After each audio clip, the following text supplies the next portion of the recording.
As the scrolls have foretold and the black wings of cold emerge from the shadows. How the devil are we? We're here, and we're gonna do the thing. Headache notwithstanding, we're gonna do this thing. I said I would, and I'm sticking to it. I'm excited. My brain is burning, but I'm excited. How are we doing? Welcome to the stream. Vampire is word. I do try to be.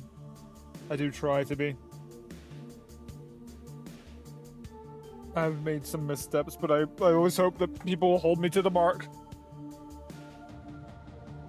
Giving Baldur's Gate 3 another go, added a few mods. Ooh. Interesting. The only time I've given Baldur's Gate an honest to goodness try is when I added a vampire mod to it, because you can start as a vampire, and I think it's really fun.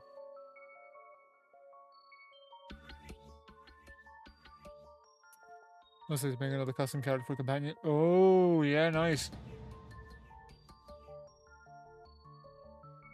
And some custom dice. Let's go.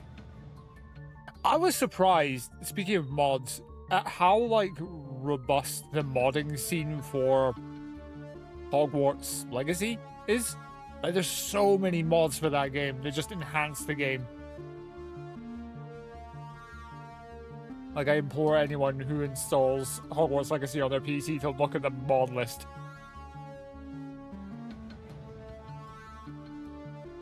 Because basically, if you see something in the Harry Potter franchise where you're like, I'd love to be able to do this in game, there's probably a mod for it. And franchise opinion notwithstanding, that game is incredible.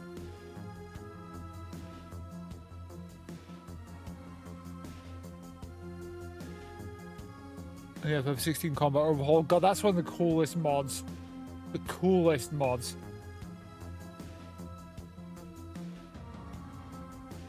Like, FF16, I played, like, the base version of it, and I was like, man, how can this really hyperkinetic combat system feel so boring? And then I added the combat overhaul that gives you, like, directional inputs like a fighting game and just rebalances everything, and it just feels so much better. Games companies need to hire more fans to do shit. Anyway. No more fucking around. Can you see it? Can you hear it? Do we sound good? Do I sound good? What's the levels like?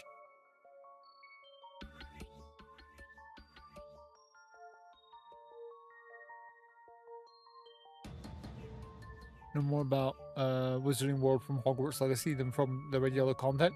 Yeah, and it's cool that it's like, here's more information about a world you already know, but in a brand new story with brand new characters that doesn't fuck with the original lore whatsoever. It's just, here's just a story that happens in that world. I love stories like that. Bioshock 2, Dark Souls 2, Mass Effect Andromeda.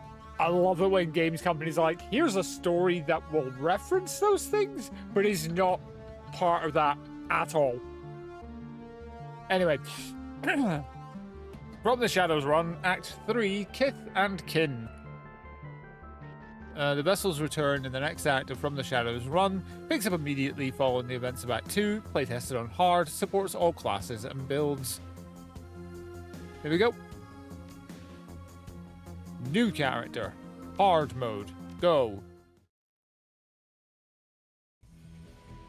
I am a bloke. I am an elf. I am a street samurai.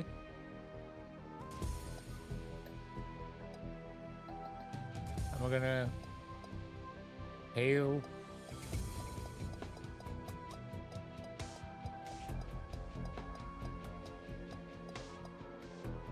I kind of like this hair.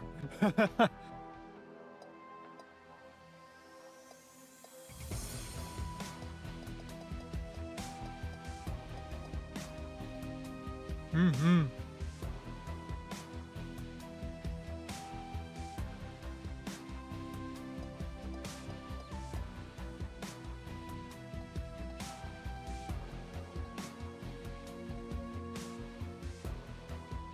Actually, you know what? I really like this. I'm gonna use this here. Bam.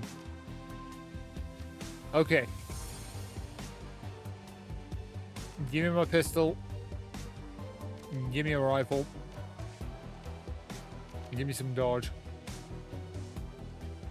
Larkin punk. Mm-hmm.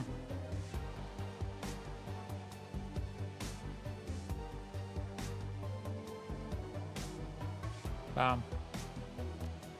Shadowrunner, obviously. Larkin.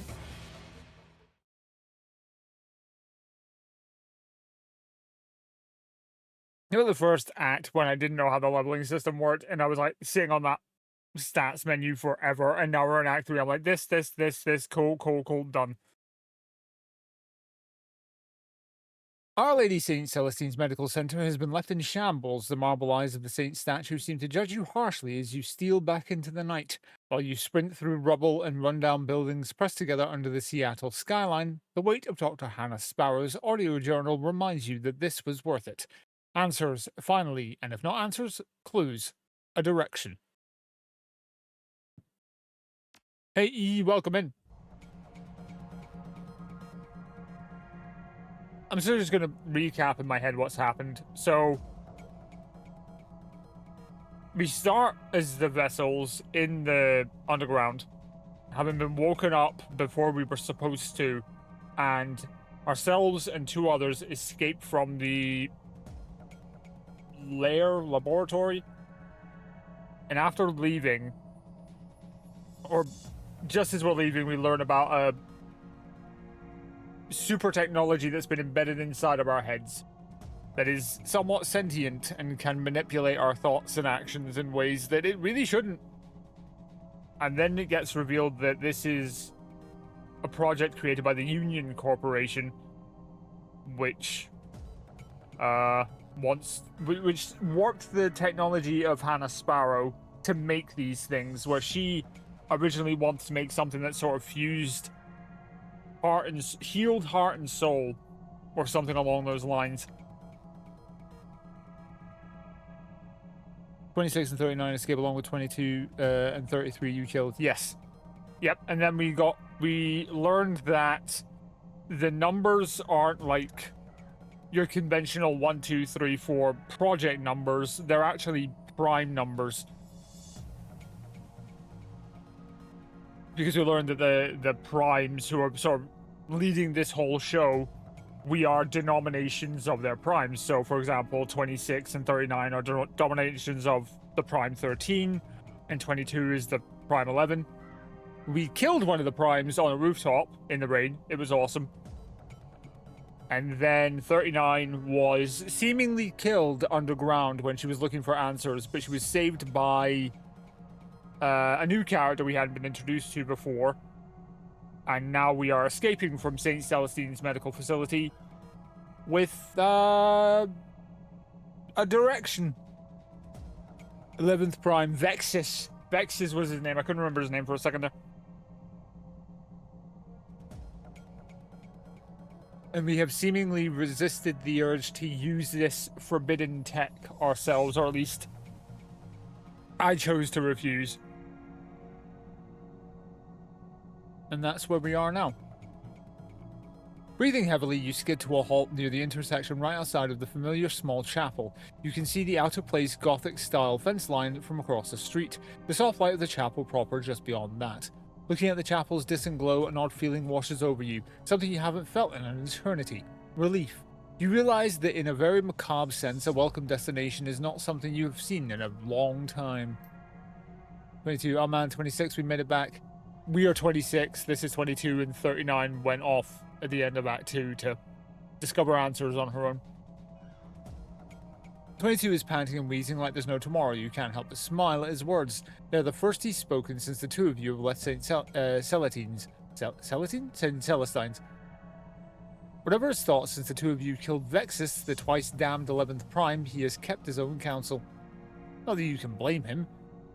Things have escalated in a severe way since you, 22 and 39, decided to follow the late Dr. Sparrow's wishes and retrieve her audio logs.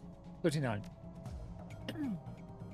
She's alive, boss. You know this. We saw ourselves on the security net cameras watching the sewers. Fists of Fury guy was all over the place down there smashing uglies. Fists of Fury, nice.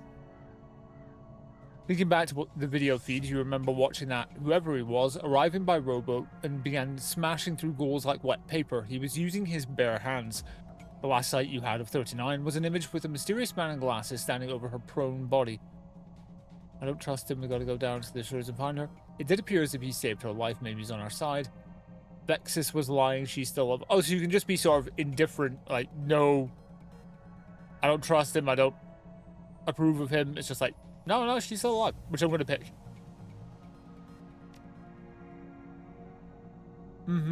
You're probably right. Let's hurry back to the chapel. The entrance she took is right around the corner from there. We can ride to her rescue. Damn straight. Okay, cool. What do we have to start with? No weapons. He has a machete. We have nothing. But that's okay.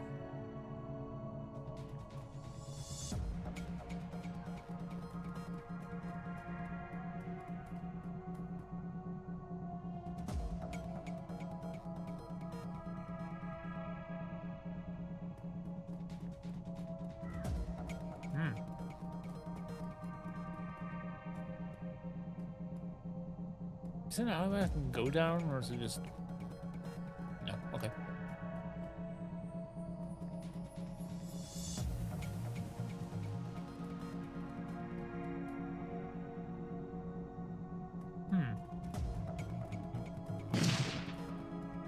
Oh.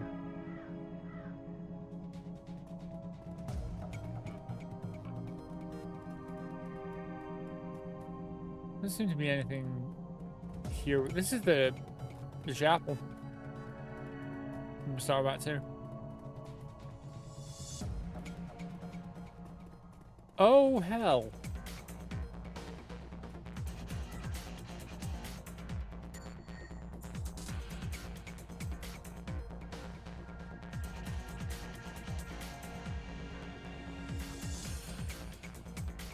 We have fists.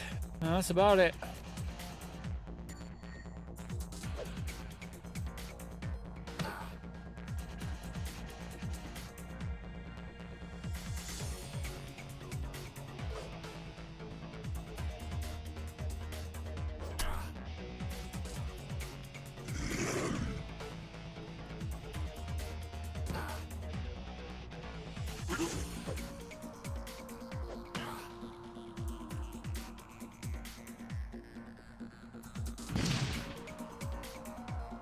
Oh, hell yeah.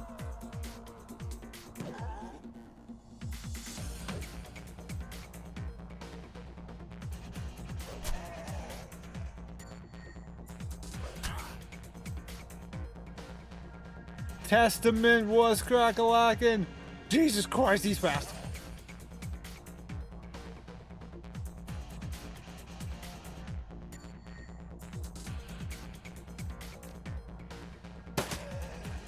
Oh, nice.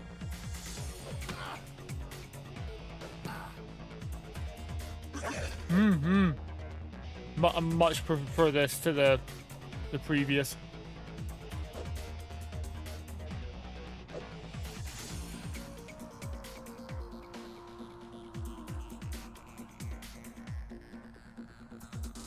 Oh, I can zoom in way further as well.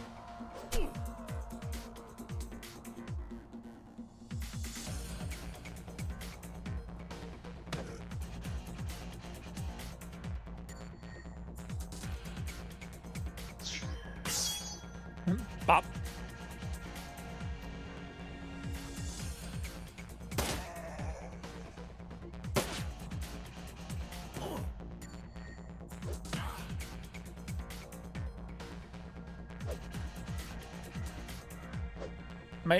My accuracy's awful.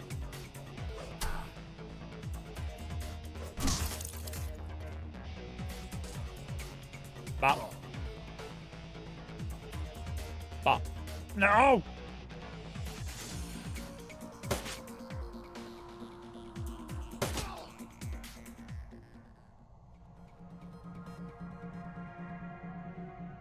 Who's the man from the security feed? Alright, 26, 22, let's get inside. Okay.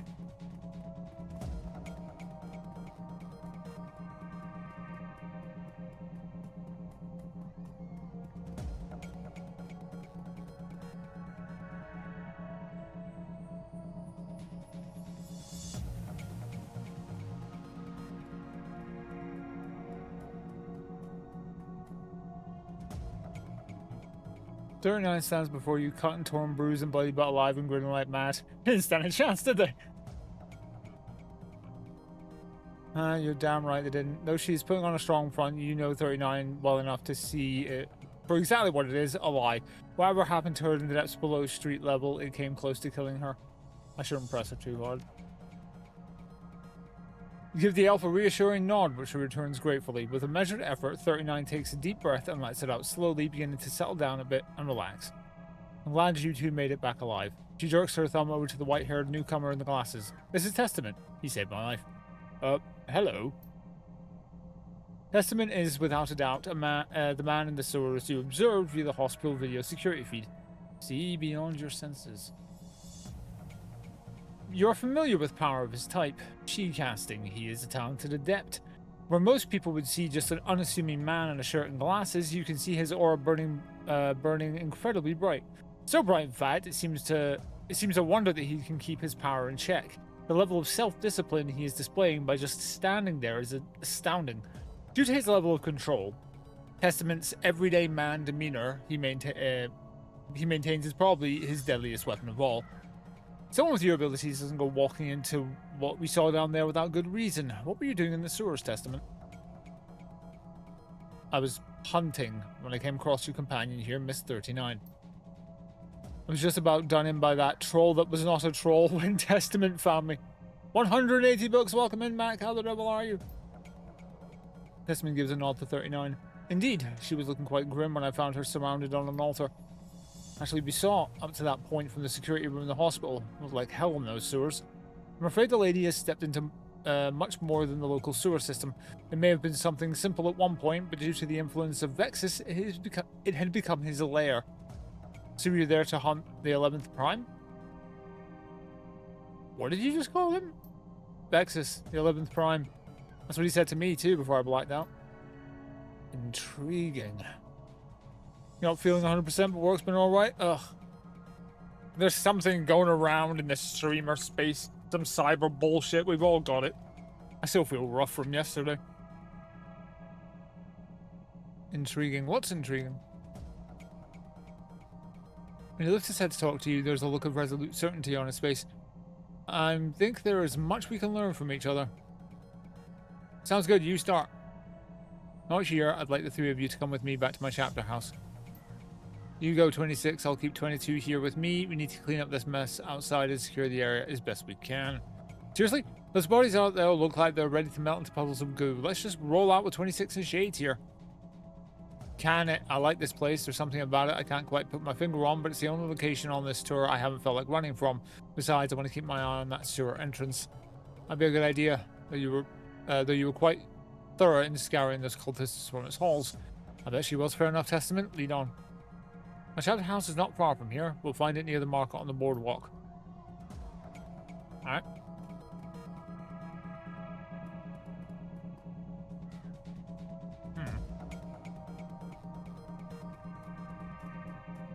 Alright. Wait.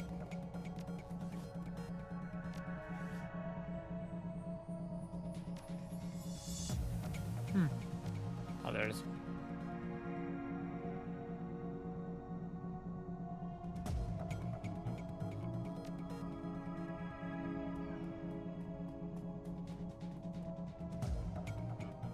Travel to Blue Pier. Yes. Oh, we're here. No loading screen, just... We're here. Ooh. Well, this is fancy.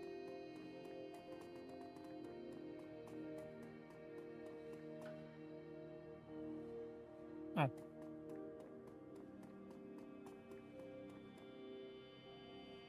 Oh no, you're still using the bikes from the start of Act 2. Huh. Neat.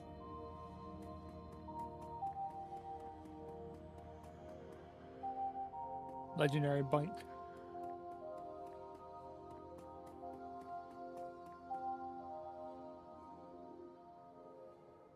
Well, this is it. Testament motions to the building entrance of the large office complex.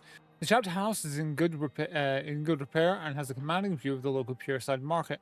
I need to go inside and talk to my people, but first I'd like to ask you a few questions about your raid into St. Celestine's. Miss 39 told me a little, but it was difficult to follow. She was quite consumed with holy wrath. You said we could help each other. That implies a two-way street.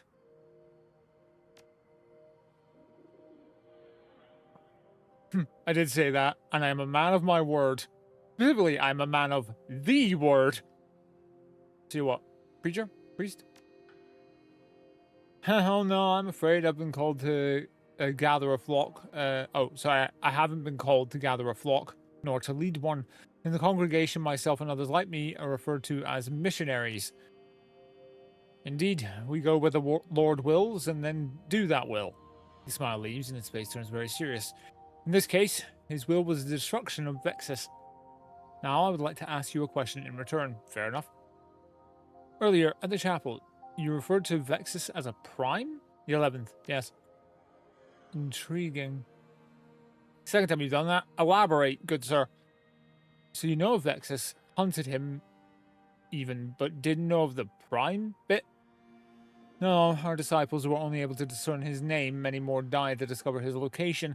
He stops quite suddenly, turns on his heel, and looks at you. This could shed some light on some of the questions we have been pursuing. Thank you, 26. Huh.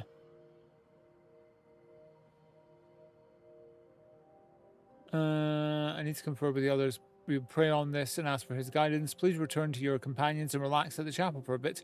You've been through much, or if you prefer, head over to the market and do some shopping. Reach for your credit stick and shit. I can see your look of distress. Here we have resources for such an occasion. Suddenly, your comlink starts to beep, letting you know of an incoming call. Then the call then answers itself. Hi. 9. That's me, 26. Listen, put testament on. Door. May I be of further assistance, miss? Hey, Shades. We're going to need some you to put another 5k new yen on that stick. What? That can be arranged. May I ask why? You said you were a missionary hunter or some such. Yes, I heard all of that. I can do these things. That's more or less correct. Yes. We need stuff. Stuff to help us kill them, yeah? Logistical things.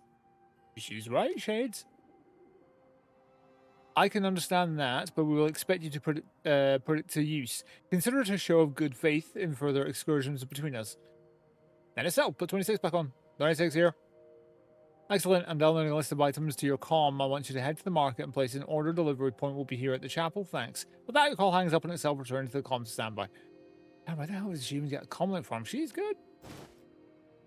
Money! I assume I'm going this way. Ooh. Well, this is fancy.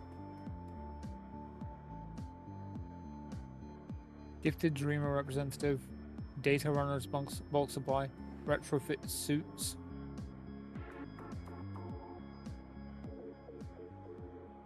Hello and welcome to the Gifted Dreamer. She will be in port for the next few weeks, both teaching and dealing. Would you like to acquire a fetish, or perhaps you seek training in the arcane? Eh?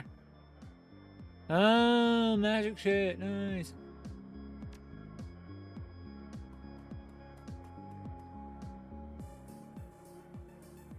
Need protection without sacrificing style? Take a look, chummer. Okay.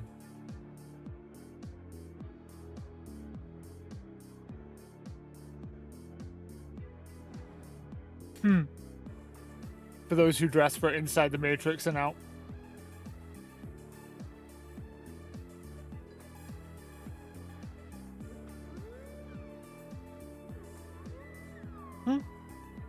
The coolest hat in the shadows. Sundown Cascade Retail.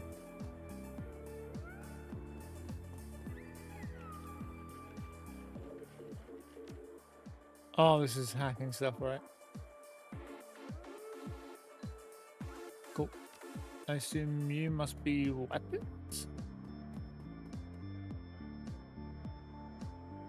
Ankle biters. Workshop keeper.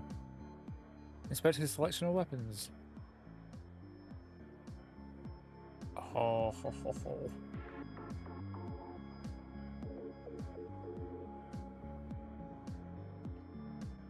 Damage 10. Oh, okay.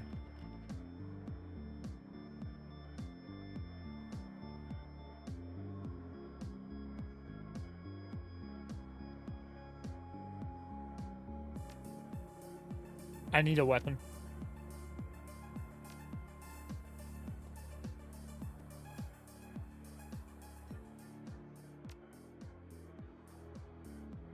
Drones, I see. I don't have any drone control. What's my armor right now?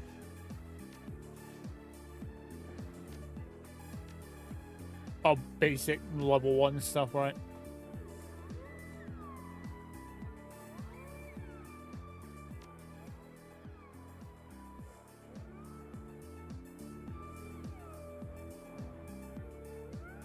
Dodge.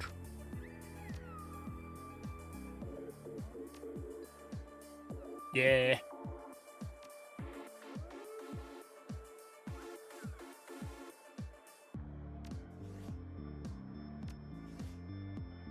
Nice. 350 left.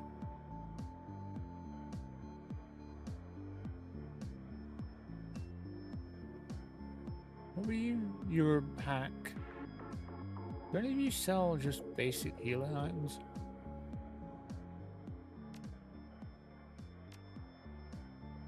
Nope.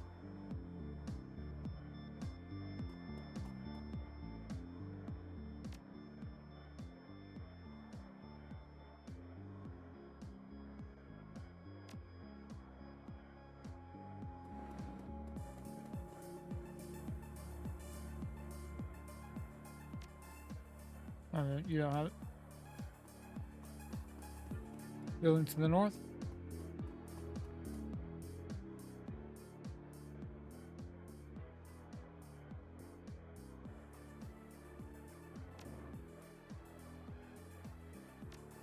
Ah, thank you.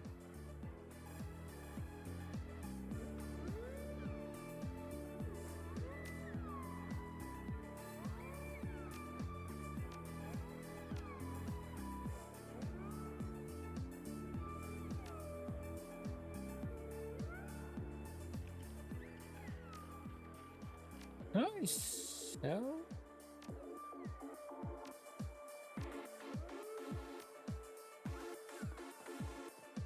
Awesome. That's okay. So we have a couple of healing items, ranged weapon, more accurate ranged weapon, dodge, and 2 heals. Okay. Any cyberware? I don't have any, no. But I don't think I have the stats for cyberware, so. Yeah. I'm as mortal as it gets.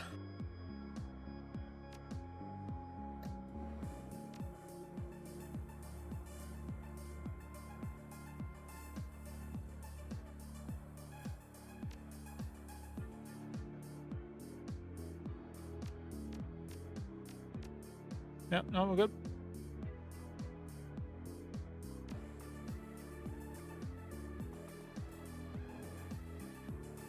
Was not a lot of money, but I did it.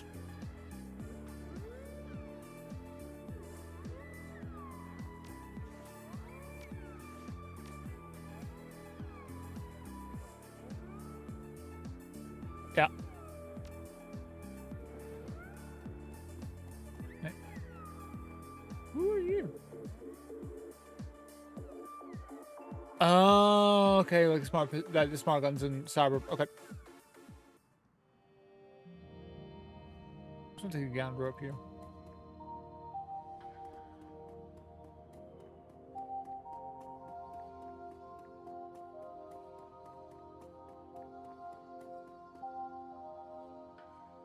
Yes.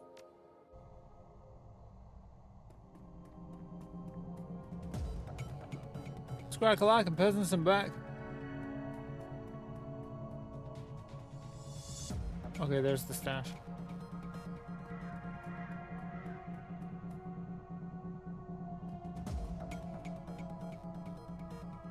The soft light of the chapel's interior reflects on many new surfaces: monitors, storage crates, tools, and chairs, to name a few. Spotting 22 and 39 hard at work, you head over to get the latest feed. At 26, you're just in time. 39 is about to bring this rig online. Let there be light! As the monitors and server rig begin to power on, 39 steps back, running a hand over her shorn scalp, a satisfied smile on her smudged face. And she saw that it was good. And she saw that it was good. Good. Good.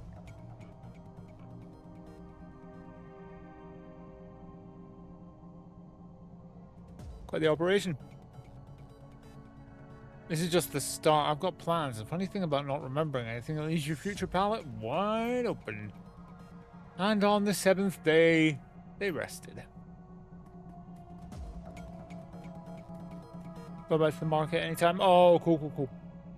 But not today.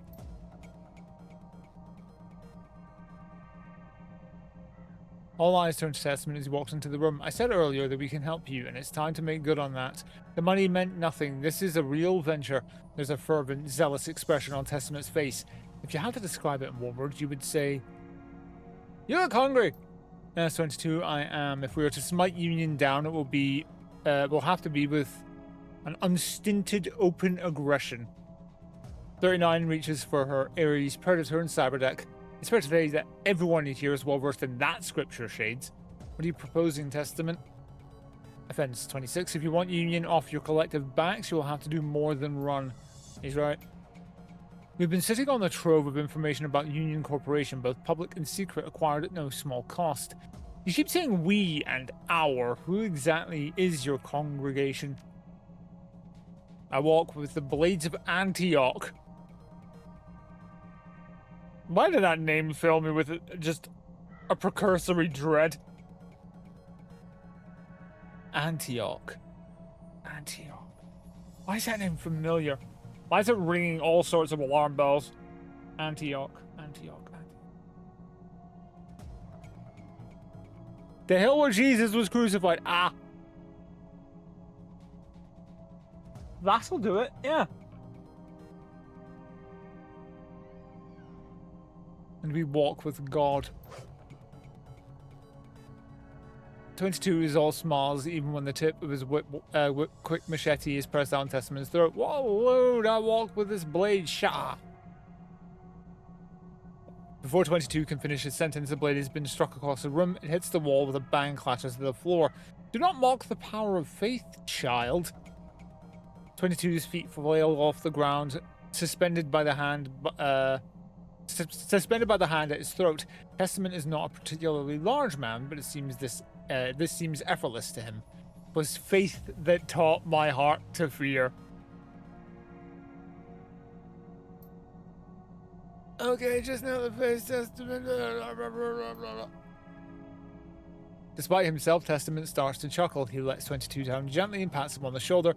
His entire upper aura is a completely visible aqua blue. No hard feelings, friend. We can test one another's devotion again another time. Damn, son. The Blades of Antioch are a very powerful group of disciples united in an equally dangerous cause. We hunt heresy, for in these days it runs unchecked. 22 straightens the collar out on his shirt and heads over to recover his machete. We fought Union before. They are not your everyday misfit corporation. You'll have to take the lives of more than a few sewer-scraping ghouls. 22's right, we're up against a real threat, one not to be taken lightly. Testament, you said the Blades have information? Yes, 26. Currently, we have 2 leads on acquisitions belonging to Union Corporation. Our sources say these targets are vulnerable. and that neutralizing them could go a long way towards softening Union proper, should we decide to strike their corporate headquarters. Enough chatter, boys. I have faith in my god. Her name is Ares. 39 checks the clip, nods to herself, slides it back with a satisfying click, and my god is loaded. And let the hunt begin. Cool.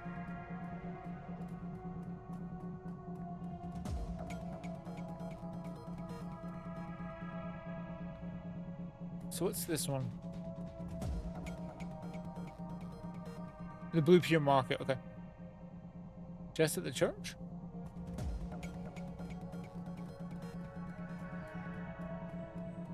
This chest? This is the stash.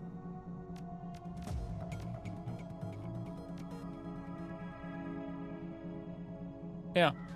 Up to the moment we're going.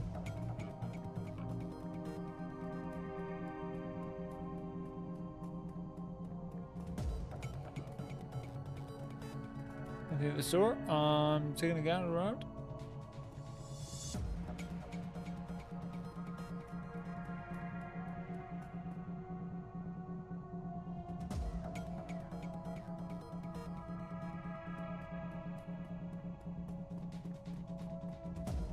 Doesn't seem like it.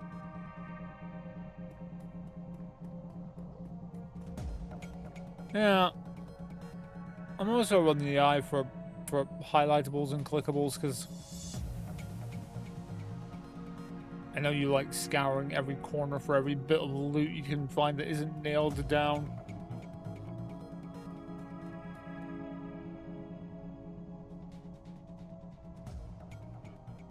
Blades of Antioch Hunt Tutorial.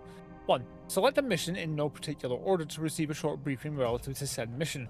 After confirming your selection, you may choose one other associate to join ranks. Please note that Testament will accompany you for each of the BOA hunts to serve his divine interests. If either Testament or yourself are killed without chance for revival, the hunt will be considered a failure. Companions will be revived as the hunt is complete. Payment may be collected by the way of the local BOA chapter house located on Blue Pier. Shatter the Union, Vie Victus, woe to the conquered. Ah.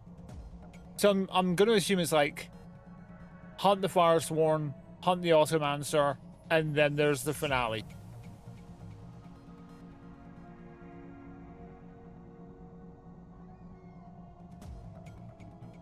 I'm going to assume if I click on either of these, it's like, okay, cool.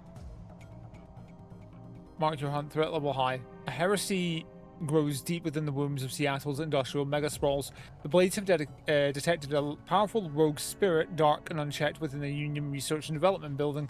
Bring it to light. And Automancer. Threat level moderate. Union has employed the services of a wicked tech coven to guard the critical... Wait. Tech covens? Yeah, shit, witches would be like tech covens in this universe. Oh, that's cool.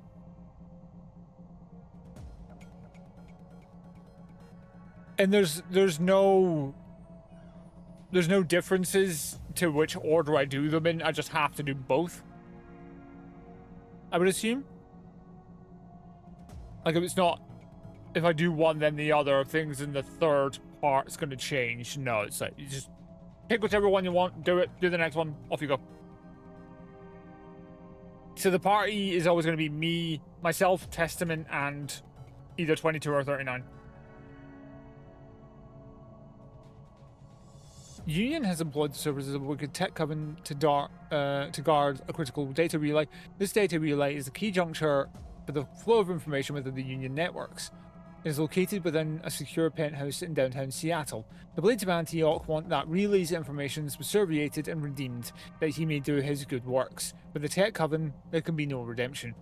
I'm going to do this one first, just because I think whatever I get from the moderate one, I can then use for the high threat one. I'm not going to go after the high threat one first, because I have a gun, and that's it.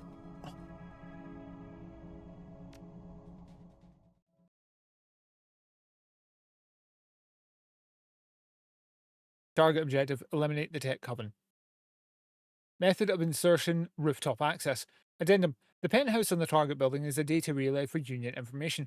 Recover that data and your strike team will be compensated. However, this is optional and secondary to destruction of the tech coven. Oh, hang on. Penthouse on the target building the penthouse on the target building is a data relay for Union information. Recover that data and your strike team will be compensated. Okay, so we have two objectives.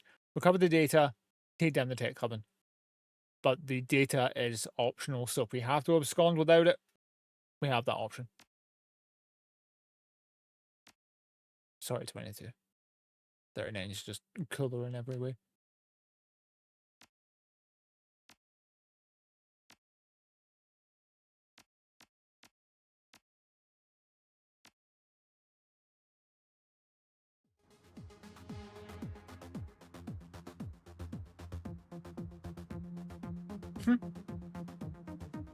Albino dragon. Oh, hang on. Interesting.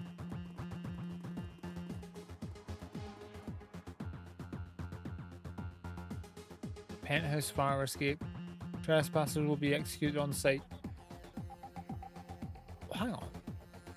What's this then? That's the building.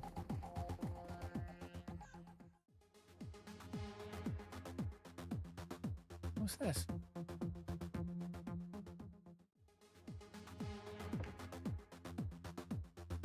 Well, testament is here, so this feels like the correct way to go. Time to test the theory.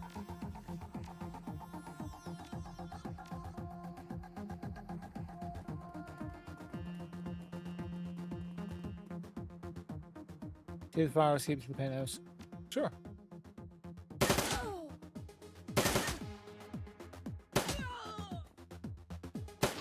Understood.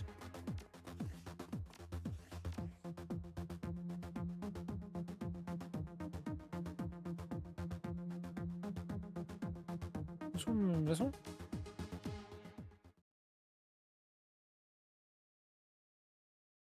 Goated save. I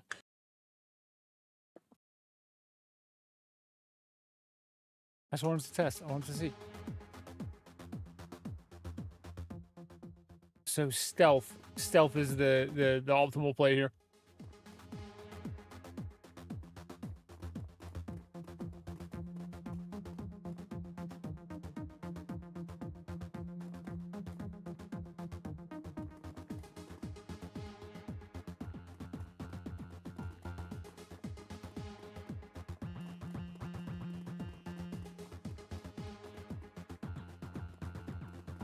Oh,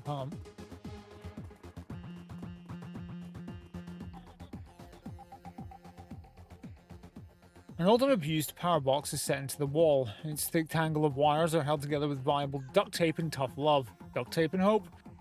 Manipulate the correct wires and you can cut power to this floor. Grab the wrong ones and you will probably give yourself an unhealthy volt of electricity. Intelligence, cut power to the lighting.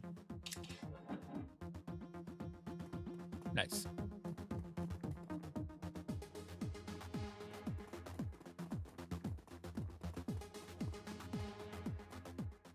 At the end of the hallway, a pair of guards are milling about. It's dark and they haven't noticed you yet. Testament makes a clicking sound with his tongue, grabbing your attention quietly. Let me get this one. Picking up a loose piece of debris, he tosses it into the air, testing its weight. Seemingly satisfied, Testament begins to crush the rock in his fist. His hand starts to glow soft blue as he channels his powerful aura in a vice-like purpose. When he's done, the misshapen piece of rubble is now a solid and smooth projectile. It screams steadily intent. The one on the right isn't going to know what hit him. Be ready to rush the left. Don't miss.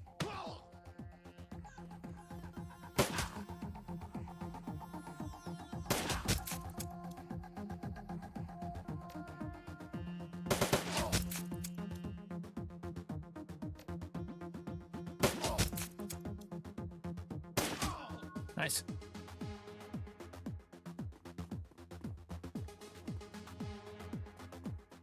Loot.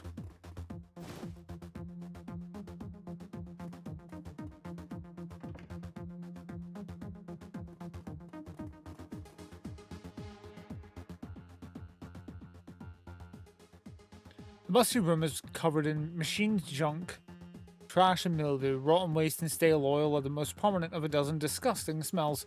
The trash chute from the penthouse floor is set high into the ceiling and too small to squeeze into. Inspect the tech piece for clues. Rifle through the various bits of broken machinery for something useful. No room for more rubbish. Broken machinery. There are countless bits and pieces of drone scrap here, not all of it useless or broken. Why anyone would waste such valuable hardware is a complete mystery. Nothing catches your eye. Bet this tech piece for clues. You pick up the nearest solid piece of broken hardware you find, look it over, and toss it back. Reaching in again, you grab the next, examine, and release. You repeat the process again and again and again. There's a pattern here. The vast bulk of value tech here is all drone parts. Exactly. Broken drones. More like discarded, but why? Whatever they're doing here, it seems to have a low success rate. I'm gonna look at this one more time. Okay.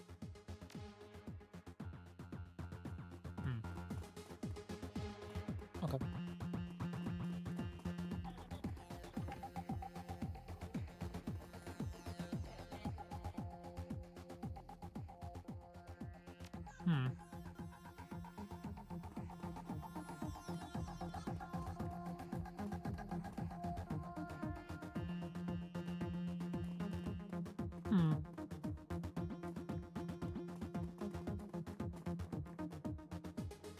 According to the monitor, the elevator will take you to the penthouse loading ramp. Proceed. Heading up.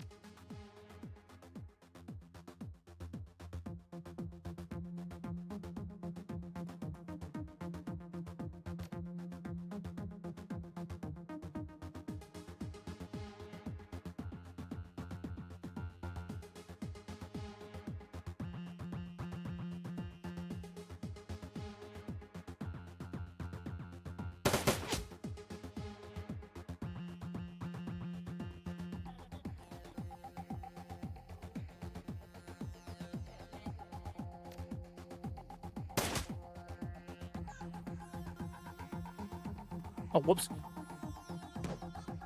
This is just had testing and clatter it. Which is not a smart idea.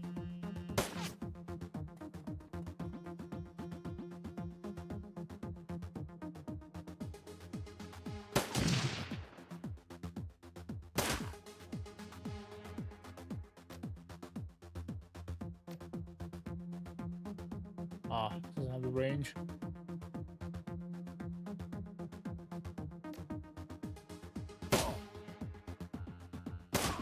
Good crit.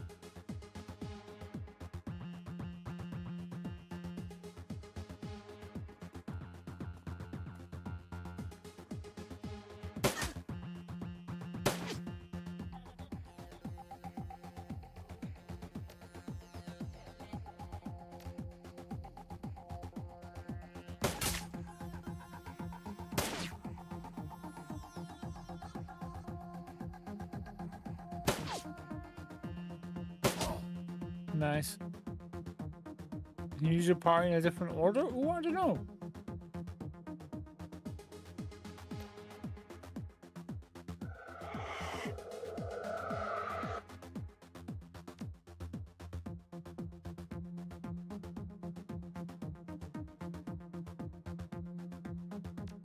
In theory, I probably could, yeah.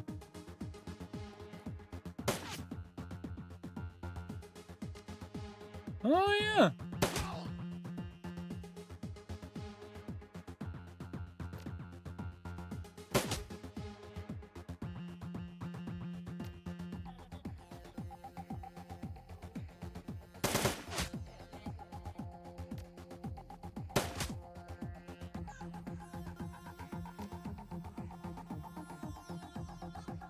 Oh.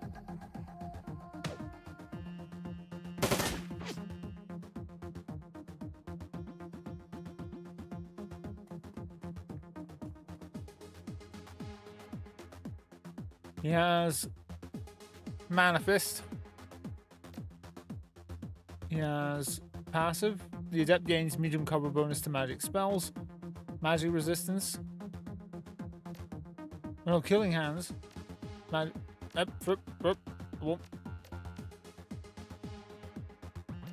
Hands. Okay, Killing Hands and Manifest.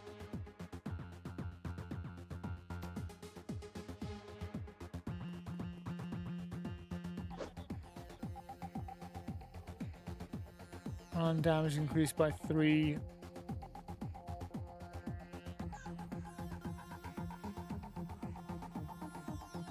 Ah. I see. Tony Hands boosts his unarmed damage. And if I actively cast it on him, it boosts it even more for 4 rounds.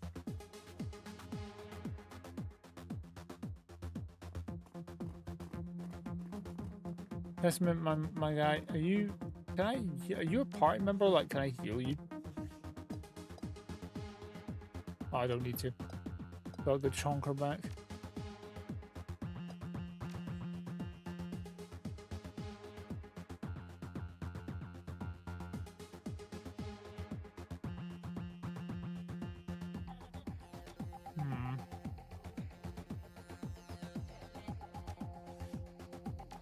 I'm gonna get the first point in drones.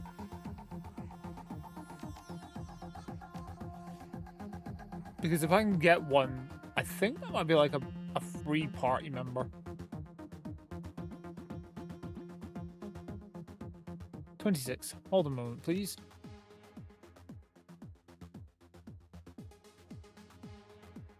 Once we enter the lair of the Tech Coven, we don't leave until the prey is brought down. Let's make one last pass. We may miss something. Ow. If we came straight up here from the ground, we would have been shot to shit. We went the other way, looked around, looked off the side, in the trash, found nothing except drone parts. Came up here. I didn't really look around here, so I'm gonna look around here first. Just make sure there's nothing I missed. I know, my friend. Before hides shit in the most obscure places.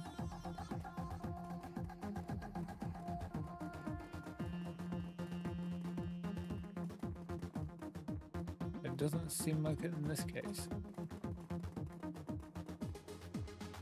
I think we're good.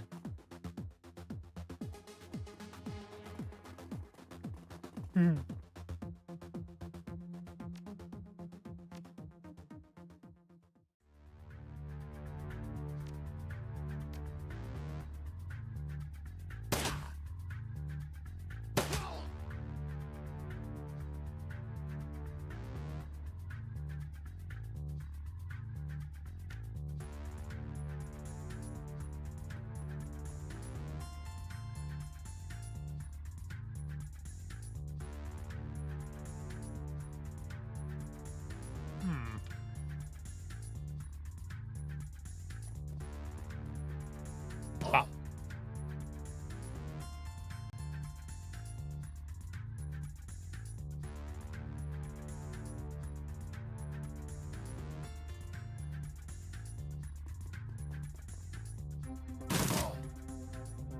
Oh shit, there's 2 there. I didn't even see that other guy.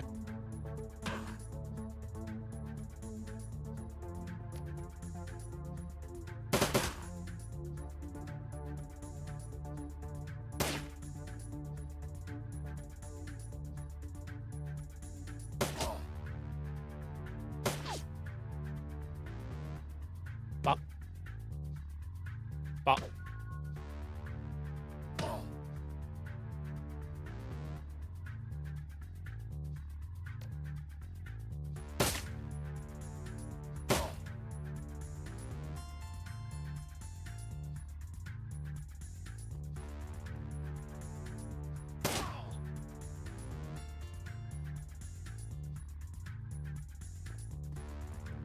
I assume I can look around after this.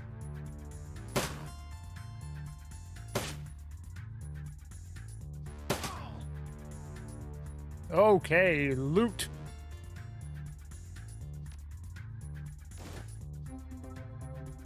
Cages are full of new inert drones.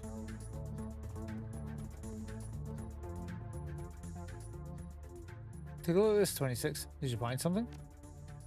I'm not quite sure. What do you make of these markings? The drone in question is sitting next to the disposal chute that leads to the floor below. Its fate was all too clear. Examine the markings, look for the drone sign. There, he's still OP, yeah. Look the drone over for signs of damage. I've seen enough. Examine the markings. You hunker down next to Testament and eye the drone. It's covered in an archaic script so fine you would never notice it at a distance. The script itself is very similar to something you would see in a summoner or conjurer's laboratory. Interesting, what do you make of it? The missionary looks perplexed. Honestly, I could not say. This isn't the first drone I've ever seen. I've had to disarm many, however, this is the first one to ever be covered in magical symbolism such as this. Whatever it is, it can't be good. The drone twists and turns in your arms, laying passive and limp as inspected. Limp as it is inspected, you find no sign of damage. Anything stick out to you, Shades? I'm afraid this is out of my league. It's not obviously broken, that's for certain. Doesn't look like that stopped them from throwing the drones away. What a waste. See enough. Worry for yourself a better feeling of what lies beyond that door. Well, I'm not going through there yet, so it's fine.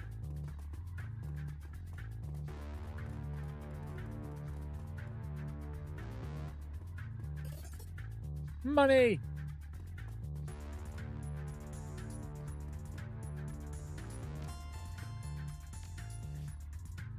49 out of 50, 30 out of 40, 20, 25 out of 50. I think Testament could do with a bit of a top up.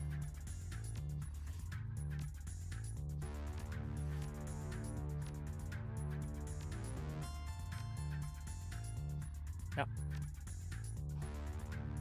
Yep. I'm gonna save. I'm gonna check that PC in the back of the room.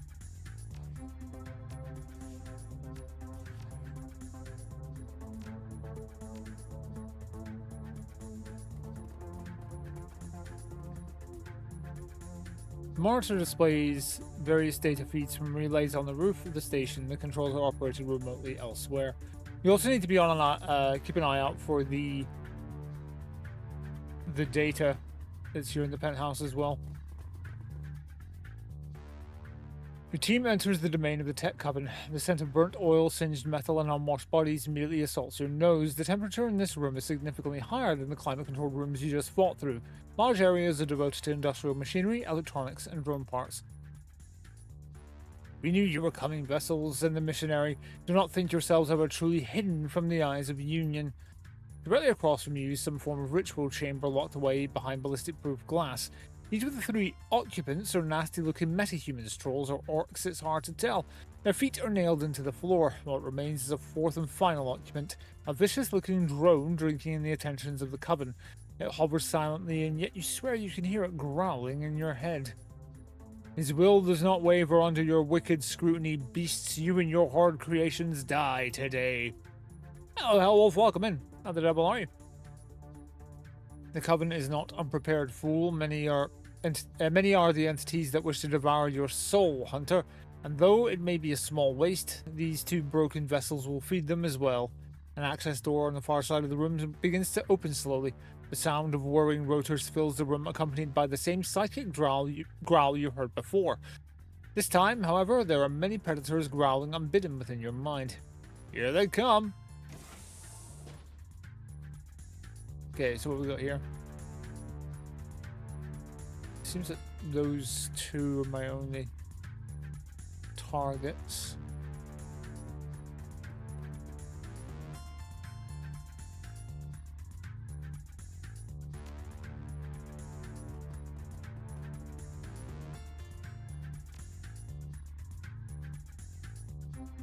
Just for now, we're gonna play it safe.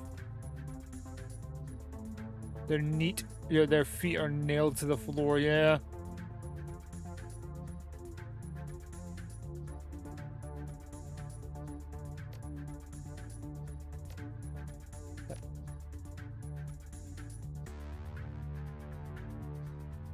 This doesn't count as cover.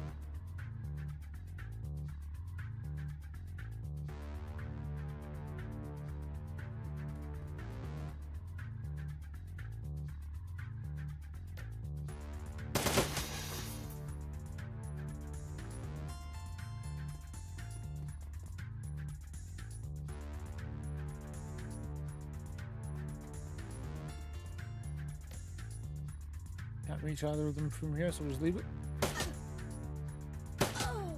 Ooh, That's rough. Nice. Doing good. Now fuck off.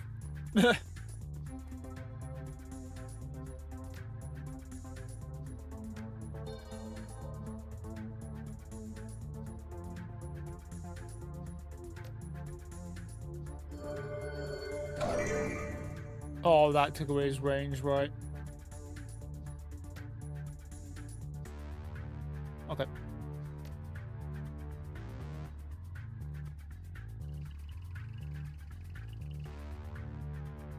You fool!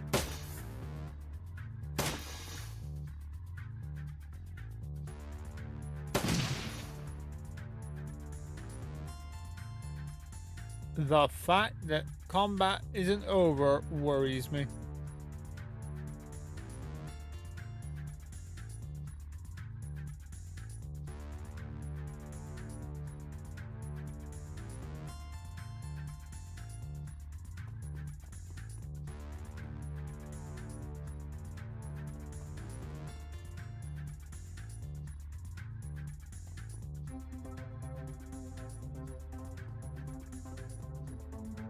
Why is combat not over?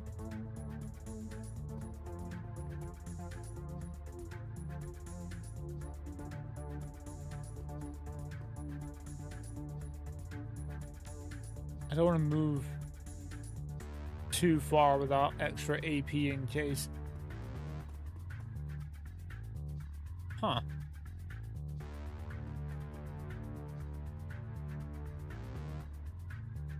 I am confusion.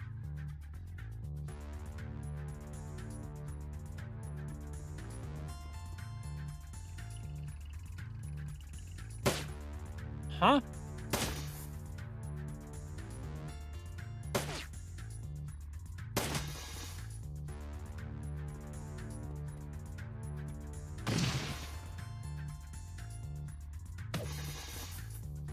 Huh.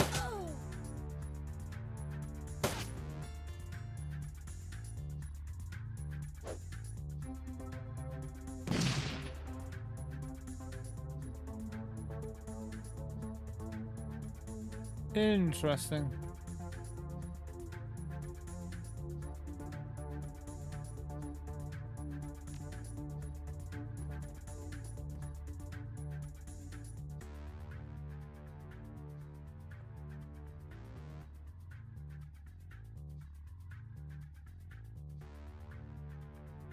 Display project Automancer ongoing status. Activate data. Activate relay outpost data download node. Release ritual chamber security locks. The data download is the optional objective, so let's do that. Matrix asset console located in column behind use remains to life. Display project Automancer ongoing status.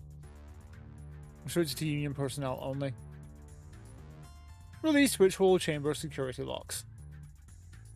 Fucking hell. 26, what's the problem over there? Door access is locked out. We're going to have to find a way to bypass. So let's run away and quick. These don't... there doesn't seem to be a limit how many of these foul drones they have. The constantly held gunfire continues to whiz over his head. The predator drones can taste the blood in the water. The layer is covered in possible candidates that could hold solution. Good old multiple choice. Prefab RxC2 cabling layout. The configuration of the power grid in this room is one of a few dozen used in Seattle when constructing a new building this past decade. 9 years of which you've had memorized. Northwest end of the room near the entrance we came in. Project Automancer control console. Ritual chamber is currently in use, blah blah blah. Okay, so near the door? Ah! Not enough AP. Cool.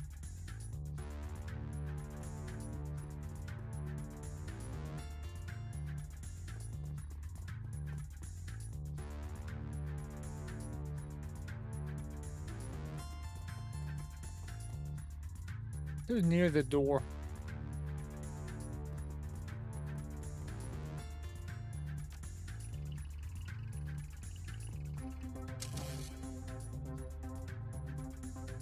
Nice.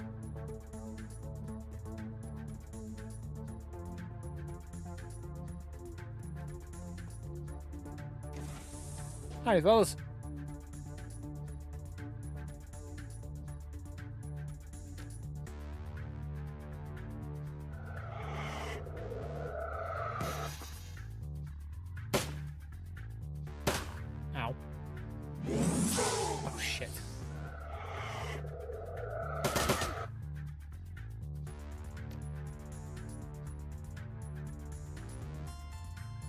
Line of sight blocked by her, I assume.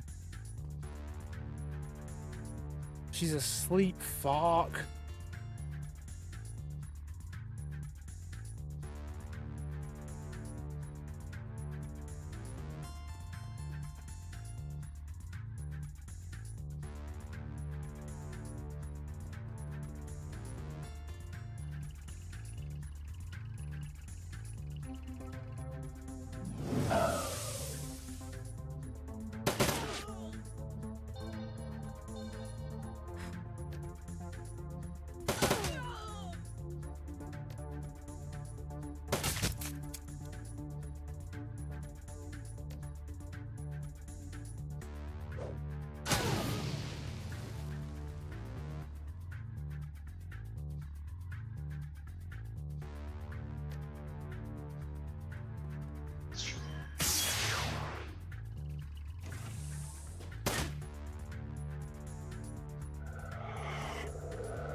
Nice.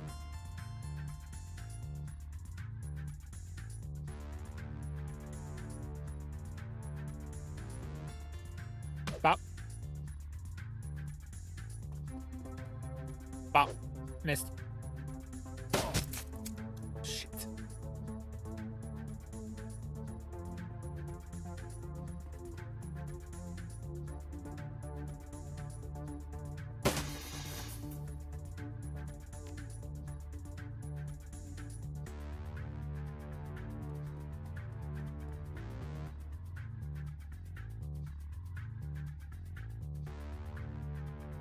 My guy, you're so hard to hit.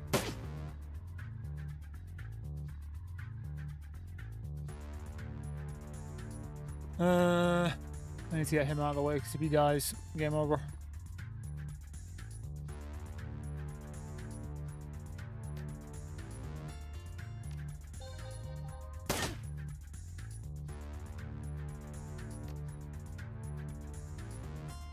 No, don't open it. Damn you!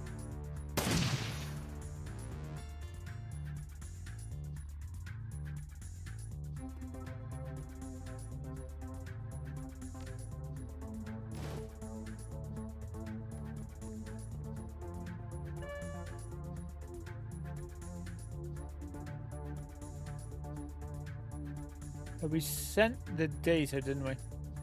What is this over here?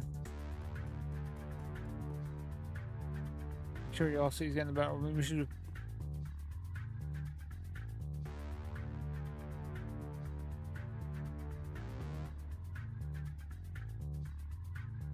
What's that?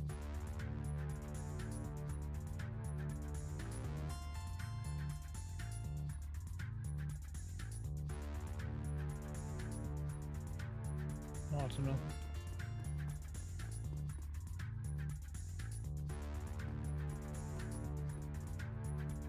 Oh, it's on the roof, isn't it?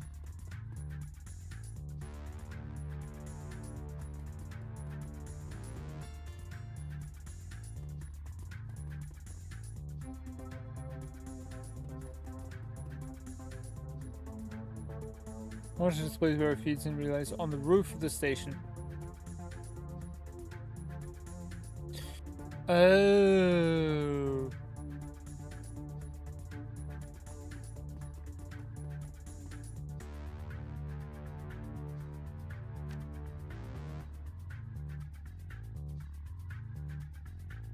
How do I do that though? I can't seem to click it, which means I don't think I have the skills to do it.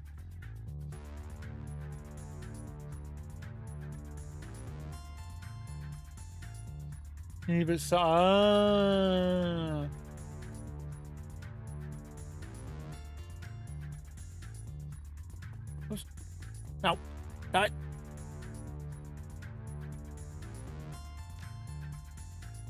That is fucking infinite combat.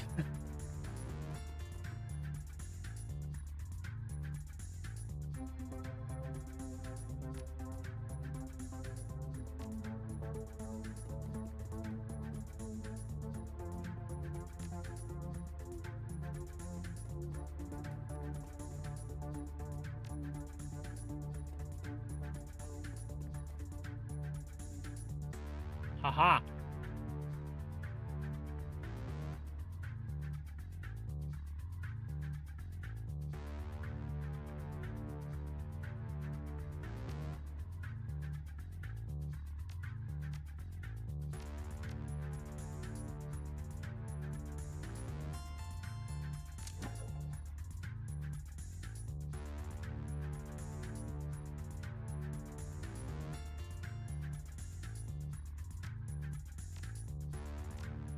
Whoa.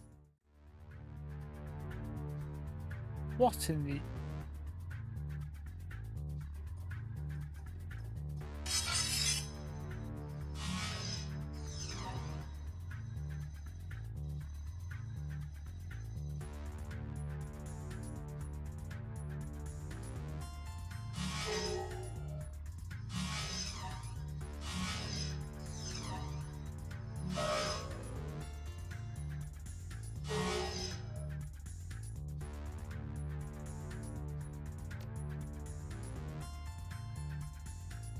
Ah.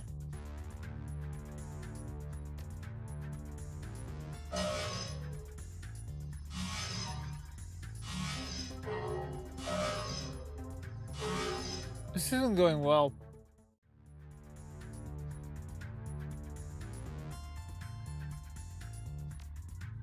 Her health is not great.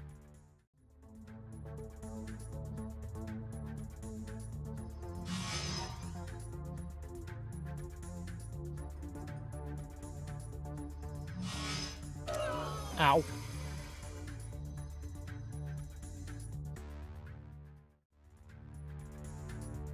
Suppose use your summon.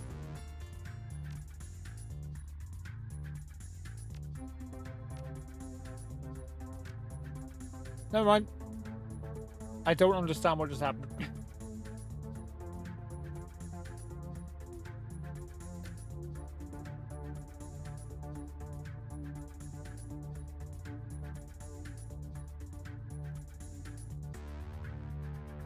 Look, kill publisher security programs. I see. That came out of nowhere. Was not expecting that.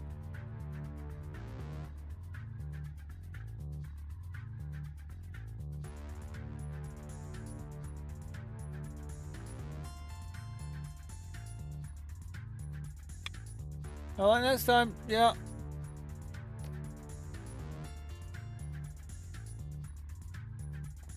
She'll revive at base, won't she?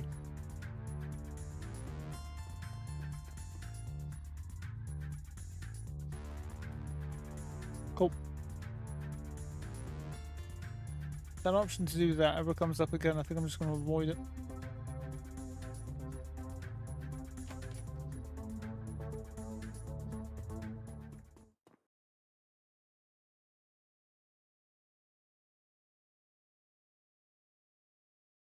The first hunt has been a success. His will has been served. We should make testament in the Blades of Antioch. Pleased.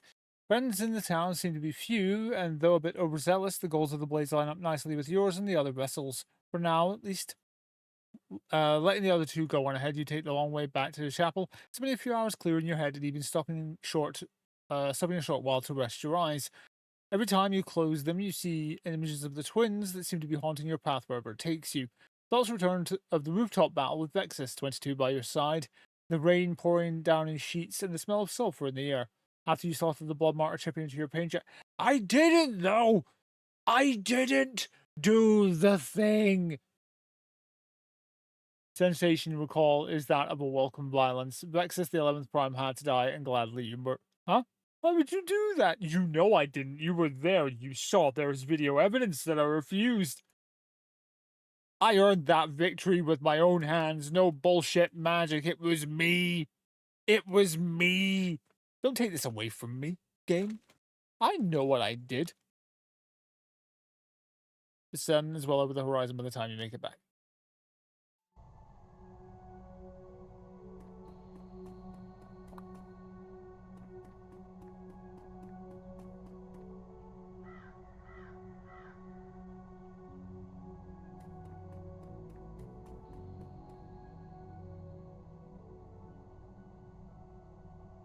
It is almost shocking the sight before you. 22 is jacked into the rig, 39 set up with the team.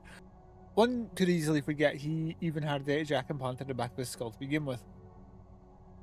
As you approach, he disconnects the plug and folds his arms, lost in heavy metal congress. What exactly are you up to, 22? The big guy doesn't move an inch, continuing to stare evenly ahead. Eventually, he looks over at you from the corner of his eye. I was strolling through the Matrix, attempting to find some information on our past. Huh, I suppose that's not surprising. I wasn't expecting you to show such initiative. No, because 22's not stupid. He's just, you know, very, he's very high-spirited.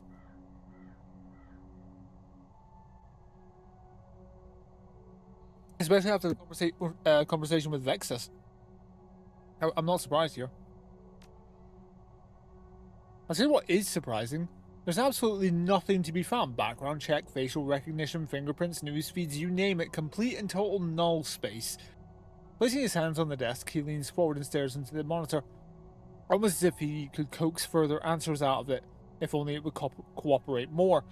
I'm not as adept at this as 39 is, not by damn sight, but I would swear not only did Union wipe our long-term memory, they also cleared out any record of us on the grid as well.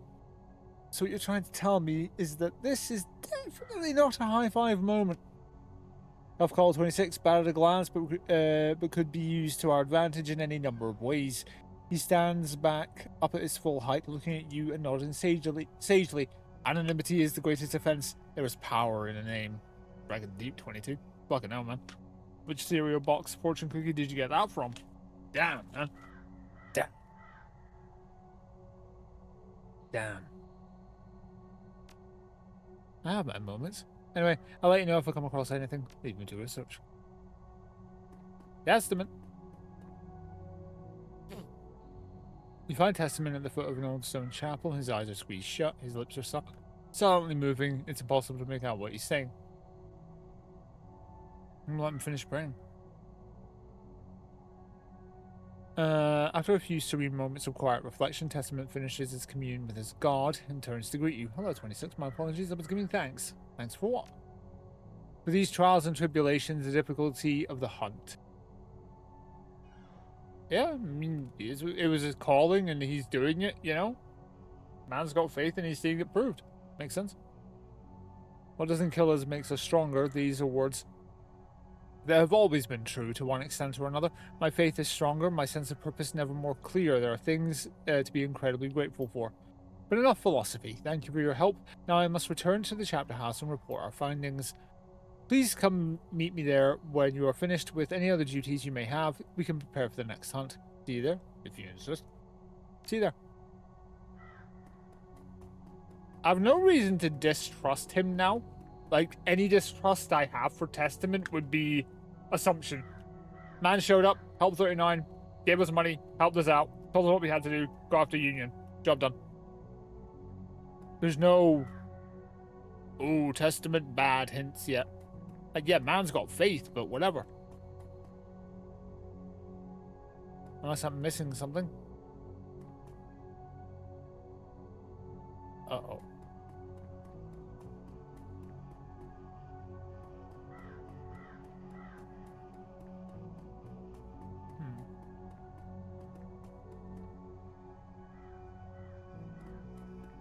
Where's 39? Yeah, where is she?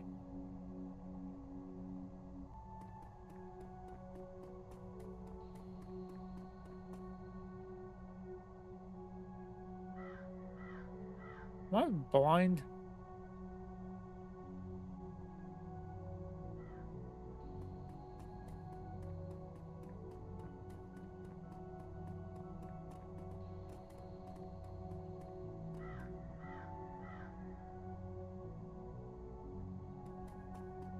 Ah!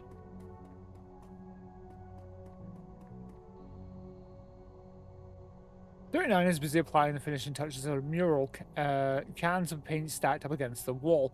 Her shaved palette is covered in perspiration, either from the heat or intense concentration. Her back is turned as you approach.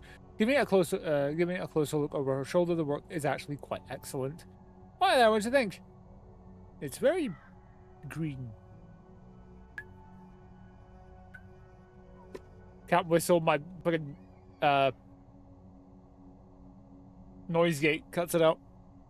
Not too bad, eh? The elf is covered in numerous slapdash flecks of green paint. It's quite rather quite cute. 26. I've done this before. She walks over to the dwindling cans of green color and dips the corner of the brush into one. Watch this. 39 deftly takes the brush and begins to apply a trim onto the leaf edges. The color is added with long strokes and crisp flicks of the wrist. She then pauses intensely, observing the fade from one shade to another. A frown crosses her face, and suddenly she spits onto the edge of the brush. Her fingers begin to roll the saliva in with the green, thinning it in places, and creating a subtly different hue, which she begins to apply onto the tips of a few choice leaves. That's not the technique of an amateur. No, it's not. I've not only done this before, but I've made that particular motion so many times it's ingrained into my muscle memory. The used brush gets tossed back over to the cans. God damn it, I can't remember ever actually doing it. Her elven features shift into a disarmingly charming pout. But sweat it, it's a good thing, right? It's fucking scary is what it is, 26. There's an old saying about ignorance being bliss. I've heard that from the writer himself enough times. That's a writer's calling card right there. She looks down at her feet and holds her arms out, pretending to keep a precarious balance. When I remember 26, it feels like I'm standing on the thinnest of dangerous plateaus, impossibly high up in the sky. Her almond-shaped eyes are beginning to water. Hey. Oh, bloody hell. And no matter which way I turn, another bottomless chasm lies in front of me, waiting to consume everything I perceive as my reality should I fall. It's obvious she's starting to lose it. Knowing who I was then could completely change who I am now. And that is more fucking terrifying than ghosts or demons or union or...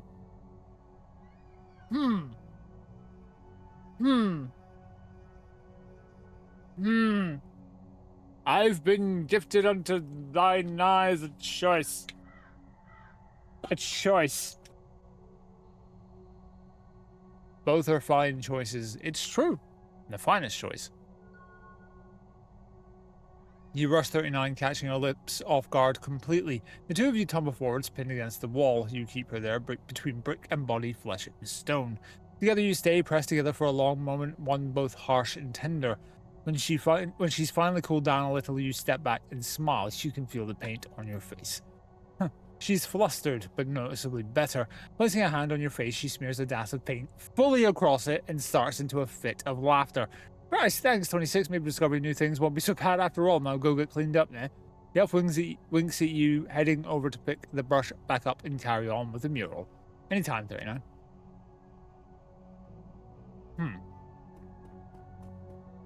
Looks like 39 has been working on something down there. What you been doing, love? What's your secrets? Huh? That's fine. You can have your secrets. If I need to know, you'll tell me. Ignorance is bliss, right?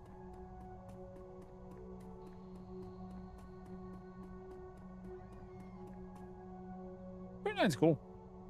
Loop here. I'm going to go to the market. Greetings and heart palpitations, people. How are we? Whoop. Whoop. I can't give these two. Ooh, sell. That. Money! Now, where's that drone shop? Which one was it? Was it you?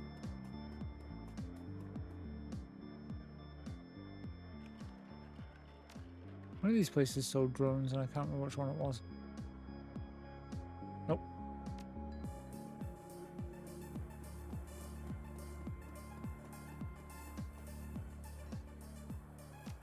Wasn't you, but I'm gonna look anyway. Nope. You're the mage. Arcane, yeah.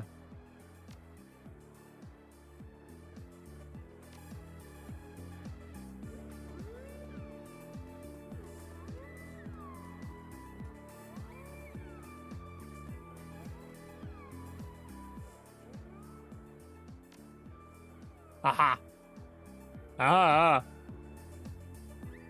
I understand.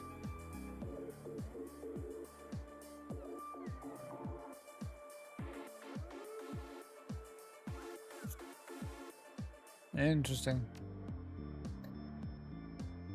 That's my own stuff. Okay, so I don't have enough.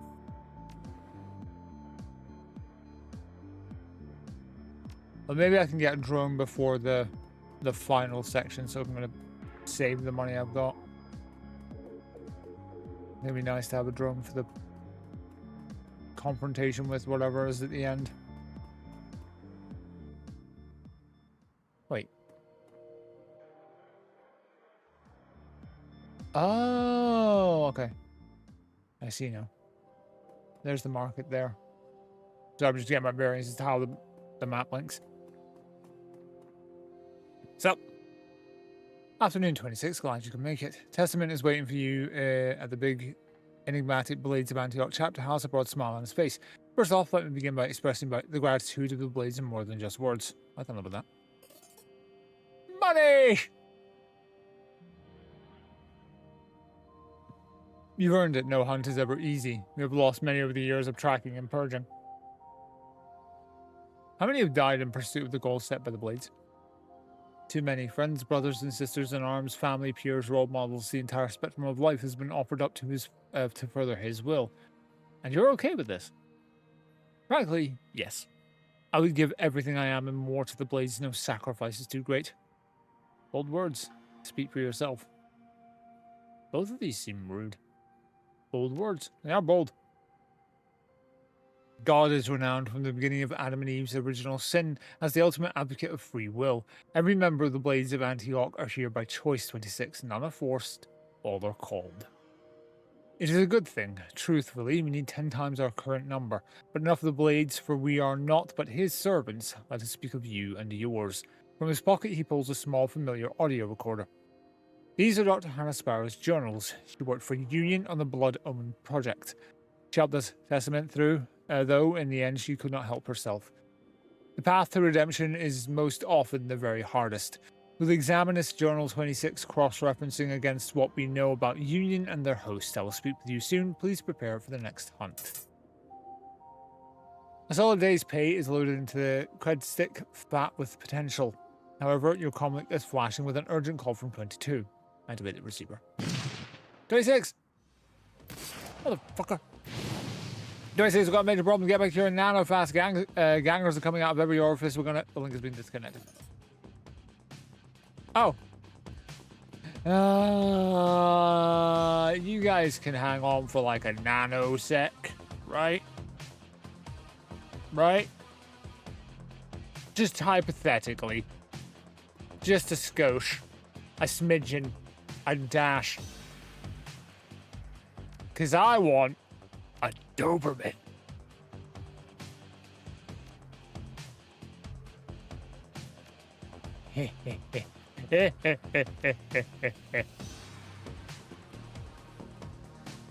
Look at him.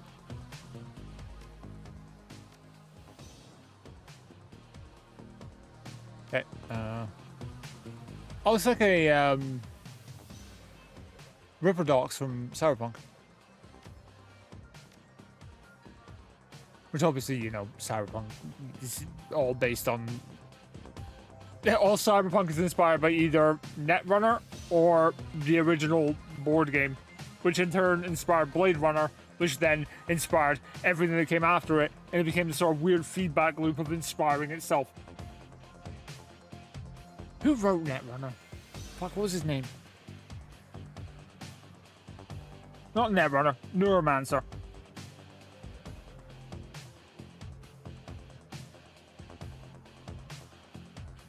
G. And Johnny Mnemonic as well, yeah. But Johnny Mnemonic was... Yeah, same writer. Who was the writer? No, Johnny Mnemonic was written in that same universe.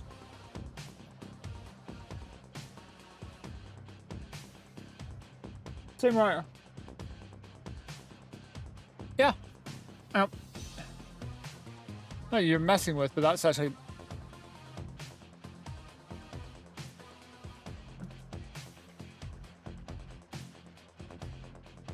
in a sec. William Gibson, that was it. Johnny Mnemonic is a cyberpunk story written by American-Canadian writer William Gibson, who wrote Neuromancer. Yeah. It was Gibson, that was the name I was trying to think of.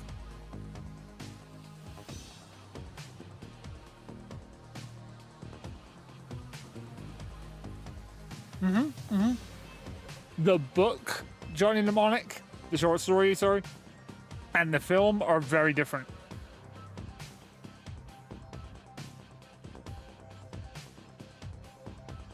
Because there was a short story that was adapted into a movie, and then the movie was adapted into a new version of the book, but the original short story is different to the film.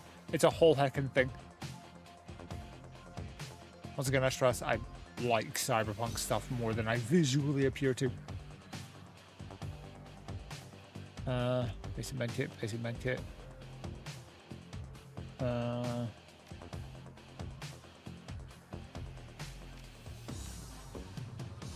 Yeah, we can take all of it.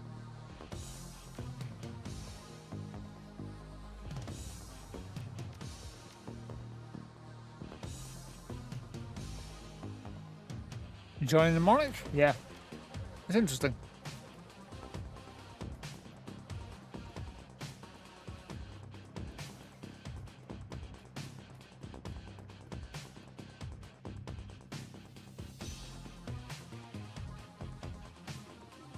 Yes.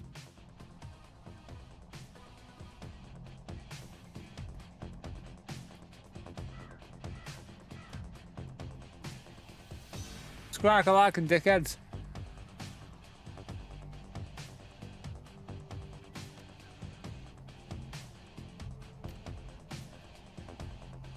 $25. Oof.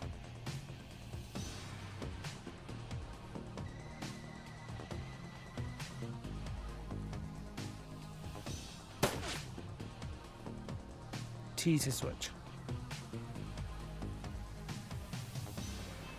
Ah.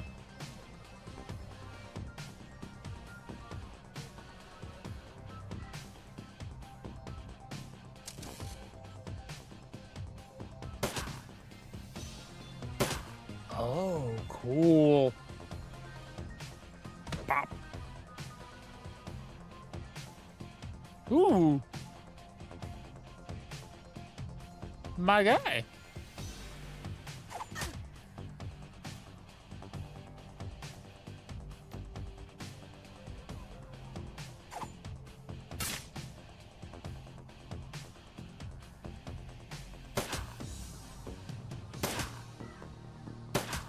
Ow. Ow. What am I doing? Pop. Pop.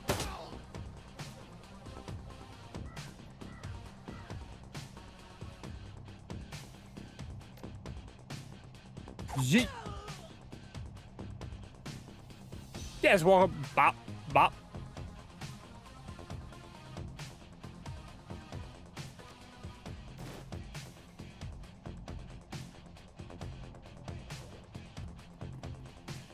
Nice. We good? I assume there's probably more. No, no more.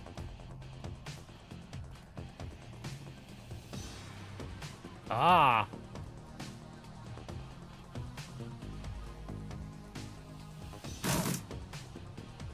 Ow!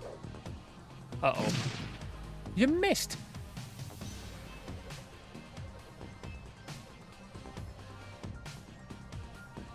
No.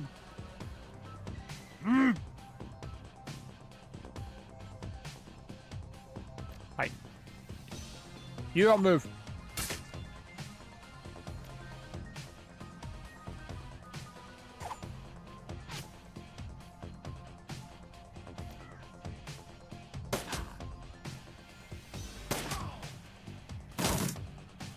Ow. Right. Sit there.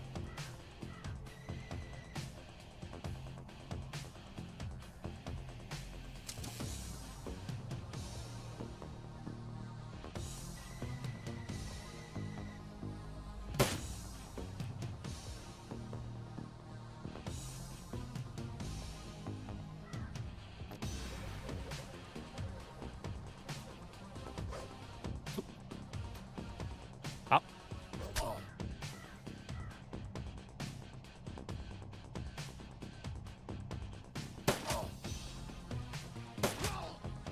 He's gonna take a... Why would you aim over here? There's 2 targets right here.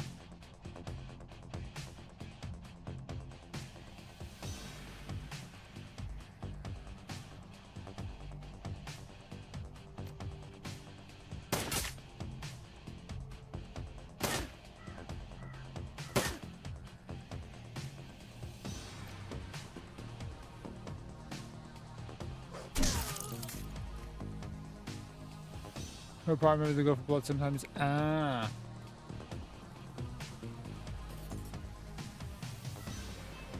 How are you doing on health? I've got karma to spend. Oof. Hang on a minute.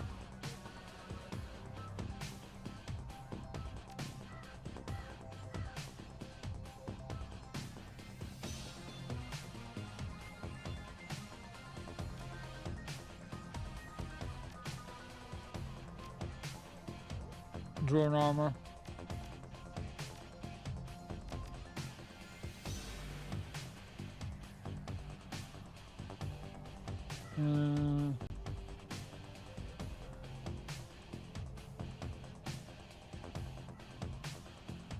Oh, we're just trying to be about physical. I assume that counts weapons as well, so sort of make 33 out of 50, 50 out of 50, whatever. I'm the one that's taking a fucking hit.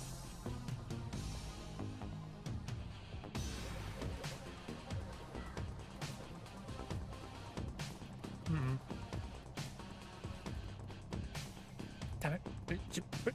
Let me move them. Okay.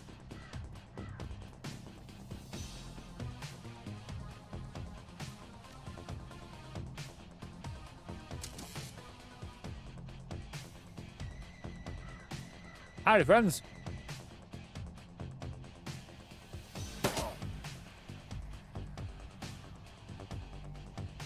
Oh, yeah.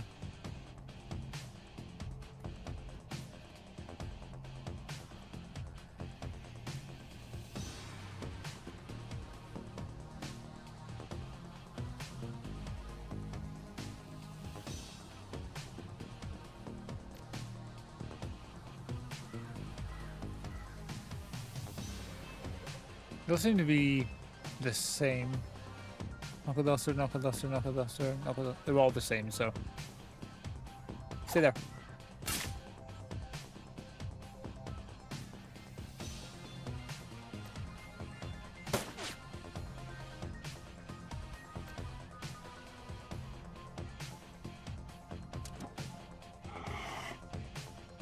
Mark him. Rude! Rude!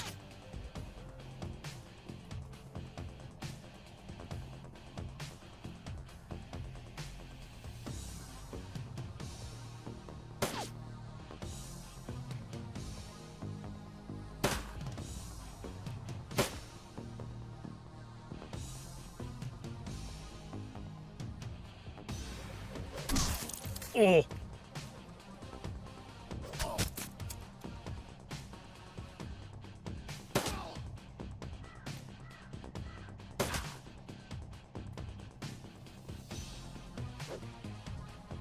Splats new bap. Mm-hmm.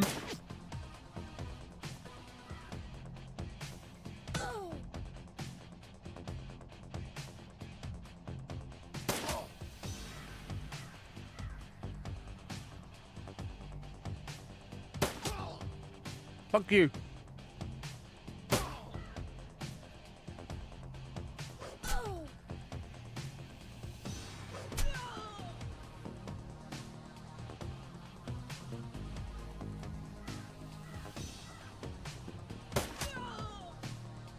nice.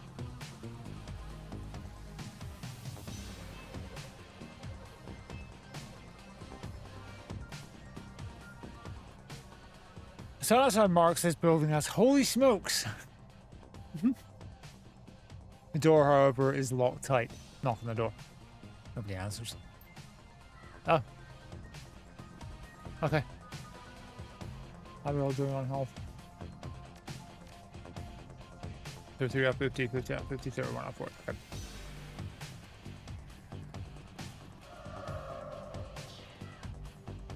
Oh.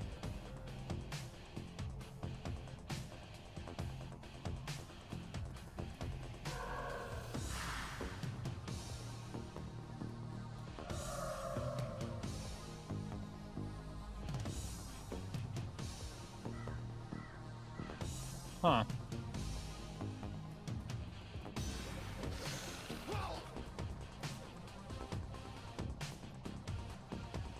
What? No.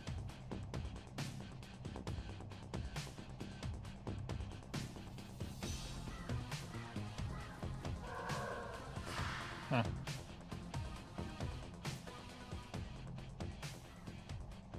Lucky. Oh no, fragging way, man. Stay back. The bearded ganger looks as if he will gnaw his own leg off to escape. Put him out of his misery. It's time to start begging, boyo. I'll do whatever you want. I know people you want Tims and Stims. Lucky can help you, chummer. Just please don't loose them phantoms on me. We trust him. Could be beneficial. Could come back to haunt us. Mate, we have cyber demons living inside of our heads. It's like we let him live as a useful tool that wants to kill us. It would be better than those who just want to kill us. You work for us now. Right, okay, business, gotcha.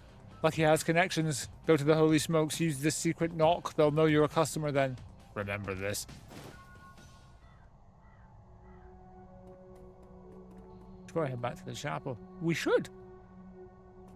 But also... nothing over here.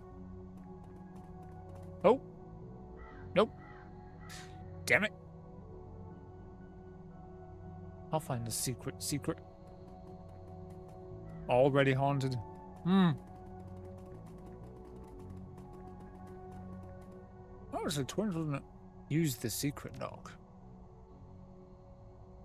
Immediately a visor slit opens and an almost familiar face is staring back at you.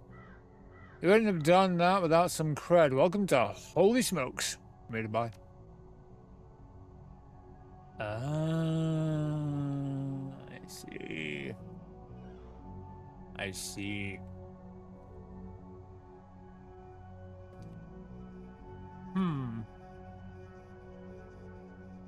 I see.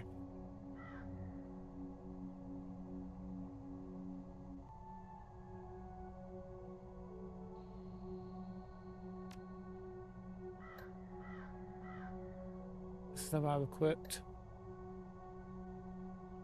I don't need the spiked fist.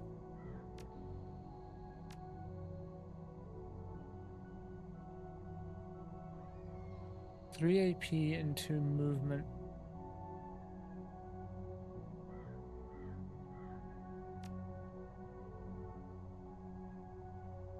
Two quickness and 1 AP for rounds.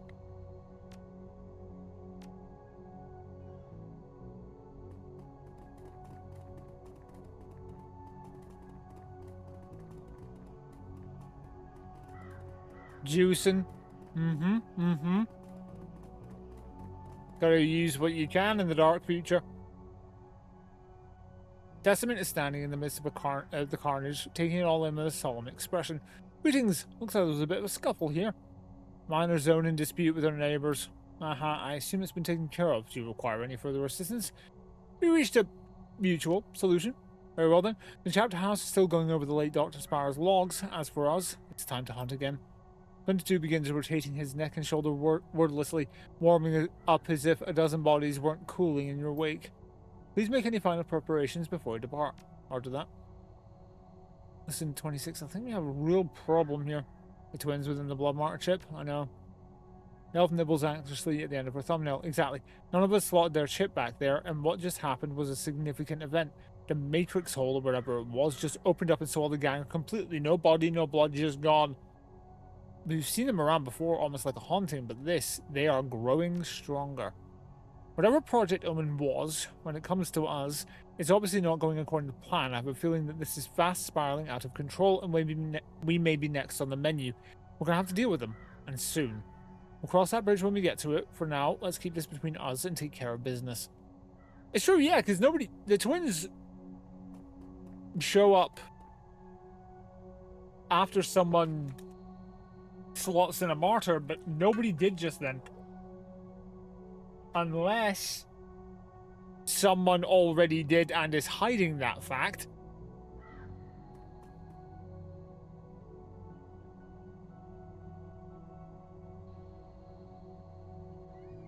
I'm just spitballing.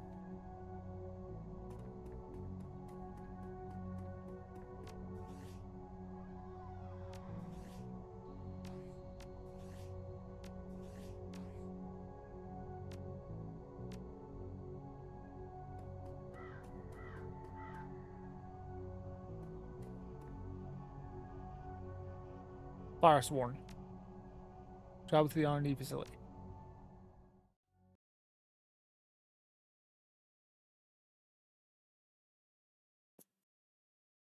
Wonder what Testament would think or do if he knew if the twins were if he knew that the twins were here. Yeah. Target objective: eliminate rogue experimental weapon. Insertion method: street level access. Warning: reports indicate recent seismic activity within the building. The local power grid has shown damage as well. Right now.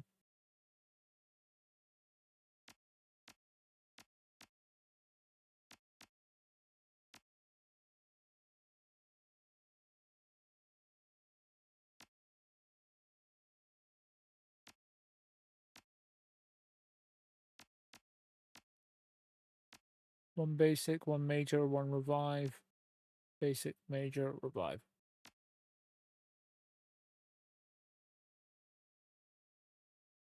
You have karma available to improve your character's attributes and skills. Open the karma screen.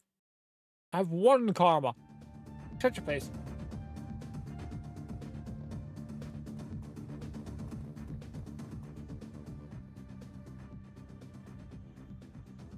Approaching the security checkpoint, you can see two Union security personnel standing guard. They have not drawn their weapons yet. They very much should have. Silencer, 2 shots, 2 kills. Throwing knife, 1 knife in each hand, 1 per knife for each skull. Approach and attempt diplomacy. You take a few steps closer, clearing your throat to get the attention of the two guards. It quickly becomes obvious they're not there to turn people away, but there to prevent any witnesses from leaving alive. So much for an open dialogue.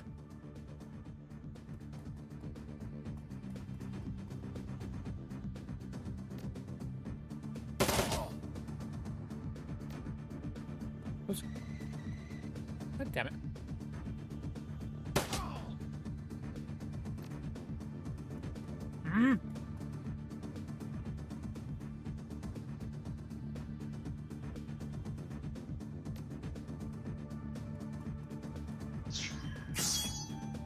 Bop.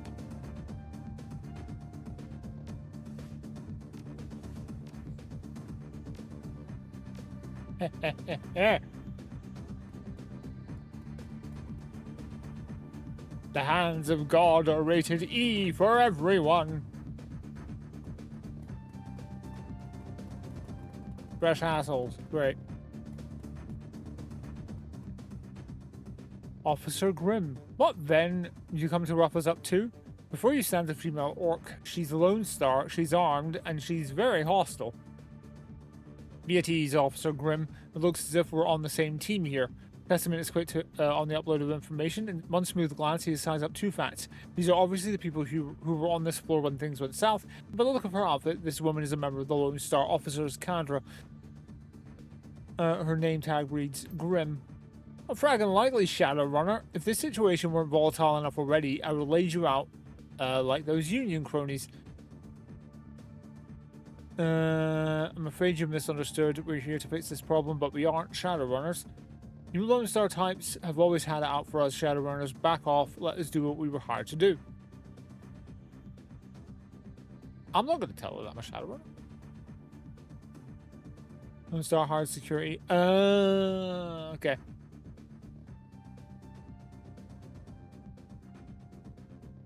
Officer Grimm takes a long moment to look you over with a detective's eye. I suppose you're not. Look, I arrived a couple hours ago in response to reports of gunfire.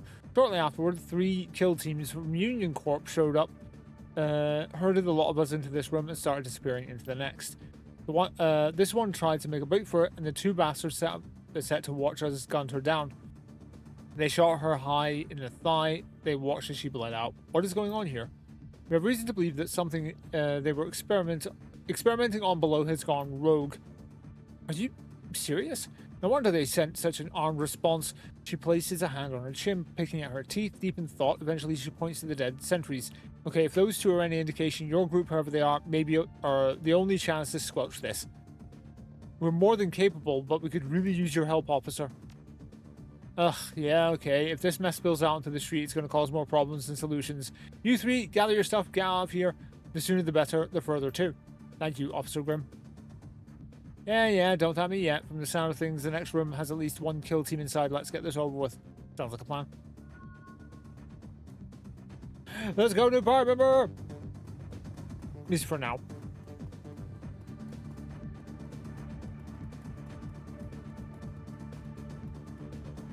Take your time. It's not as a kill team. Go on. Skedaddle. Get out. Auf Wiedersehen. Arrivederci. This is 2 doors, same room, I think. Ah, I see.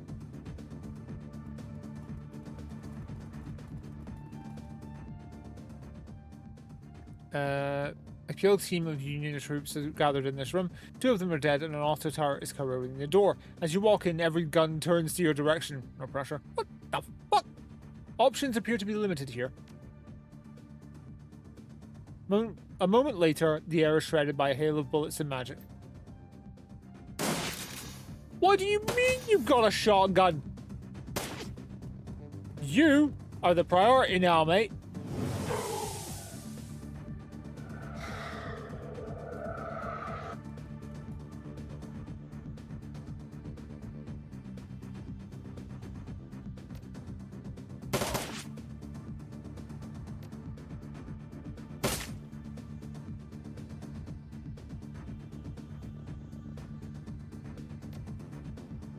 Gonna mark him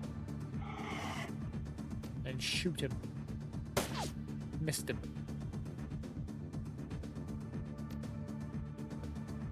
I'm gonna slow him. That shotgun can hit the entire team, so I should move.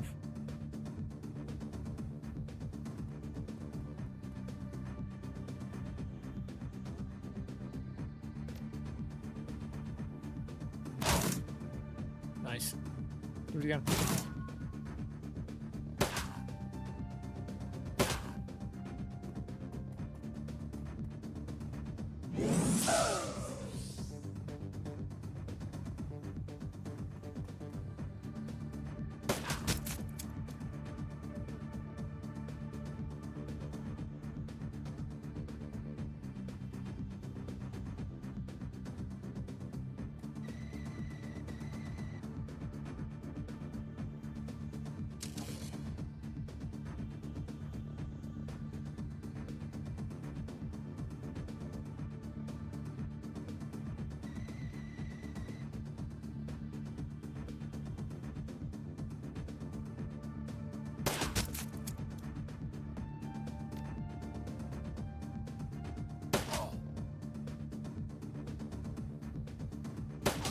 Nice.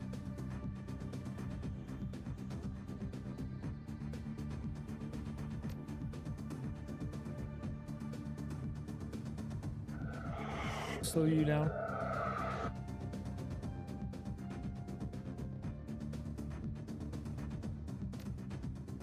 Give him a buff for a little bit in case anybody gets too close.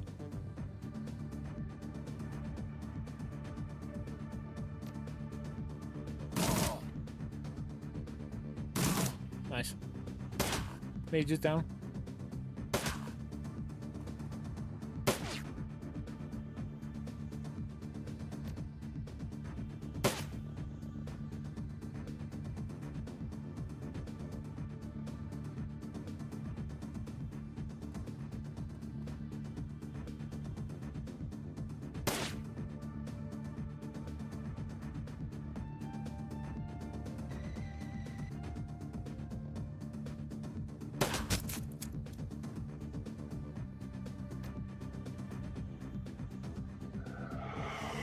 Slow him down.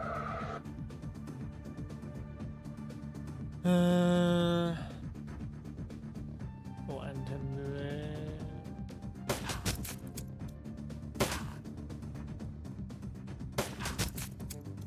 I seem to be real obsessed with bonking him.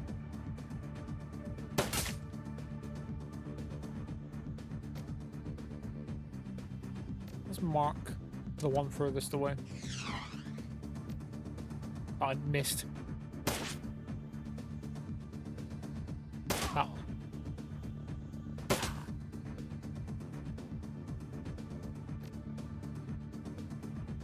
Slow you down.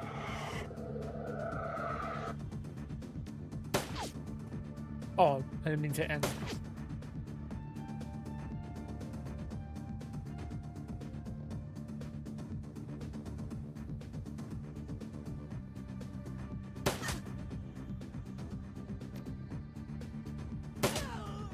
Oh, good crit.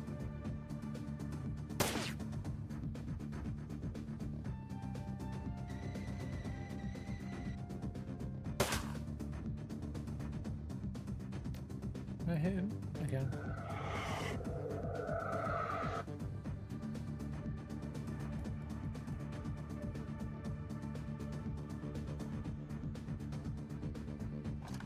Reload. Nice.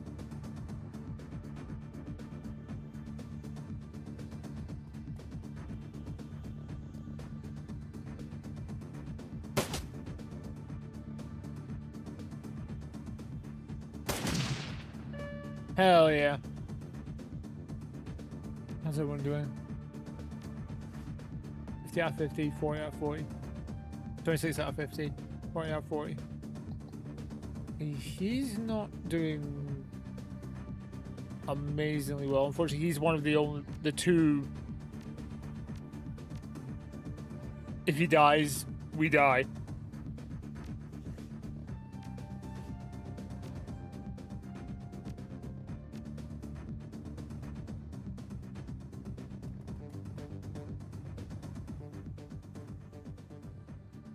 Oh.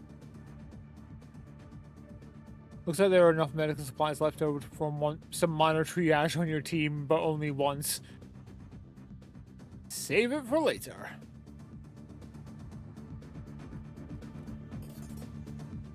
$17 yen, let's go. I should have bought a drone repair kit before. I'm in combat, but I don't know who with.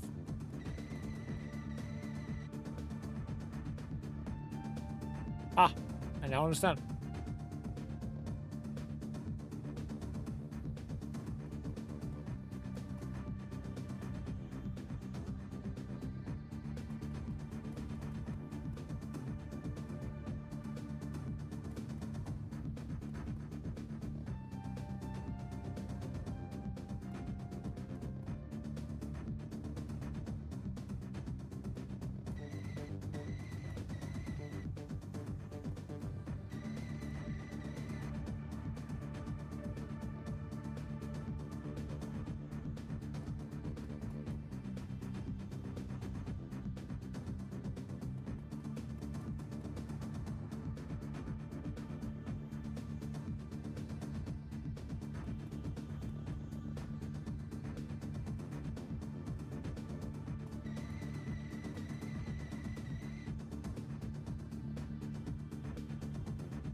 Oh.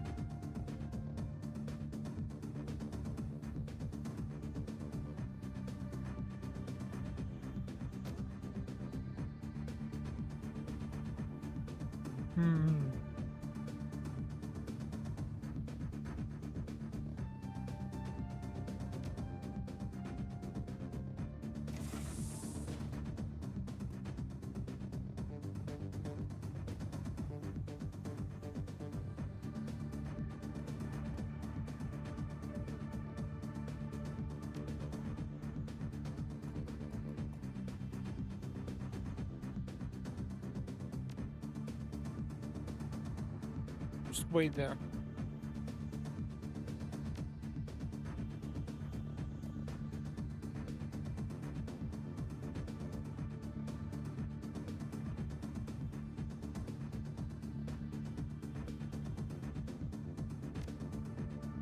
Let's try it again.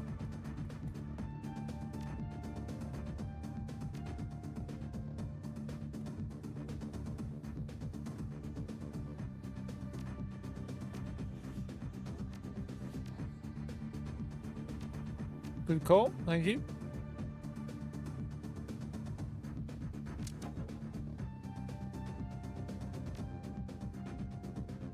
Oh Jesus! What are you? I wish.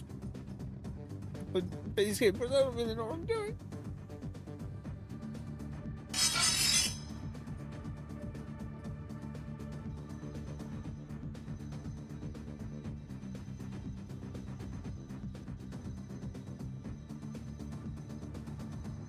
I clicked it and then they spawned.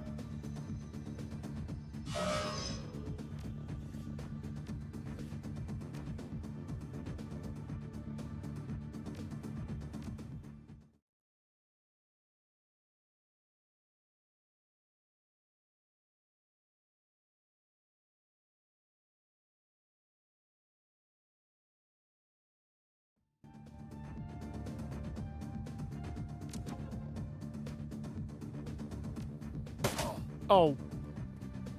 They know we're here now. Beforehand, they did not.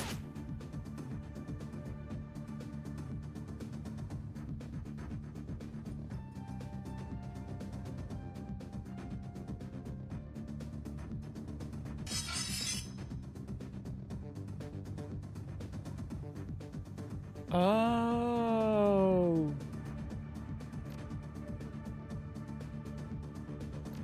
Oh, I see.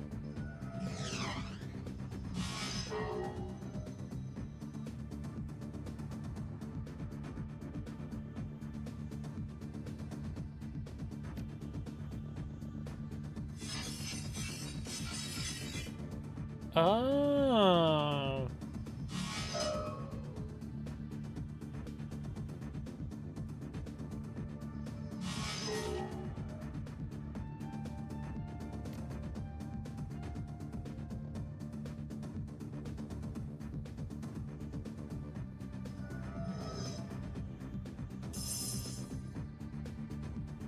Oh, I see.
Where was she?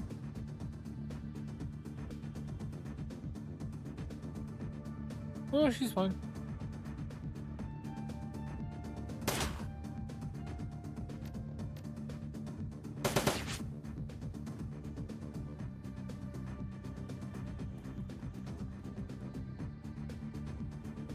Sims grenade? Yeah, I'm thinking about it.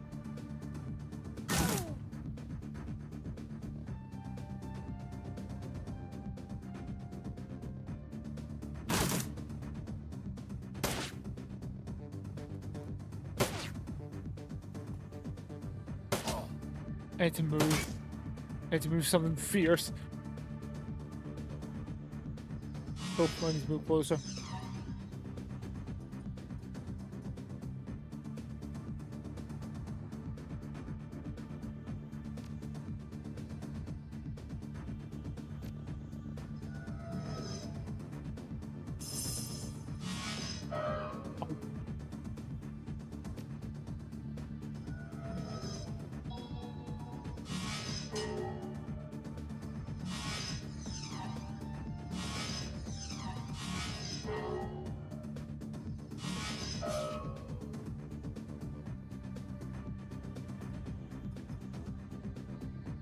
There's another one there. Yeah. I do like the sort of team we have where she's going full Lucy from Edge Runners. And I'm fucking doing the David Martinez. I'm a punch him. I'm a punch him.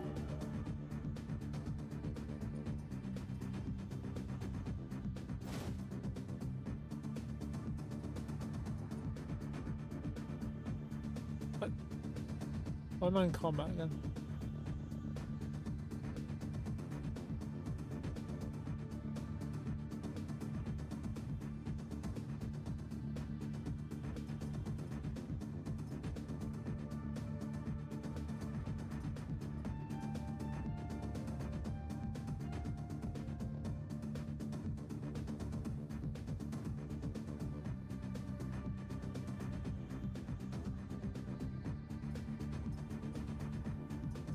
Posting? I did. I got farmer research.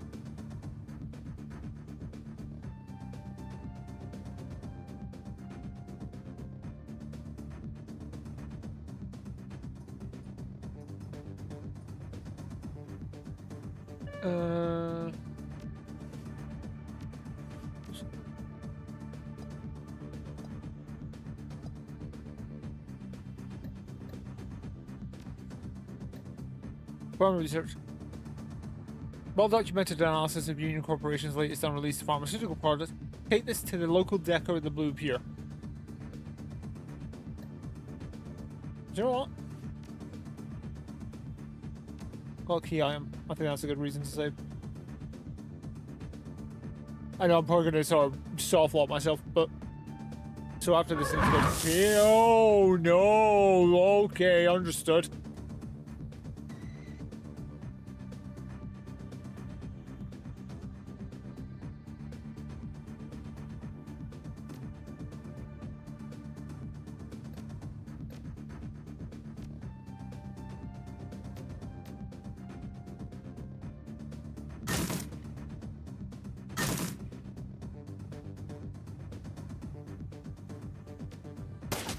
Ow.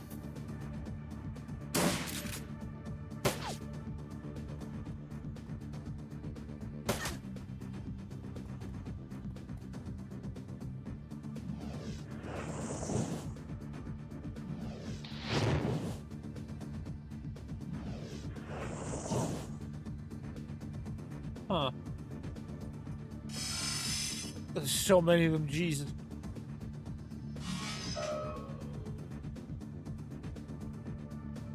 Go on, lad.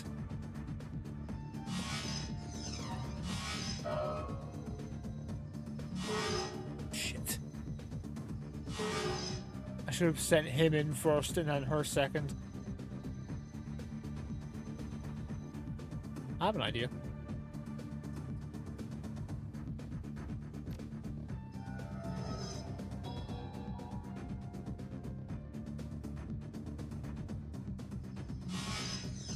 What moves? This is it.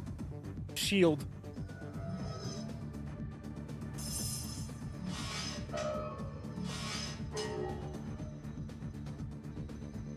Shield and shoot.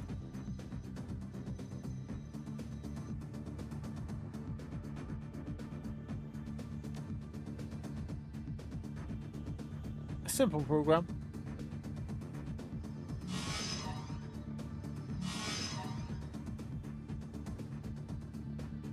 You may stay where you are.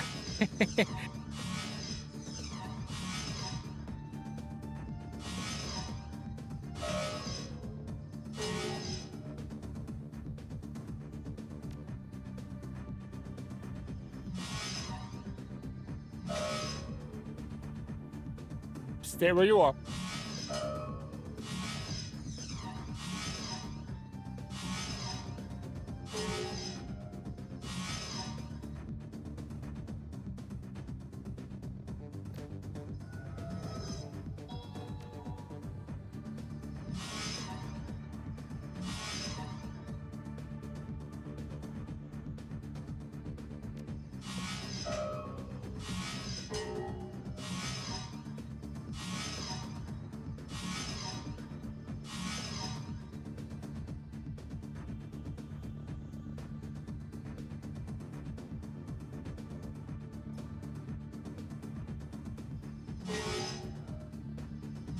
Damn it. Shield, bro. No. He was my only friend. Shield, bro. Howdy, folks. How we doing? No! Well, I'm on the clock now.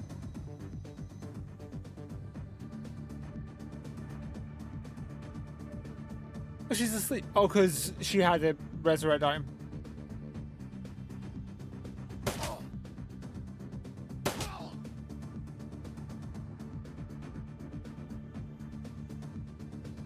Greetings!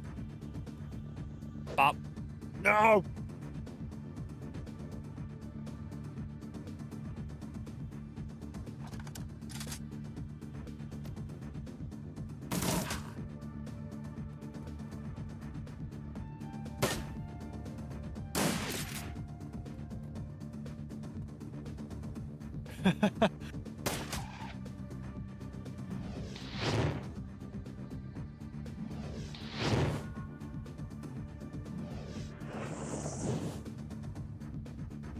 Huh.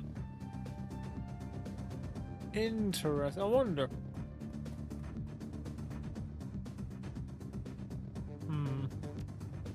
Let's cover.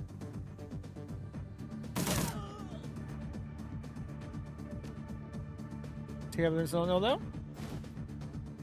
Scribbled notation. Written on it in written on a post-it note in capital letters is the word flood. Okay. Okay, you're not going back in there, love.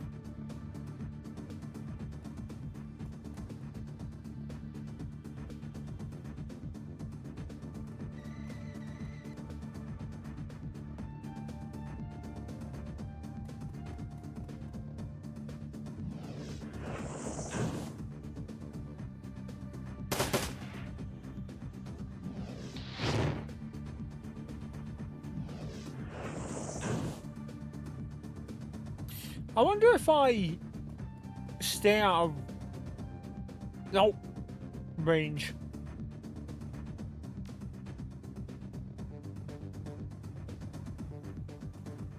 Will the turrets and demons just fight each other?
Okay. Now what? They're half health or less each? And instead of me going out, let's have my drone do it.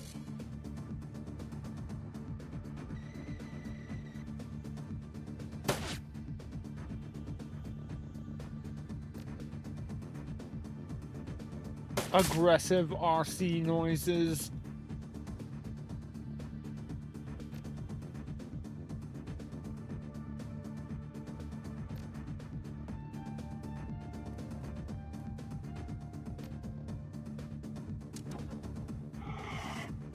Welcome to easier to hit. Testament, you can stay the fuck there, mate.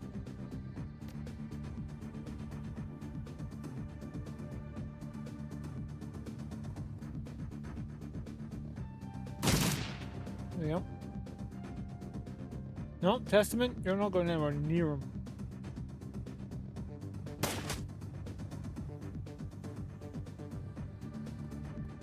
No! Right! Lady, you! I should have looked!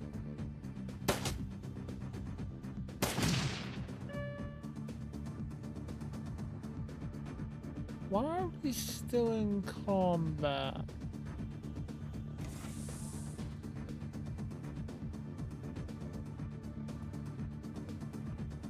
That's worrying.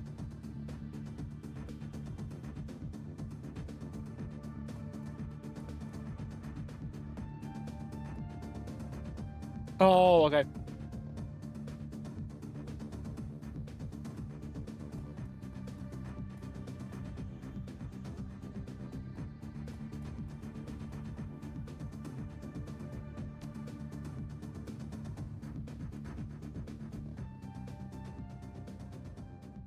You approach the personal computer belonging to the research head of the facility, tries to turn it on. Surprisingly, the monitor flickers to life with no apparent issues. Perhaps it's running off of a personal power supply. Root menu. Research log for the Firesworn. As quickly as possible, you speed through the highlights of various logs and records. According to this, Union used the knowledge gleaned from the results of Project Omen to pursue a sister project named Firesworn. In short, it appears as if this facility was created to realize that goal. A bioweapon formed from an intentional possession of multiple fire spirits in a single human vessel. Doesn't look like they were able to continue it completely or at all. That's an understatement. Activate the manual override controls with the elevator leading to sub-basement level 2. Turn off the computer.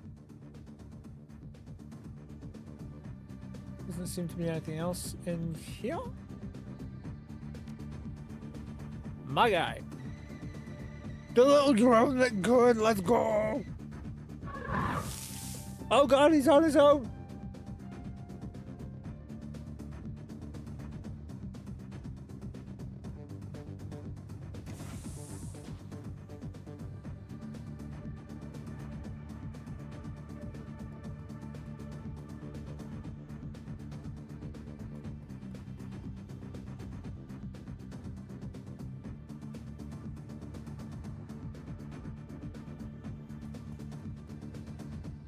Oh shit.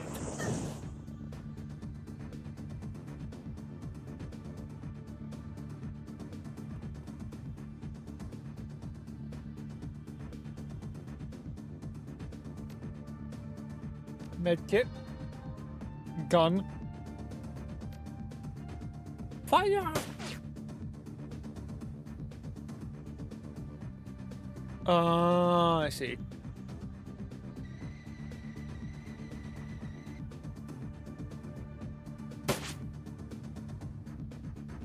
My Testament, you've got some hoofing it to do.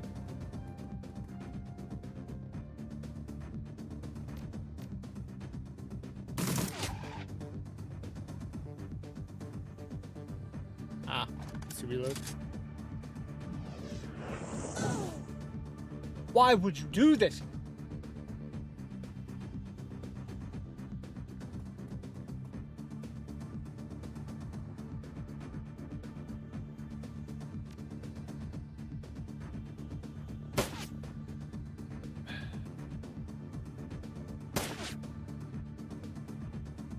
Kill yourself again. And get it some cover.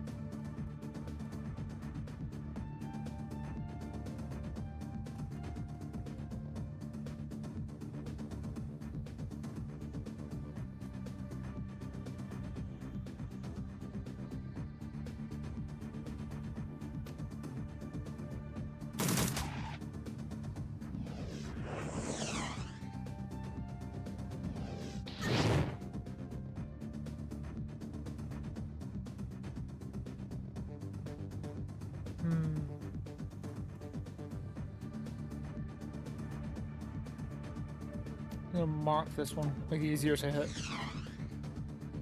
Missed it, damn it.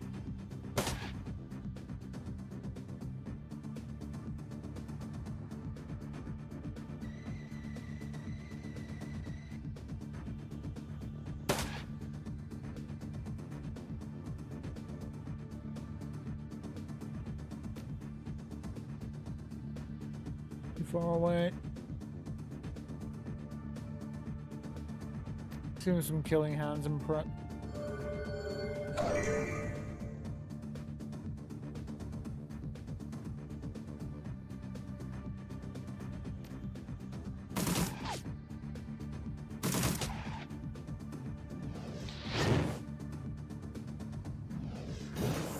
Ah, my drone.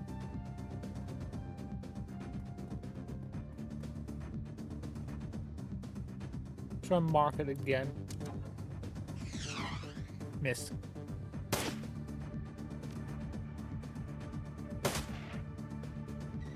Oh, God dang it.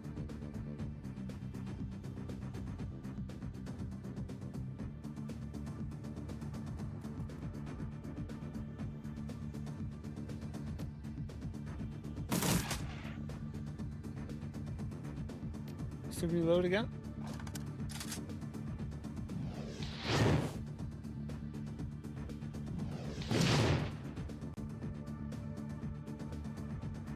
Aim.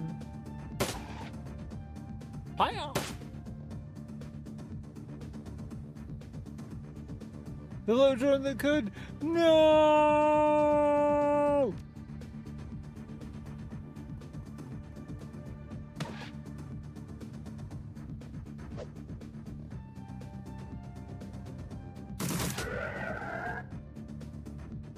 Now heal yourself.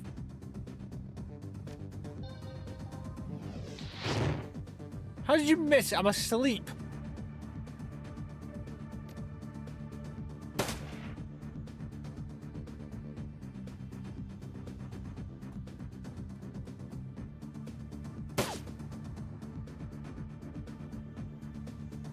Oh Lord, he's coming.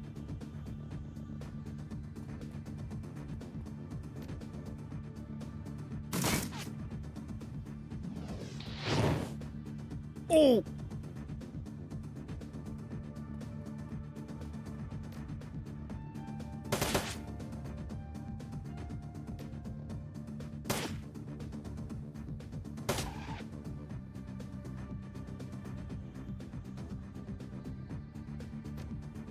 No, can't do it. AP I've got. Bop.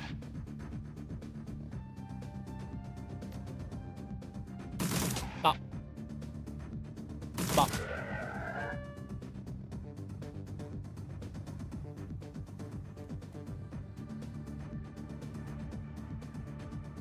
There's the stash. Ooh! Another summoning circle.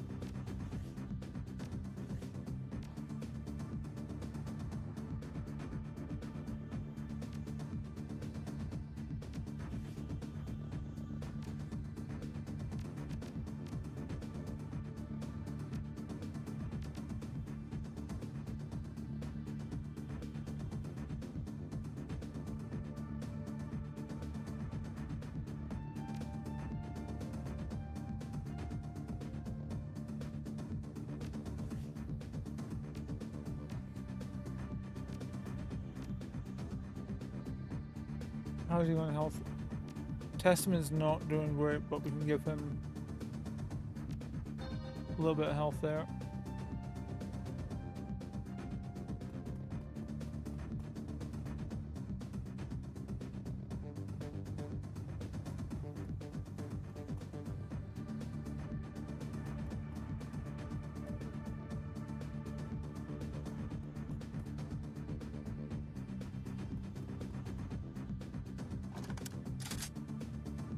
Reload her gun. Well, in fact, we'll reload everyone's guns while we got some quiet time.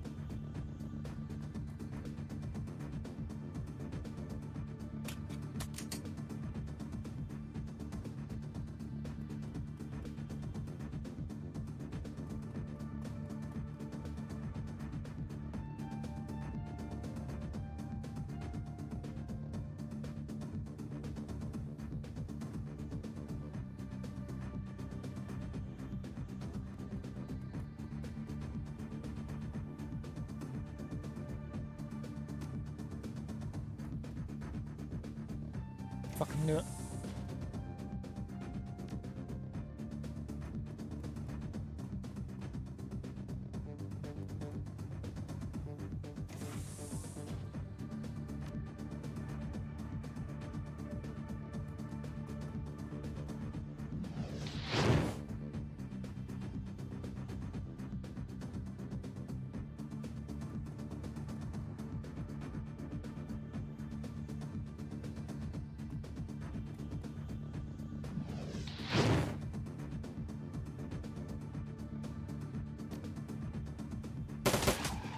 Two crits, nice.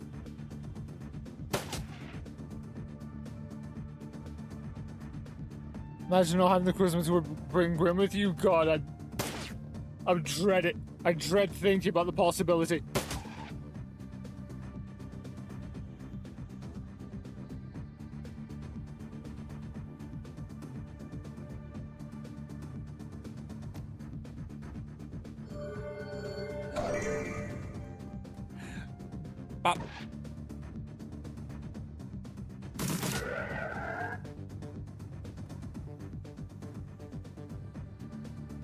Ooh.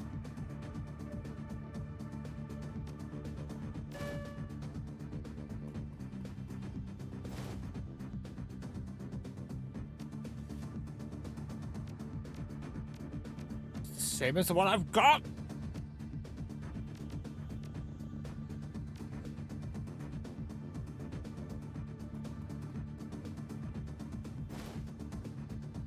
Oh, flashbang grenade, nice. Anything else in here? Nope, we're good.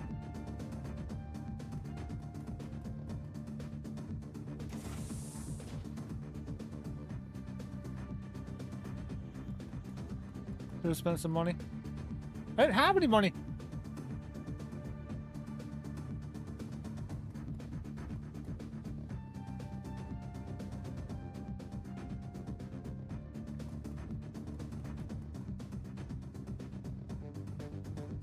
I don't want her to run in there first, so I'm not going to have her do it.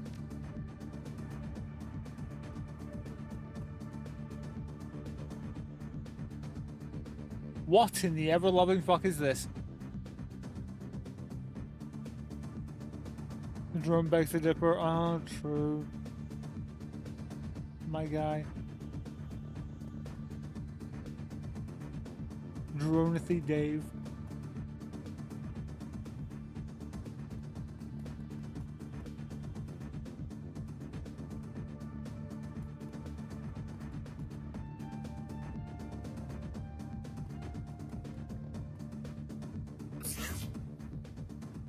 The terminal desk appears to be the hub of a large command center you've entered. As you look over the options available to you, there is a persistent red warning icon flashing repeatedly in the corner of the screen. Nothing you do seems to dismiss it. Remember 26, we're here to kill this abomination. Let us end this. Project Firesworn data. Open file, documented Firesworn abilities. The following is a list of the most common post-possession magics that the Firesworn has been observed materializing in increasing regularity. Claws. The Firesworn can, at will, extend a set of razor-sharp claws. Attempts at forcing through the holding area with this method have failed. 2. Summoning. The ability to call forth other kindred fire spirits with impunity began when spirit sample number 17 was bound to the original soul. Wards have held up with varying degrees of success. 3. Eruption. Though the cause is unknown, the Firesworn appears to build heat to a critical mass at all times, where it will expel the build-up in a violent explosion. Ensure the safe distance from the subject. Okay, so it's a close-range AoE. So, Testament, you fucking shit here, mate. Testament, you're going to be on the summoning ads. Emergency procedures. Time melee in and out. Yeah, primarily he's going to be focused on ads, but if I can get a cheeky kneecap in, then I'll go for it. Extremely calm-looking text swirls across the screen. In case of an uncontrolled containment loss of the Firesworn, please notify the research lead. The Union Department head will then use the failsafe console to activate the combustible materials suppression system. Also note that upon opening the observation room, the door to the failsafe console will open simultaneously as a precaution. Oh. So, the moment I open this door, this door unlocks.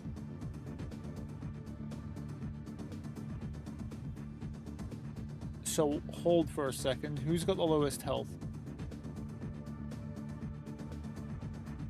Testament. Okay, buddy.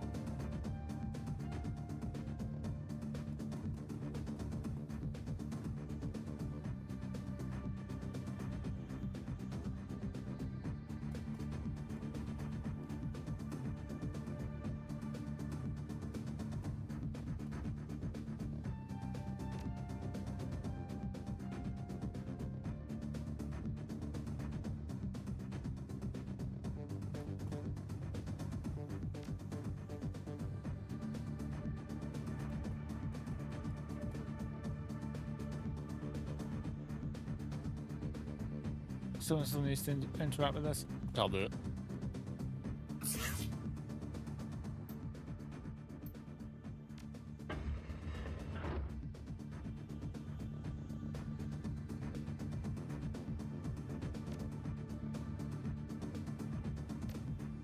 Mark that son of a bitch. Hey, Nixie, welcome in. How the devil are you? Hope you're doing well.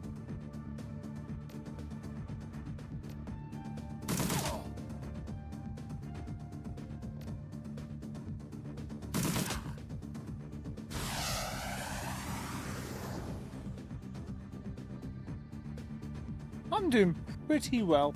I'm enjoying playing through this fan-made expansion for Shadowrun Dragonfall, made by Daily Rip and Chat.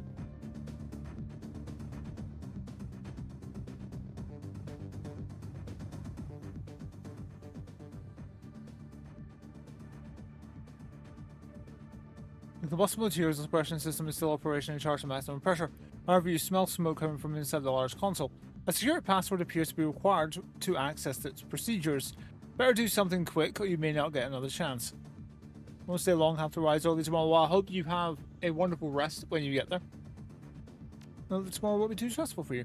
Please enter the password. Oh! Oh! Oh! I was paying attention. Blood.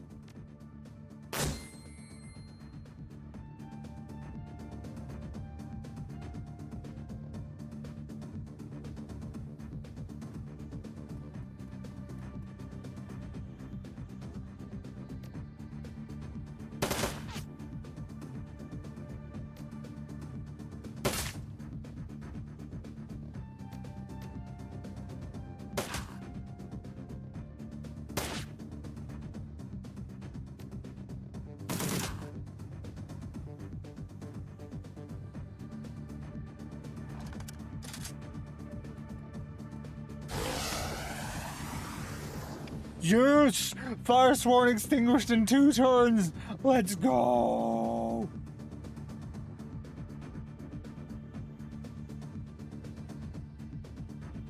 Did it do anything? The moment I activated it, it did 50 damage to the fire sworn.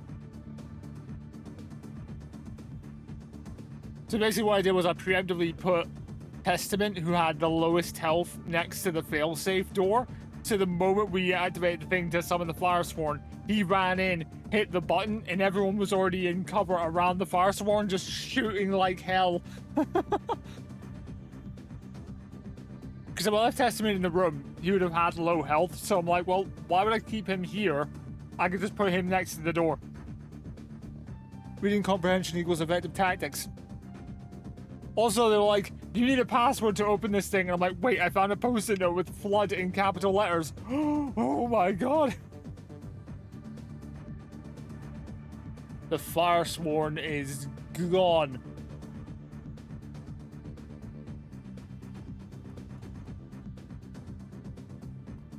Turns out, a librarian that reads is actually quite dangerous. Libraries. Books, greatest weapons of them all.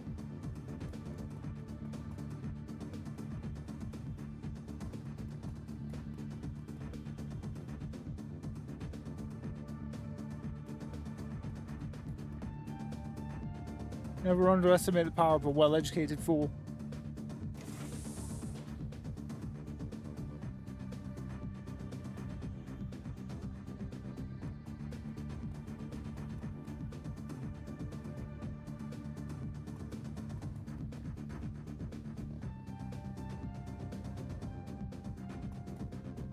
I'm just trying to get out now.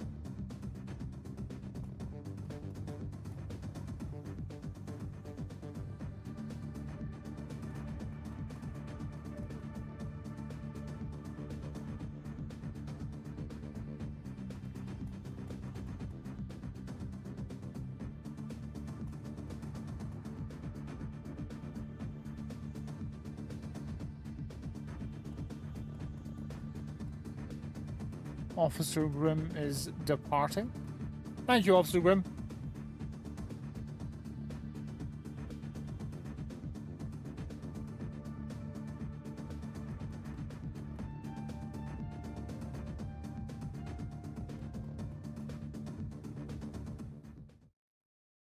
Firesworn defeated. Let's go. 3 bikes speed down the highway, flitting fast between cars and other late-night drivers. The destination, deserted chapel on the outskirts of the violated hospital. They race towards their adopted home, flying fast fast into the next twist of the unknown shadows.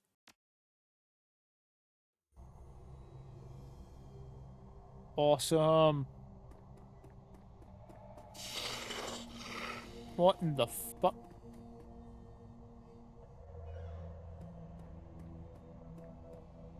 What is happening? I can't go inside, so... Uh-oh. Let me out. Let's spend some karma and save the game.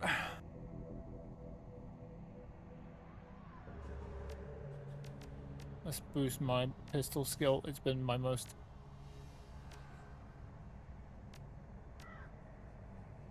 useful tactic.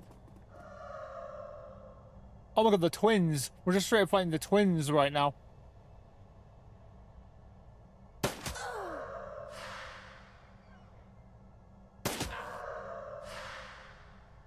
Oh, you son of a bitch. It is a link to 22.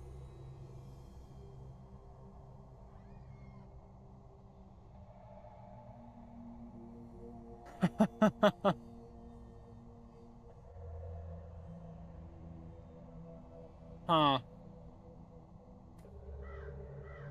Interesting.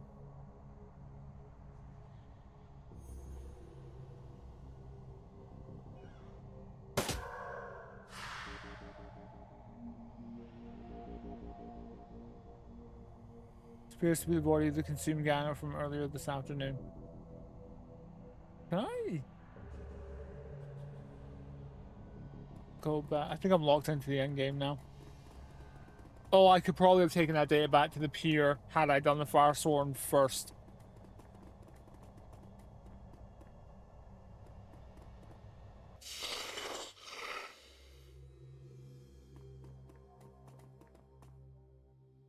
Distant voice. You fools! What are you doing?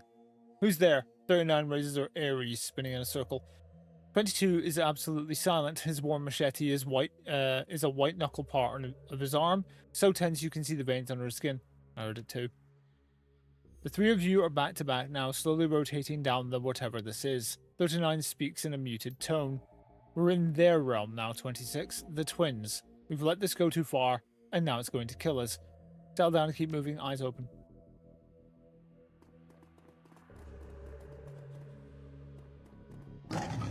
Whoa!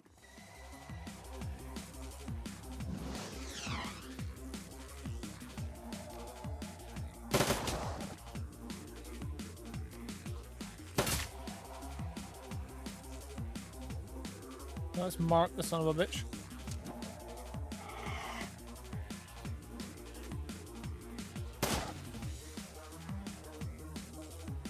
Slash it. Slash it again.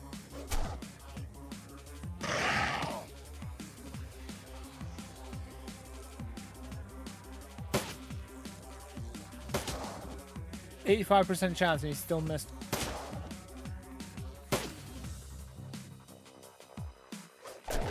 Nice. Save.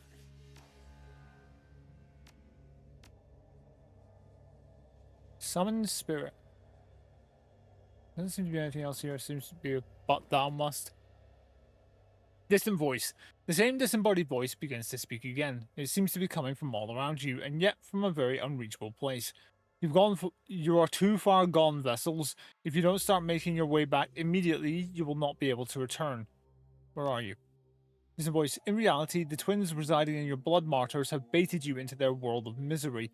And like the idiots you are, the trap has been sprung. Leave now or your lives will be forfeit, or worse. Not feeling the trust here. I'm not concerned about you, 22. By all means, stay. It goes without saying, we want to leave. If you can stop berating us for a fedding nano, take the oven. What? Get in the goddamn oven, or so help me, those twins will come and strip your souls to the void. Do it. Get in the oven. Climb into the oven. No, but yes, no, and seriously, no. Okay. There doesn't seem to be any other option here. It's just climb in. Yeah, it's just climbing. No, but yes. Hey, we're free.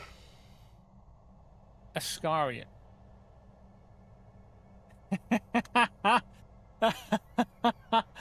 Ascarian, huh?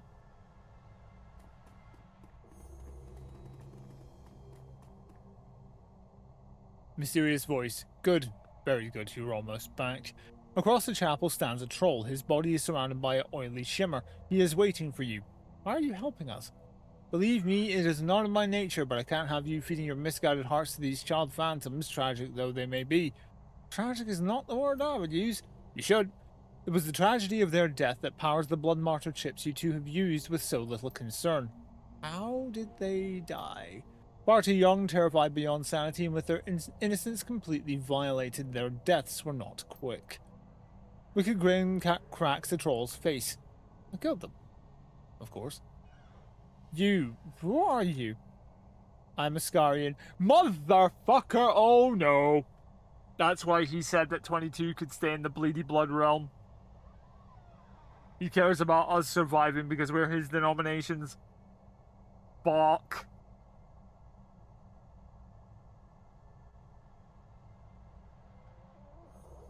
First recorded use of it. Ah. 39 goes pale. Her trigger hand is shaking. That means... Oh yes, you're starting to put it all together now, aren't you? 13, 26, 39. It's quite revealing, if I must say. 26, this bastard is another prime like Vexus. We shouldn't be talking to him. We should be ending him. So very unappreciative, 22. I've reached through the walls of reality at my own personal risk to draw the three of you back into the realm of the sane, and that after you killed my very kin Vexus. And what's to stop us from killing you now? I admire your courage and tenacity, 26, but I'm not really here. Huh. Son of a bitch.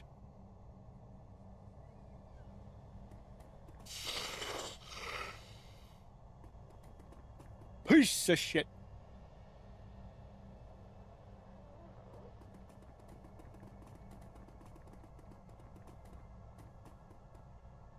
Travel to Blue Pier, yes.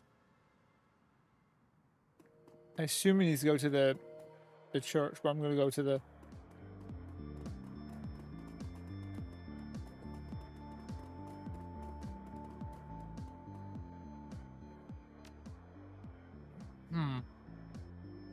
Let's see, mission items.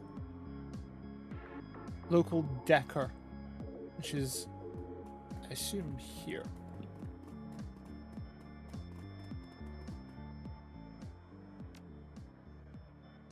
Oh, no, got it.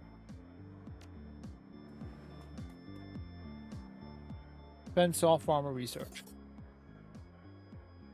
350, that's not bad. Nerd. I don't know if there's going to be another fight.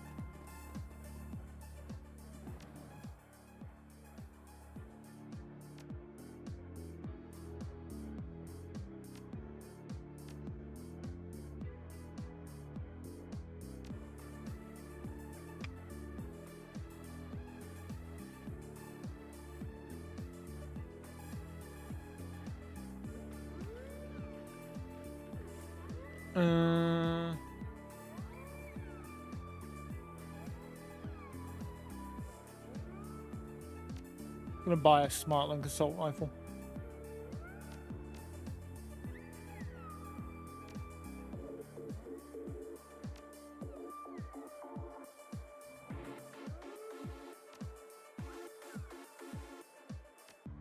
I'll sell the spare. Oh no, I did something. I did the wrong thing. So glad I looked.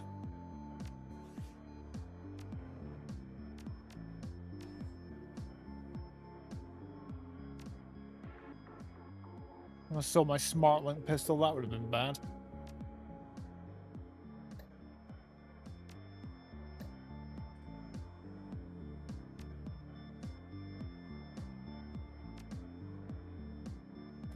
Okay, I need to go back to the church. Chapel, sorry.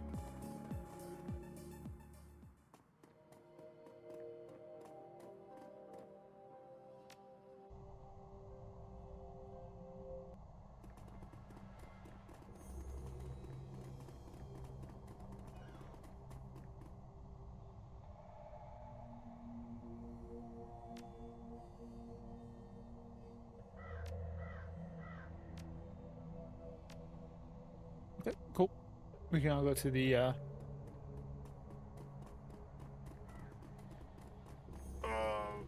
Antioch blokes.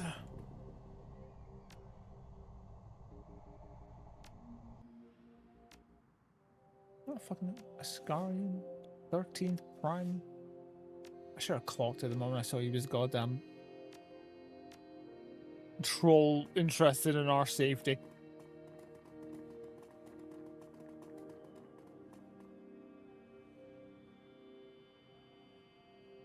Yes, I got 350 new yen, which I then used to buy an AK-47.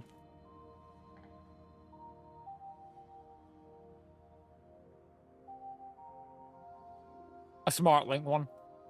Approaching the door to the Stoic Blades of Antioch chapter house, you raise your hand to knock, and when you're interrupted by a determined shove. Make a hold, 26. Testament, get down here. Yeesh. The barrage carries on for half a minute or so when the clicking and clacking of release locks finally brings 39's assault to a halt. The door opens and Testament's head emerges. 39. Something has happened. You're damn right something's happened. It was another Prime. Another Prime has approached you. Which one? He called himself Ascarian. He said he was the 13th. This is not good. No shit. This Ascarian, if he truly is the 13th Prime, and the pattern remains true, that means his two vessels are the both of you. No shit! We know how this is working already. We have finished our analysis on what could be retrieved from Dr. Sparrow's logs. I haven't heard any of this yet. What does it say? The short version? There's not much to go on in the logs. Dr. Sparrow was not very consistent with her daily entries. I want to hear it anyway. Union hired 3 people in pursuit of Project Omen. Dr. Hannah Sparrow, whom the 3 of you had spoken with before she passed away. Then there was Jeremiah Bradford and his brother Jacob Bradford. Did you have any contact with either of them? Nope. What? Would you want to? But want what? To meet them. At least one of them. Jeremiah Bradford. He is the brother who was speaking with Dr. Sparrow when the recorder was left on during the last entry. You know who he is? After analysis of the journal, we began research of our own. Our prophets have been blessed with answers to such an extent. 26. Get a hold of some transportation for all 4 of us. 3 bikes aren't enough. We're going to meet this Jeremiah Bradford. I think I have an idea of where we can score some sturdier wheels. Good. Make any preparations you think we're going to need. Medical supplies, totems, charms, cyberware, drones, anything. Think real hard. Take 22 with you and then go get the transportation. Testament, pay us. 3,500 new yen, split between myself and 26. Testament takes 39's good demands in good stride. Perhaps he's already figured out not to get in her way when she has a full head of steam. Very well. What about you, 39? I'm not going back into that chapel until we deal with this, 26. I'm going shopping. She's pretty awesome, isn't she? 26, we got a little sidetrack there. The Blades of Antioch knew about the entities like Vexus and now Ascarian. We've been hunting them for weeks, and though we did not did not know about the simple correlation between the prime numbers and their denominations, we did know that each prime was grooming lieutenants using potential rituals of some form. We haven't put all the pieces together yet, but judging by Hannah's journal, it seems that her plan of intervention may be the only reason you are not subservient to this Iscarian. Are you trying to tell me something, Testament? Simply to be careful, 26. You do not know what sway Iscarian may yet hold over you. We'll cross that bridge when we get to it. Let's get moving. Cool. So, I've got money.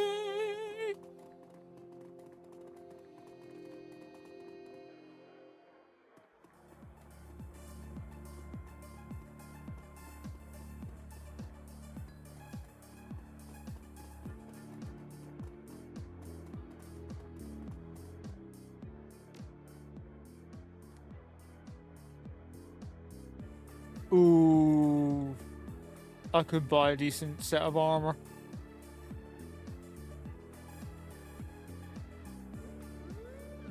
My armor's already 3, but judging by the looks of things, I think it might be new stuff.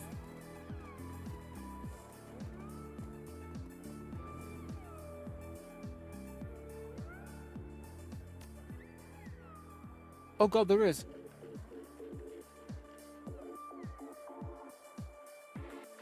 The Remington Room Sweeper.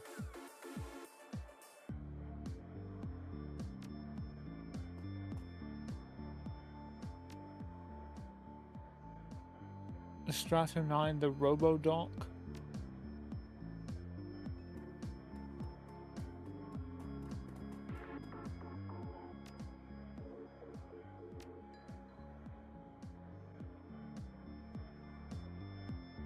I'm gonna buy some bomber kits and healing items.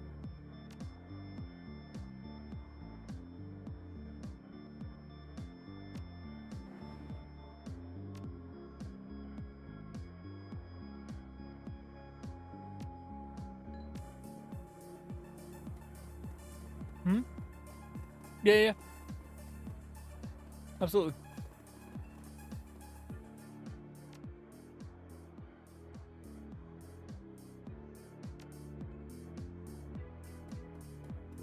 I got you, no worries. I'll publish it anyway. Because all the music in this VOD has been from the game. Like I started the stream with the title screen music, so...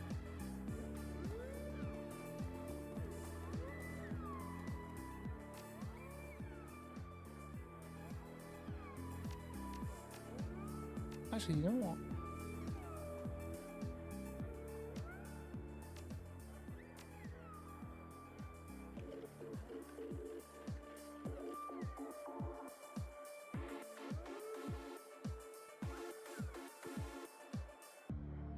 Had 6 HP.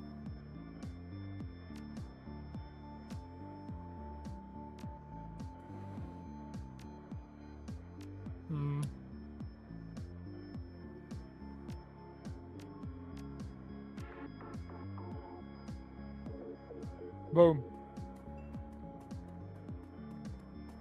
Right, so we bought a bunch of healing items, got myself an AK-47 and a silver arm.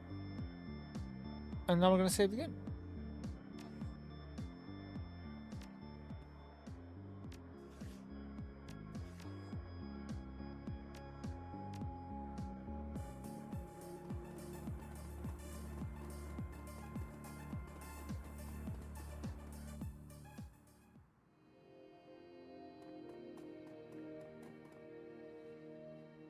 Return to the chapel. Yes. Let's head to the formerly Knuckleduster territory.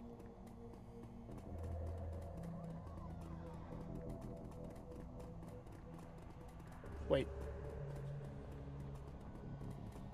26 was working on something in the pipes. I can go down here now. Huh. Interesting. There's nothing here. Anything to sell? No, unfortunately I sold everything.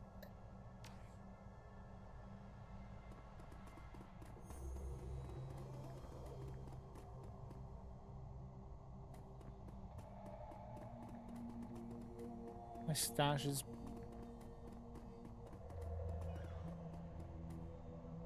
Yeah, my stash has an outfit. which I'm keeping for posterity. It was the first outfit I had when I started. Worrying thing is, Testament was in our party, now he's gone.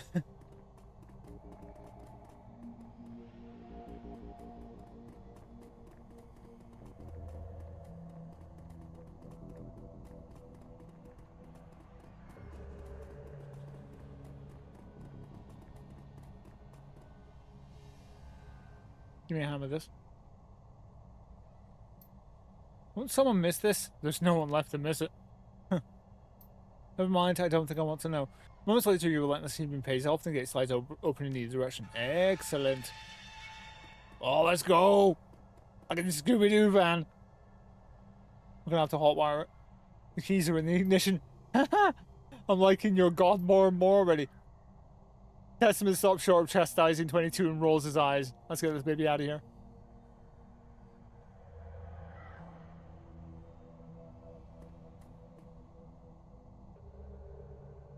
An hour later, everyone has gathered around the van, ready to find the enigmatic Jeremiah Bradford, the shamanistic micro-inscription specialist who carved the filigree into the paint jacks of each vessel, and probably into the drones on the first hunt. 39 is standing tense next to a crate she's brought back from the market. She's apprehensive and steals the occasional suspicious glance at the chapel. Okay, we're all here. Let's get to business. Did you get me anything while you were out? I got you a panel van. Actually, 22? Yes, I did. The big guy starts to amble over to the crate. Not now, 22. We'll take care of all that later, en route. On that note, the blades of Antioch have divined a general location of Mr. Bradford.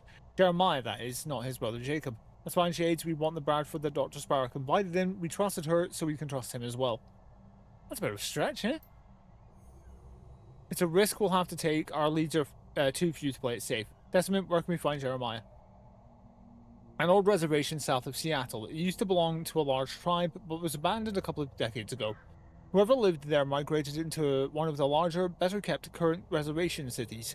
I'm afraid we were not given the specifics of the location, just a general area. Some investigation may be in order. Fine, Shades. There's no way in hell I'm spending one more minute here. The twins are grown far too powerful. Hey, remember they're bound to these blood martyr chips, 39? Just because we leave this place, there's no guarantee that we will be safer than any other. I know you oaf. But this actually relates somehow to these creeper little poltergeist shits. It would be suicidal to stay here and wait for these horrible children to drag us down into whatever oven-infested hell they've created for themselves.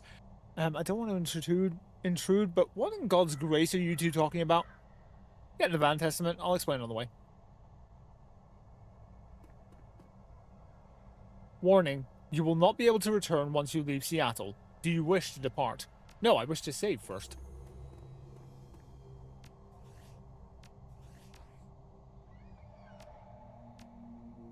Now I wish to depart.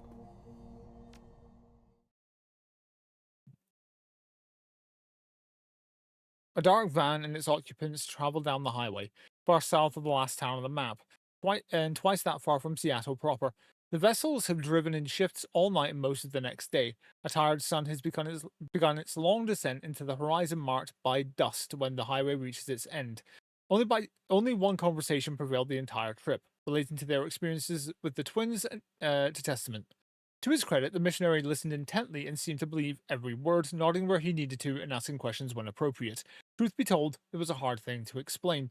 The sun is casting long shadows across the old reservation where you step outside of the van. Okay, we have healing items. We don't have a party. That's worrying.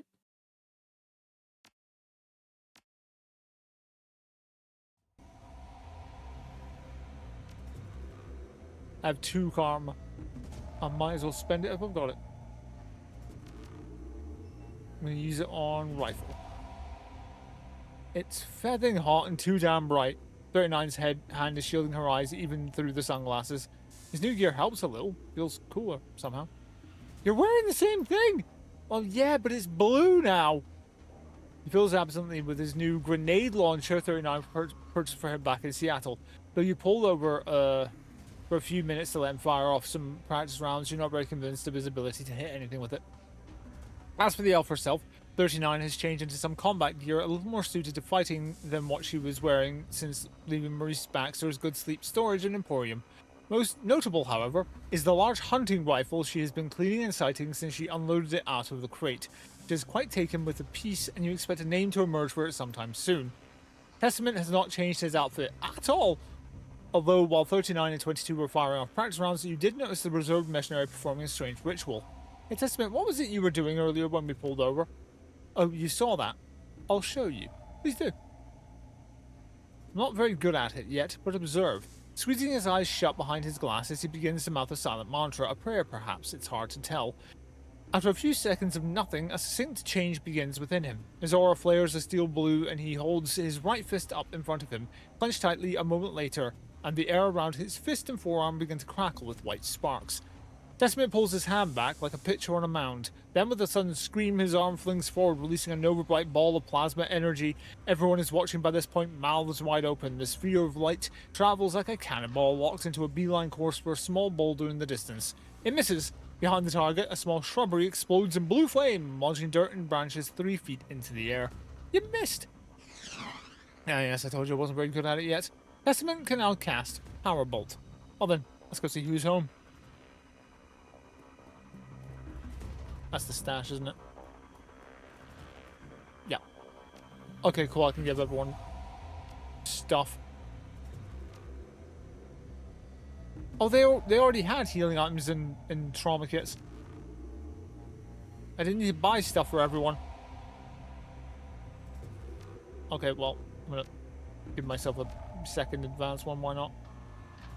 I'll give 22 a second revive. Give him a second revive. Give him a basic as well.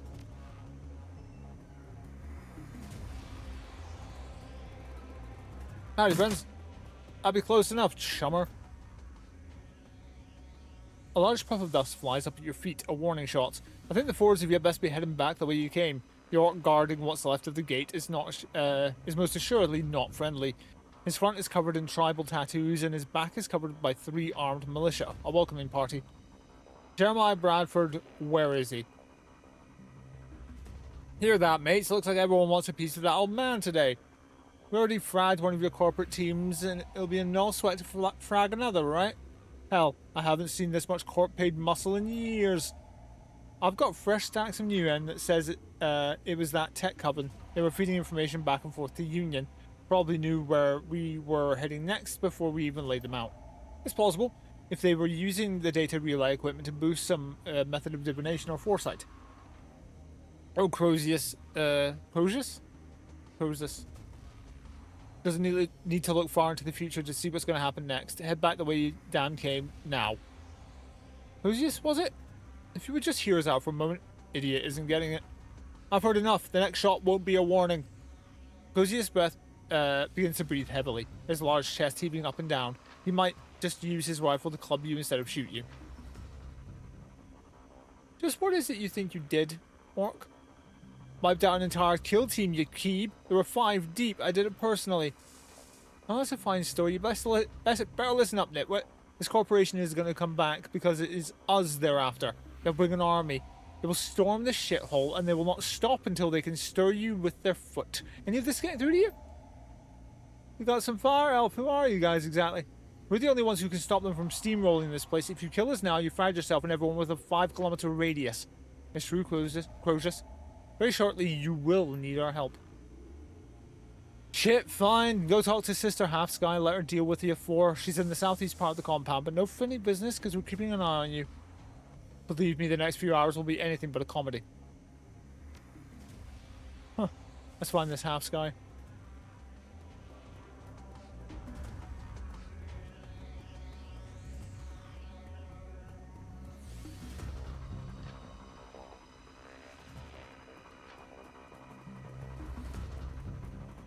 Whoa, that's Shady Sands in Fallout 1.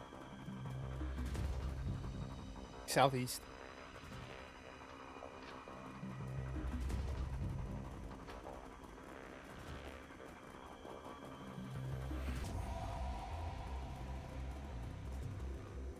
And they return. And if they return, will we be ready? We've done what we can, but I'm afraid there just isn't enough of us to offer much resistance against a significant corporate force. You're gonna need firepower, and we are it. What the? Who the devil are you people? This human local looks over at your cozy spruce VT is waiting with a party or two. Welcome the devil in. How the devil are you? How's your stream? What were you streaming? My name's Larkin. I'm playing Shadowrun. Having a good time. How are we doing? I'm on the final section of this expansion for Shadowrun, so I'm deep in the story, deep in the weeds. You in charge? Of course it is. Of course it is. Name changes. I'm getting used to them. Who the devil are you people? This human looks over at your group and is just about to jump out of his skin when he sees the four of you. Where's that damn orc? How did you get in here? Be at peace, Sycamore. The coyote spoke of 4 intruders who would not be easily denied. A serious-looking woman stands at the table with Sycamore. She is young, but her hard expression speaks to a fast accumulated wisdom. It appears as if Crozius was not up to the task of stopping them. Actually, he let us through, nice enough sort, quite handsome, good people skills. Your sister Half-Sky, if I may be so bold. Indeed, Prayermonger Shannon Half-Sky to be more accurate. Prayermonger?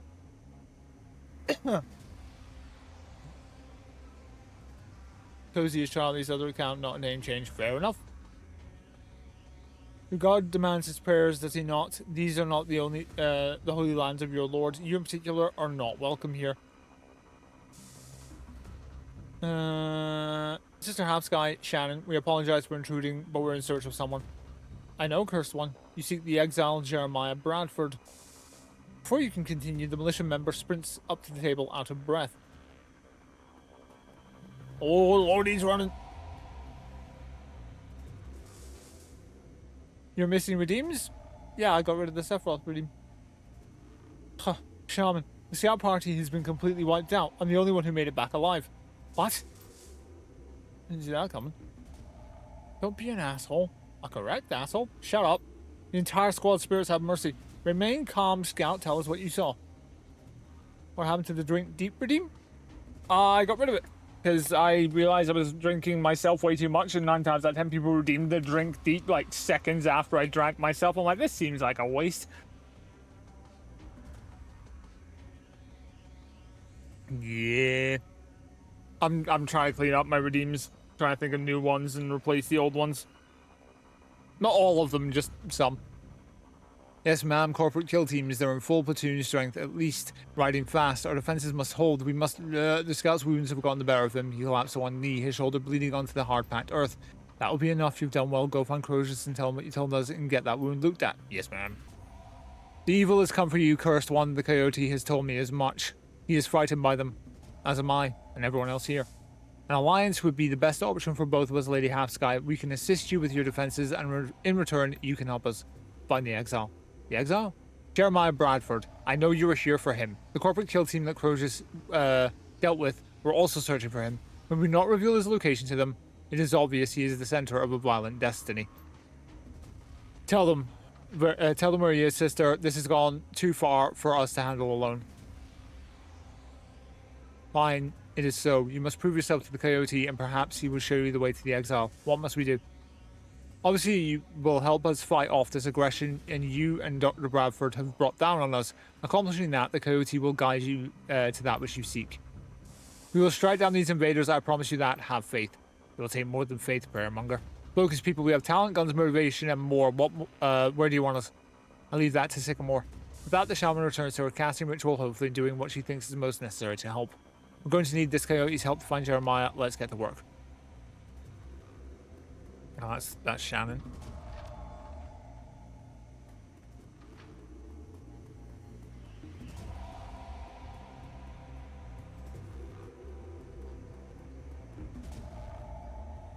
Oh.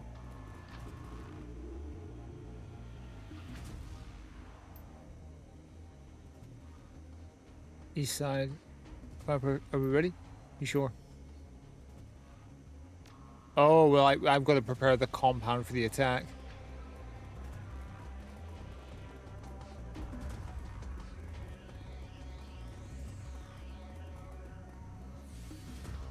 Something we can do to help with the defenses? Trying to set up more sandbags, do explosive traps. Just one man. I want to get the militia to help.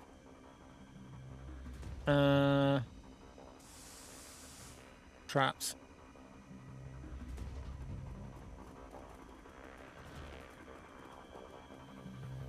Not my specialty.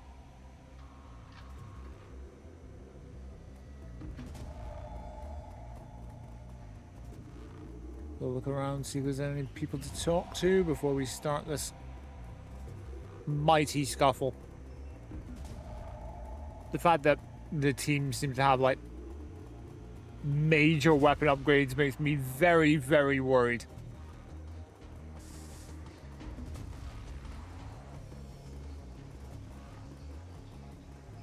But not much we can do. Except hope and pray.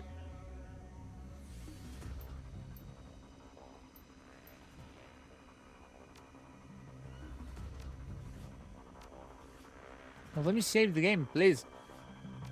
Thank you.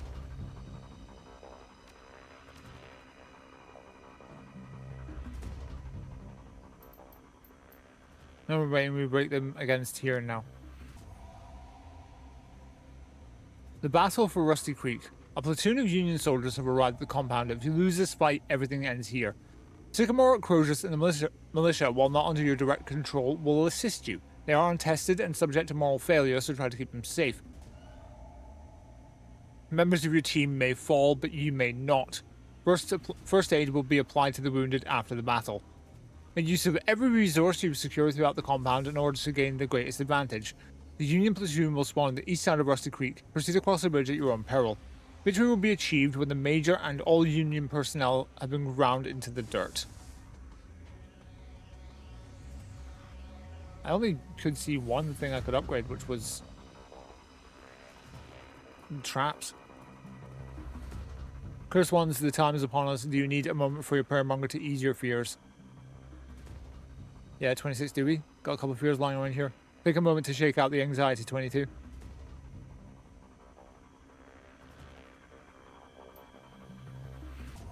Eyes east, here they come. Hear the sound of approaching voices. Oh lord, they're here and they're ready to fire. So they have mages as well.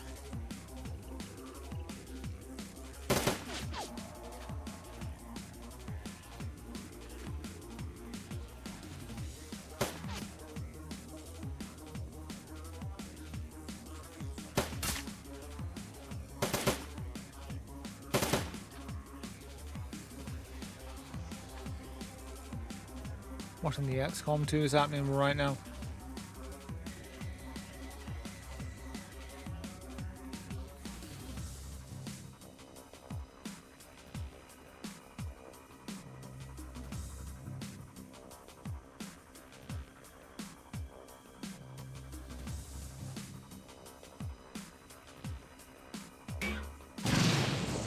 Nice.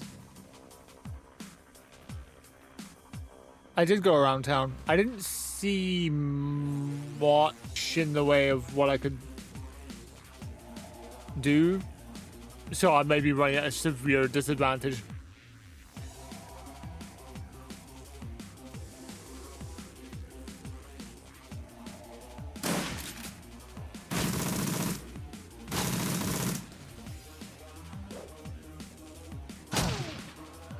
I did do a full lap, but I didn't see any.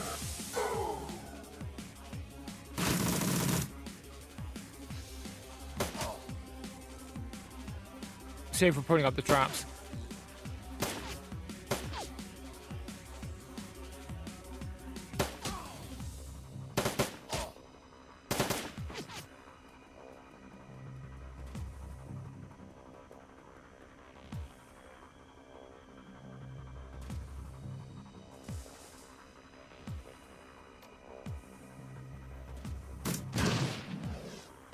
Whole bunch of stuff and Lord. God dang it.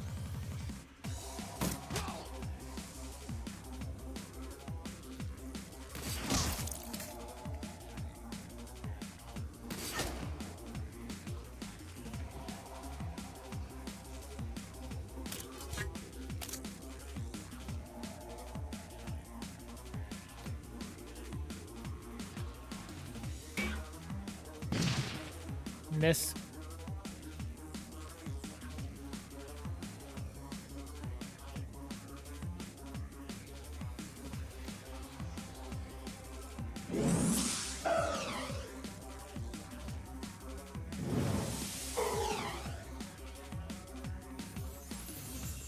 I ran around the whole compound. There was no, like, talking boxes. Save for one. That was Sycamore.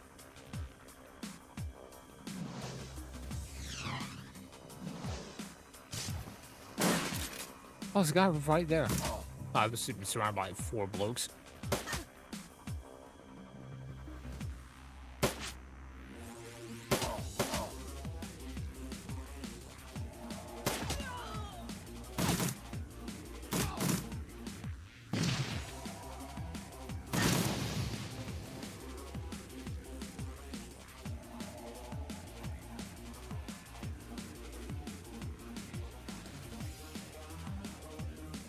Come on, drone, let's go.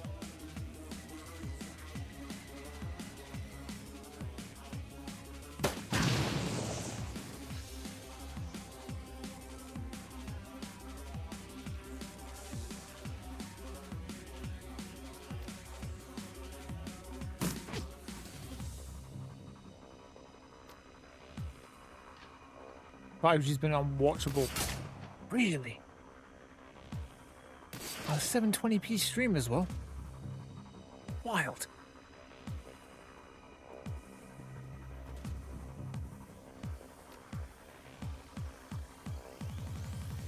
Thank you.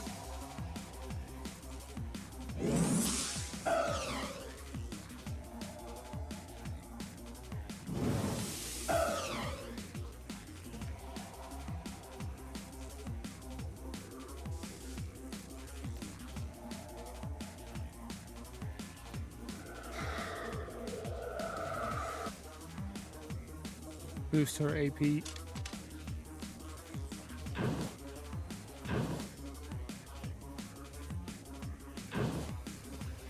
front is fire like a fool.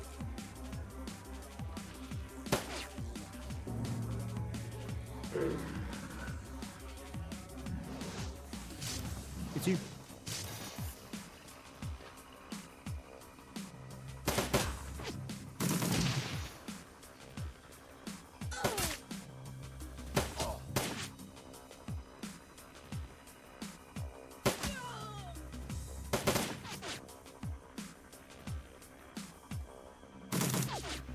There's bad roaming today. Ah.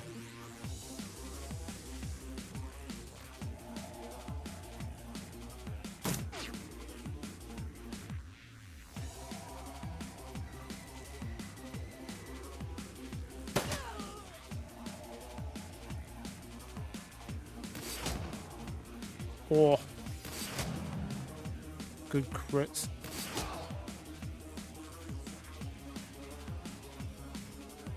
Load the grenade launcher. Wait for them to appear.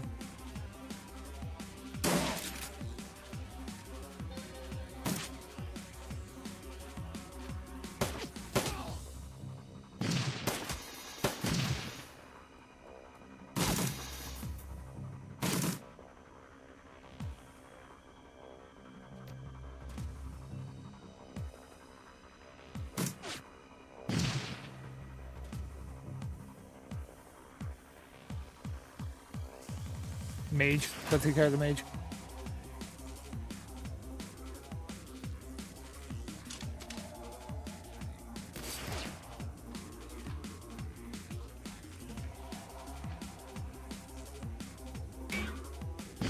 Fucking missed with the grenade launcher.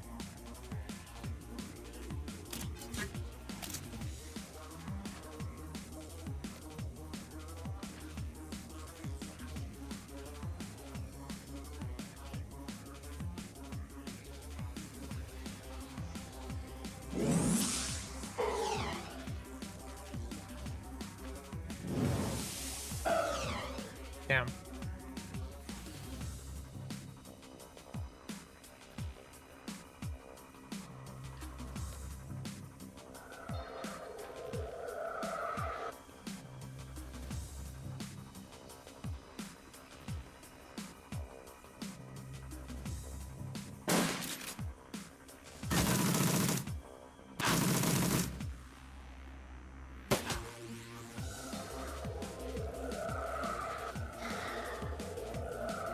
Let's take care of that maging yesterday.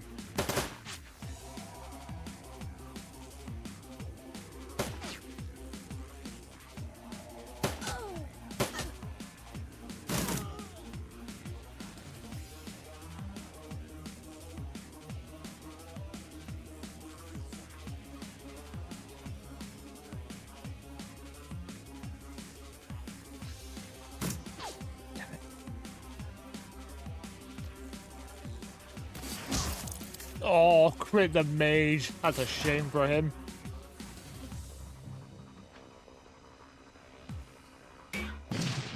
God damn.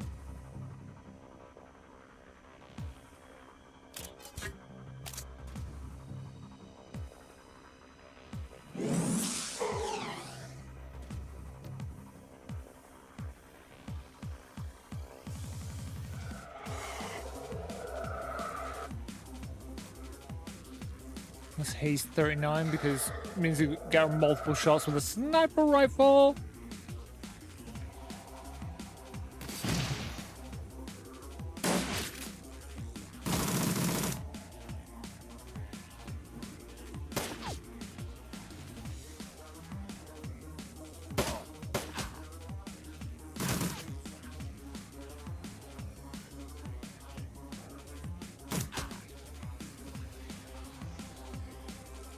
It's 3 AP, so 1 AP to reload the sniper. Oh, it's fire. Crit. Nice. Oh god, there's so many more. Conjurer, Sergeant, Trooper. But the General's still not here.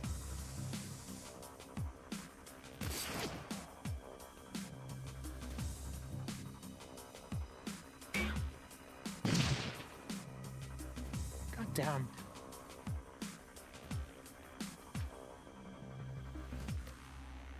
I wish you started just throwing knives.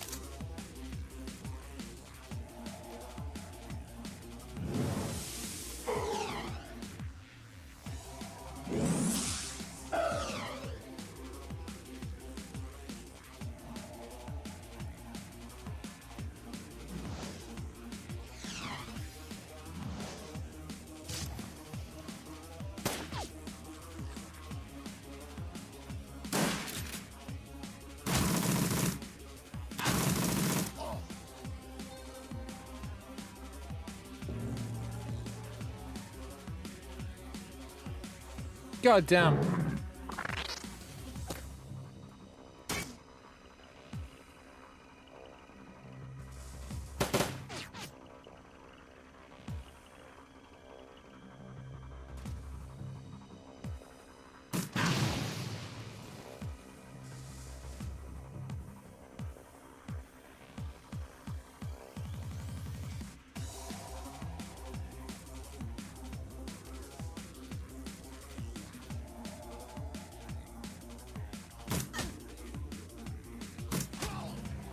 Nice. Conjurer's down.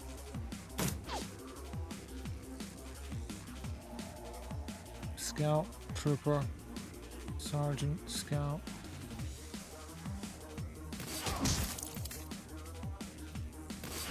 Nice. Maybe you'll get this grenade? Nope.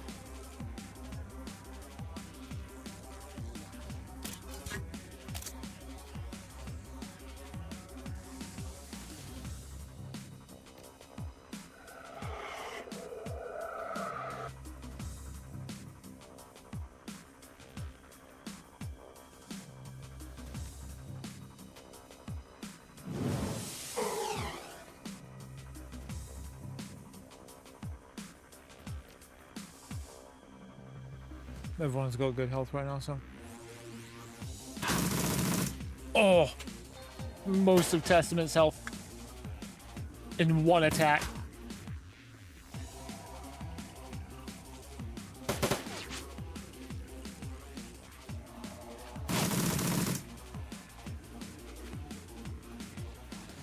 God, if the grenade launcher could hit. My guy.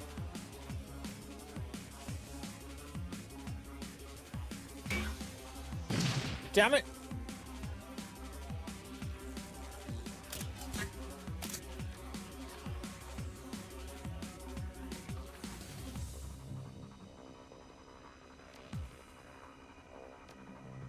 Do it again, friend.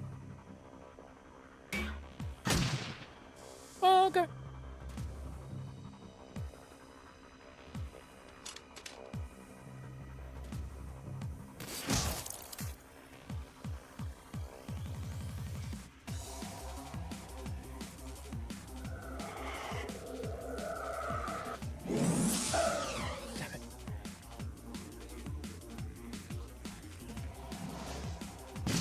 Nice.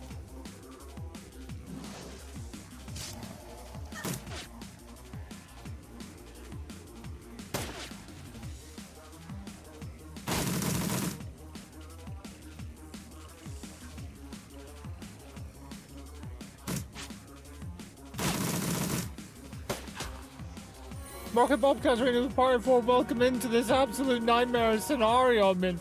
How the devil are we? Gotta win run, I understand. Self-care, best care. You know, the usual. How we doing? How we doing? Missed. Let's go for the 82% right back. This is Shadowrun. Think, Fantasy meets Cyberpunk. This is Daly's mod for the game. I missed it, still killed him. Let's go. This is the final. I think this is the final fight of the DLC. I keep calling it DLC. You know what? Fuck it, it's the DLC.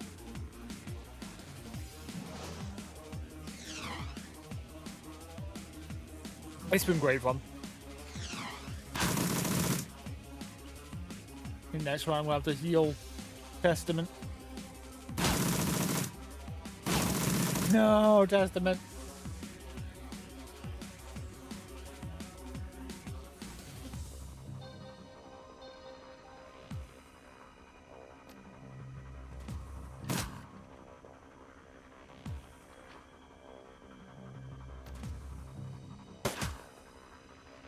Who are you? The Major. Oh, you're like the dude.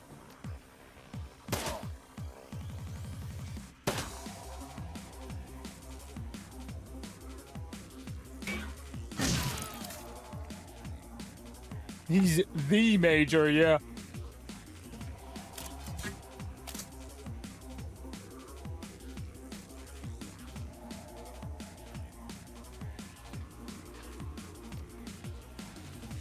I can't heal anyone because... Oh, I could just... Boop. Missed. Oh. Alright, Testament, you need to heal yourself, my friend.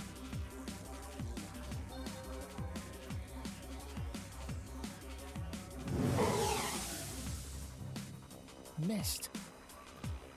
You haste him. And slow him.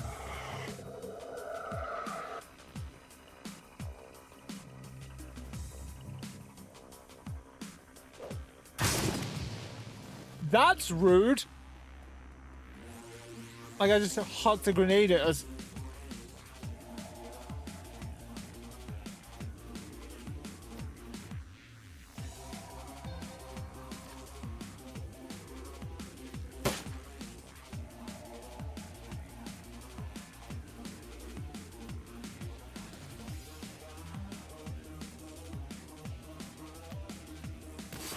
Missed.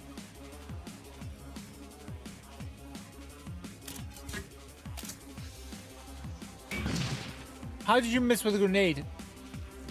Like, close is good enough, dude.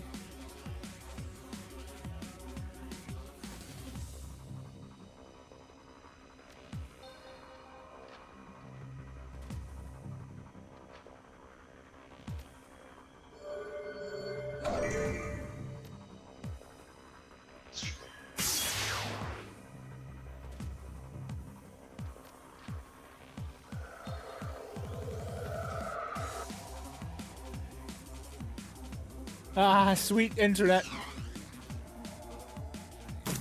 I'm fine for my life, Daily. We're all on fire.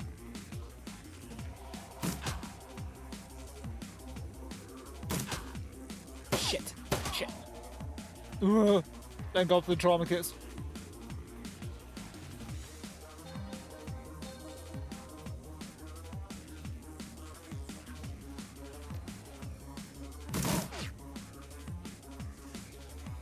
Reload the sniper.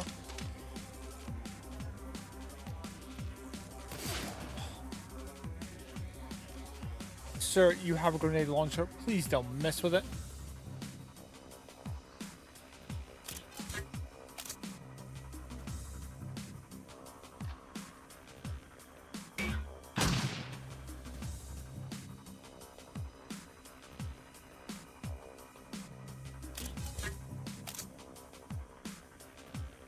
Manifest.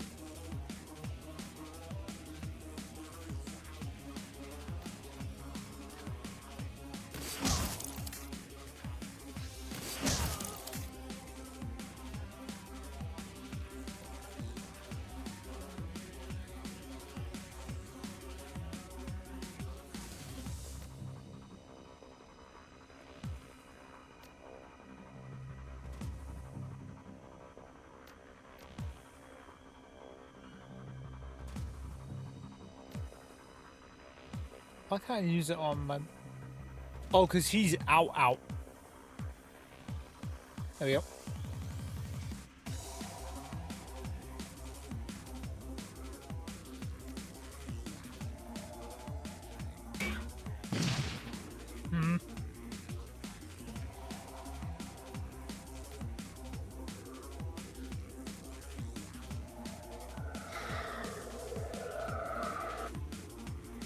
Reload the grenade launcher ready for next round.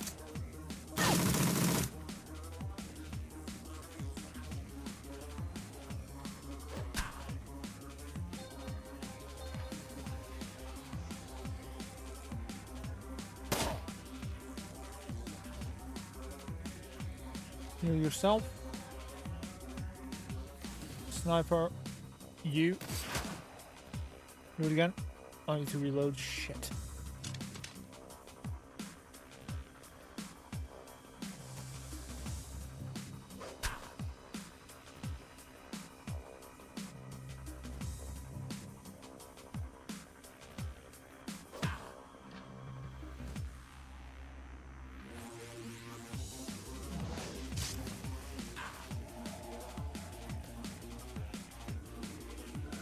Heal.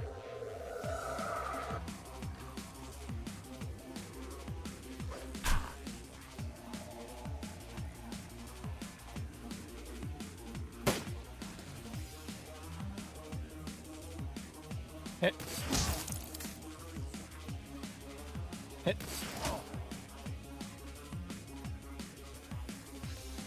Flash. Nice.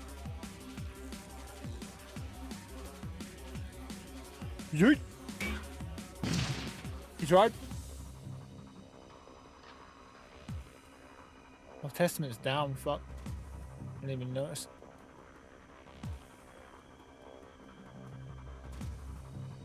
Testament, no! I thought they said that if I fell, it counted as a failure, but everyone else would be healed afterwards.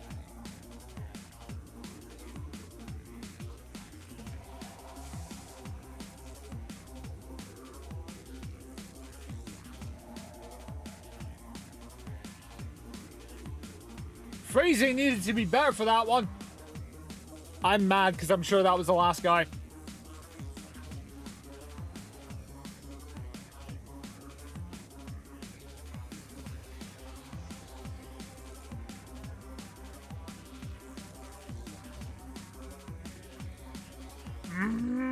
Really frustrating now.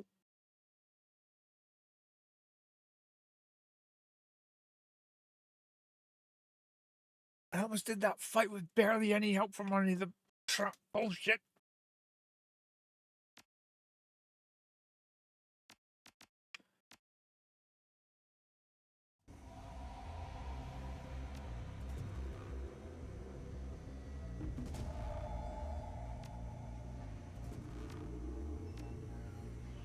Yeah, shut up.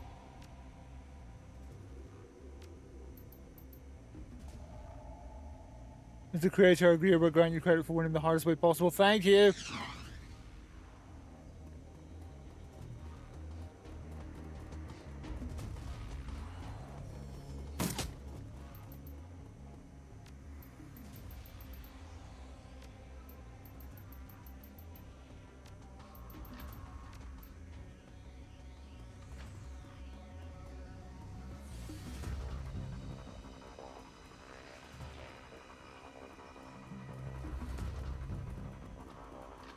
Oi, Shannon.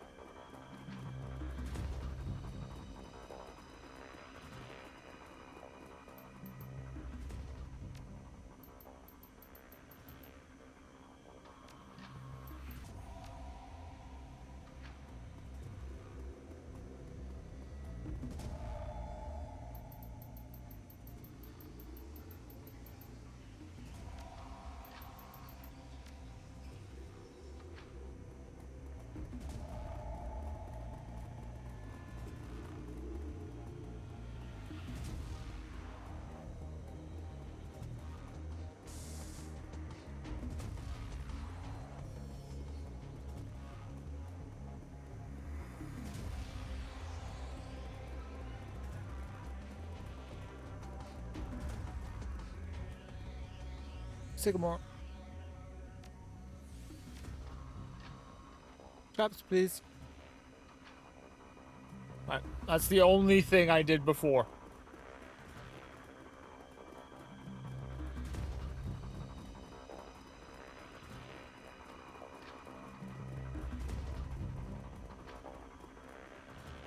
I went over here and there was nothing.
What the fuck?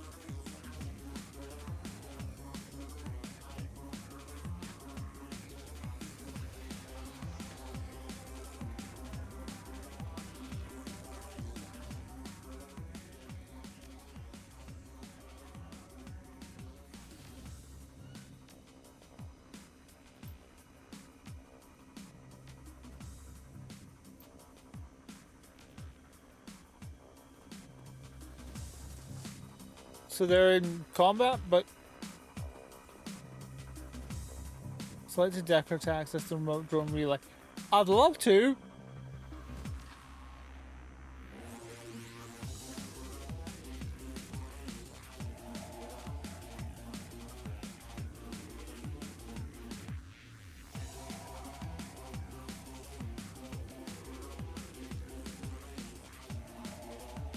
You go again.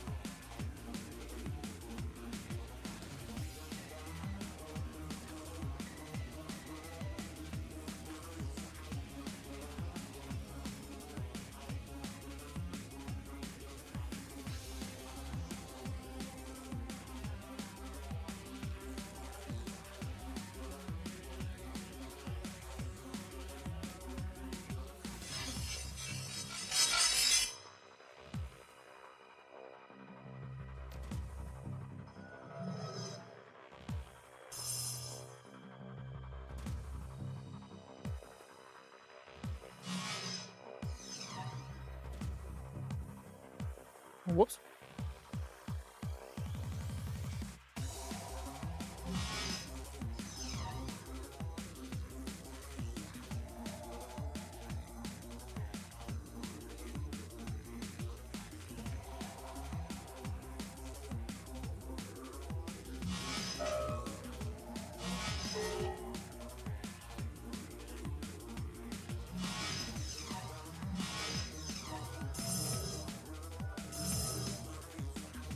That doesn't seem good.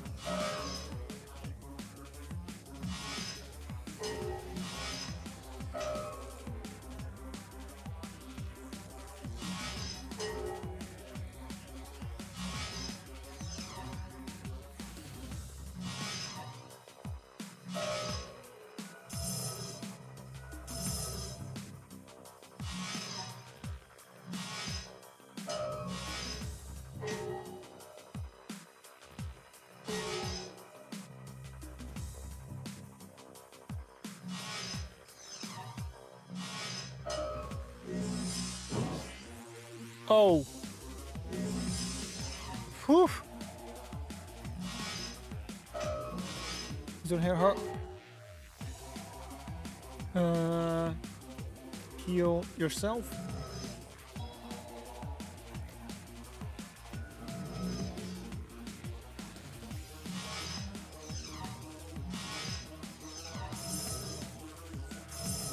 Stop charging your shit.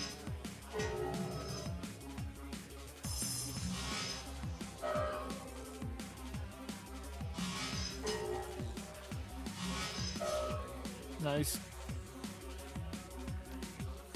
Defend yourself. And attack.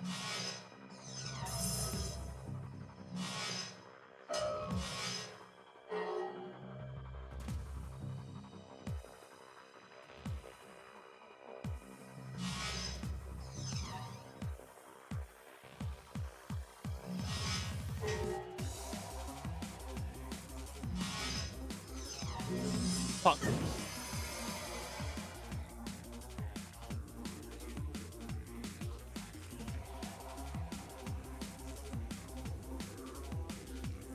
I'm wondering why we're in combat though.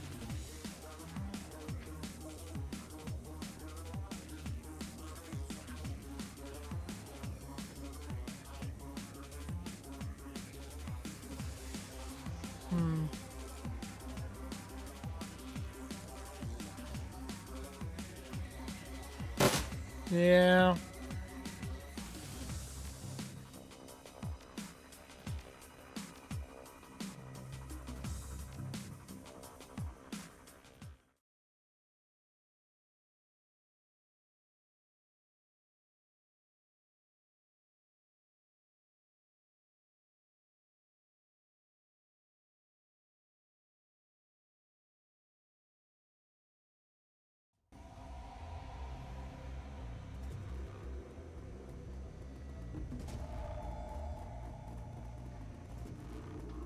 Minor glitch. So good.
Major, is that you?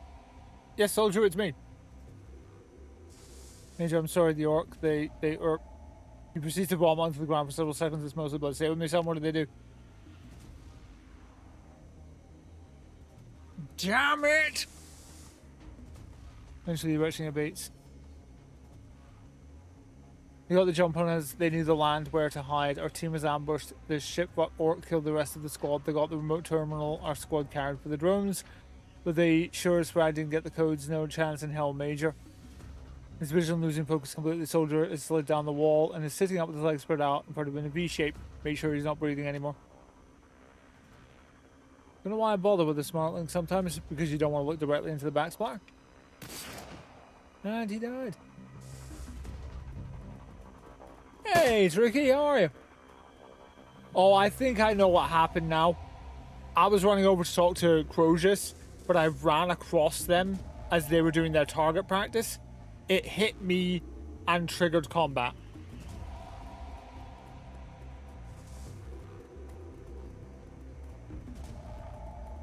Yeah, which is fine.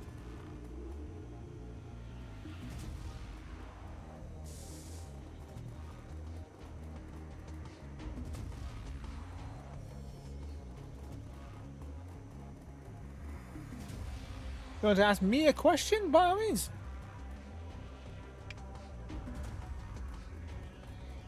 What's up, friend?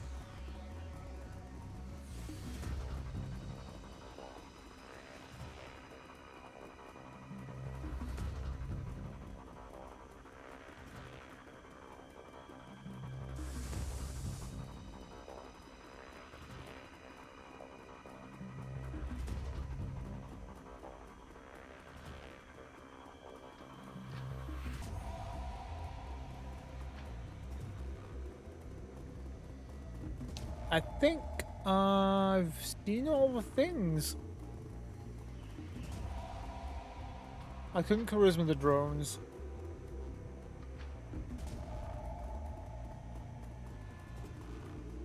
I'll try the turret again. I'm working on an emote drawing and I wanted to know if you could draw on it? If you draw me on it? Sure. Drone control, I don't have the stats. I'm aggressively average, as per usual. Alright. Let's do this shit again.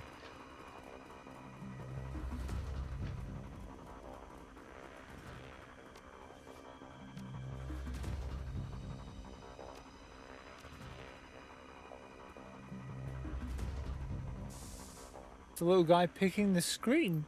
Oh. Yeah, if you want to. Alright. Licking the screen. Oh, okay, interesting. Interesting.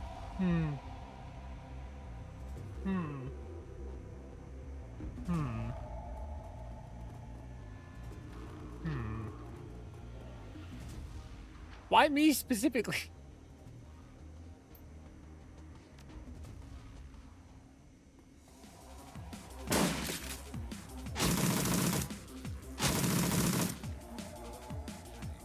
Maybe the screen has blood on it? Maybe. Some people sort of assume that I'm so desperate for blood I will literally lick it off the floor. It's like, no. I'm classy, remember?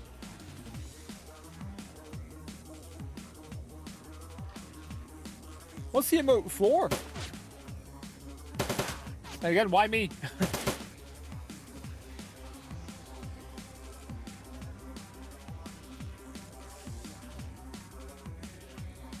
Obviously, yeah.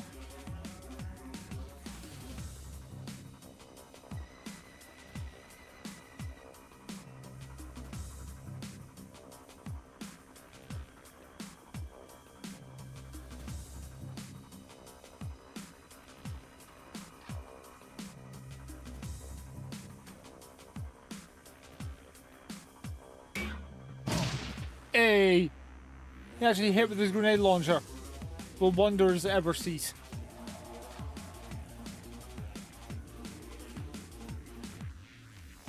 Ah, fair.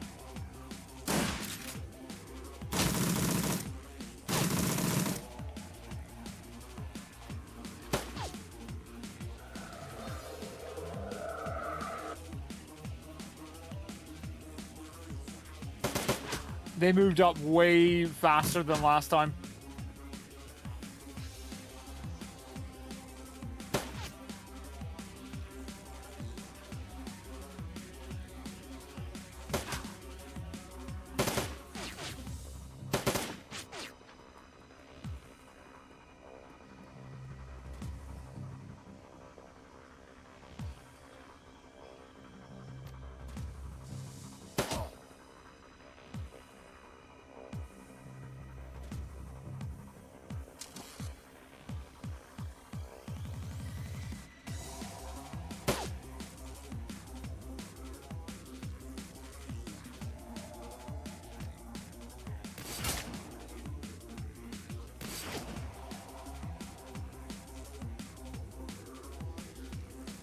Oh, fair.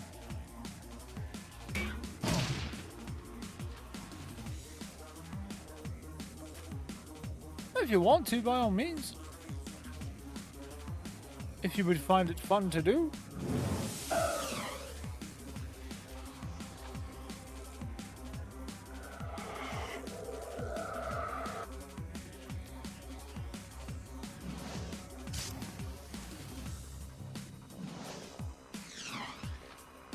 What's that thing in the switch up top?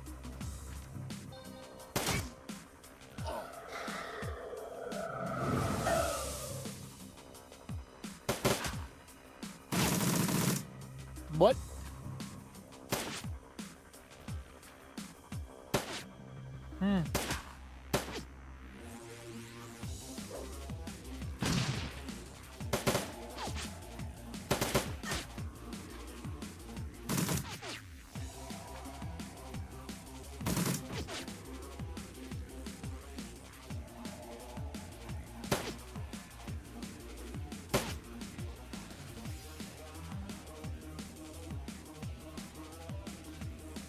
I'm doing all right. I'm having a good time with this this DLC daily made for Shadowrun. This is the final act. I think it's the final battle of the final act. Oh my god, he's hitting with his grenade launcher.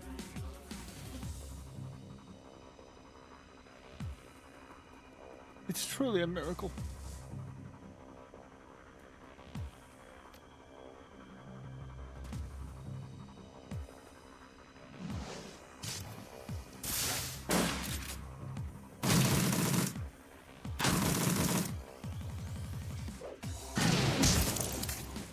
That person is now a fine mist.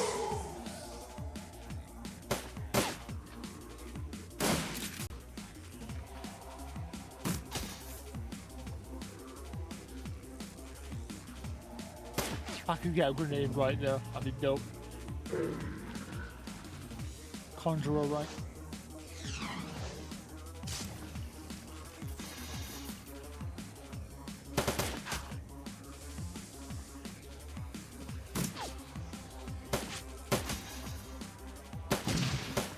Nice.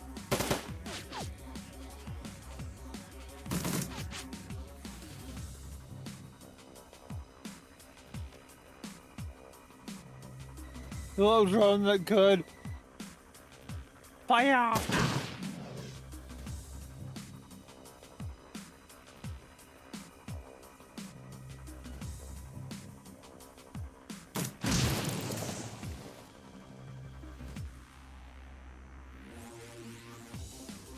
Oh.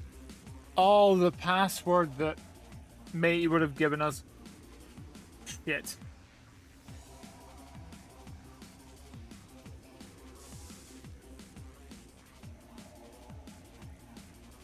Now we know.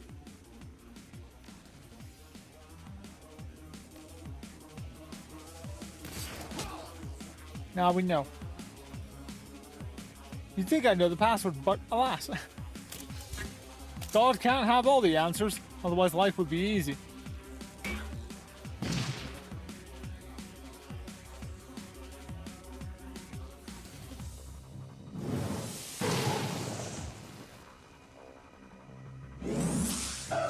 It was a 39%.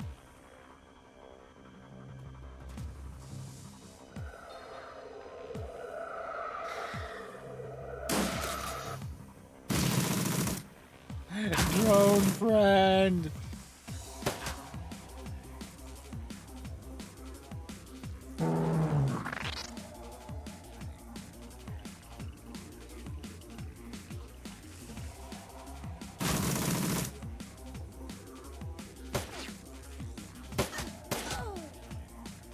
Crit.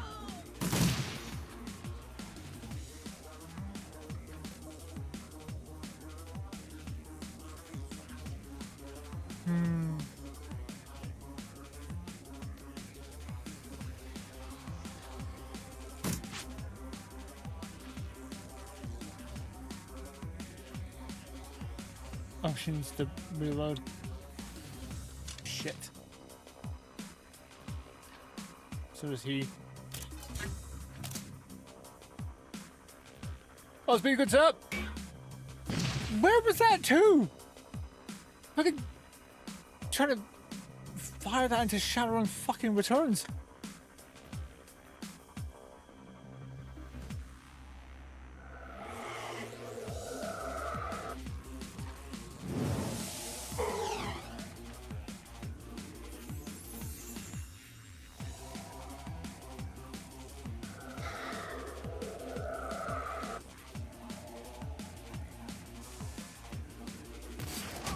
Ha!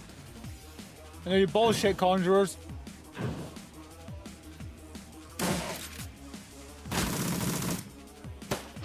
It's one of my favorite bits. Somebody missing so much it goes like to an earlier game in the franchise. Or getting hit so hard it sends you back to the previous game.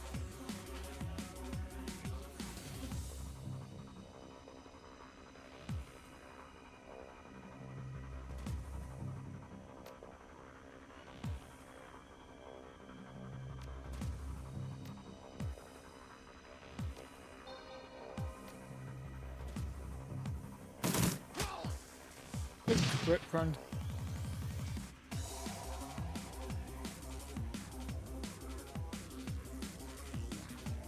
Is the major here?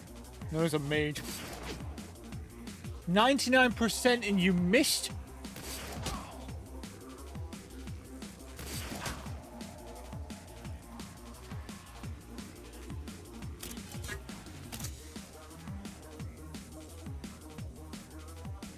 That was a 0%. Don't know why I clicked that when I saw the 0% in the last possible second.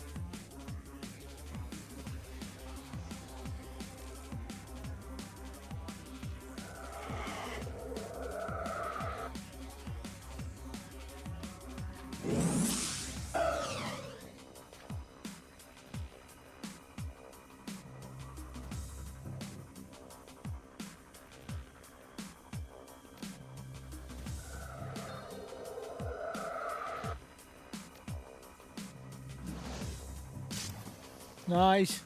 Damn it.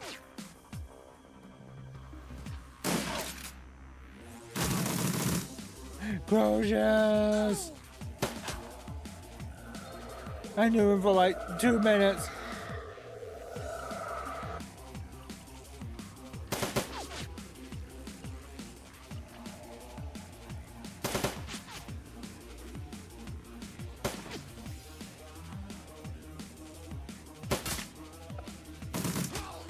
Nice.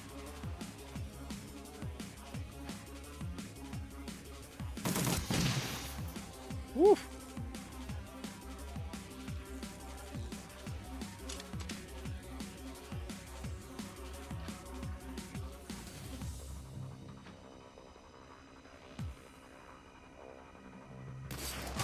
Good crit.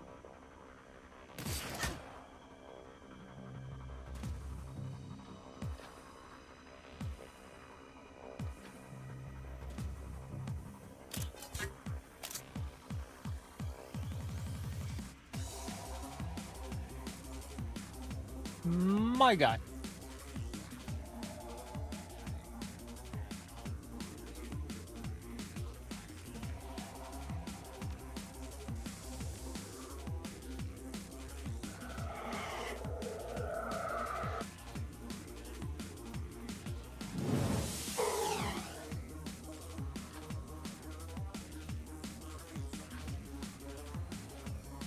%3 isn't 0.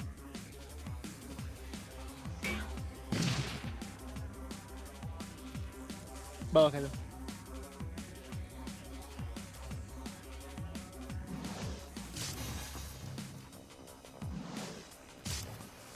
Ooh. I'm glad both of those hit.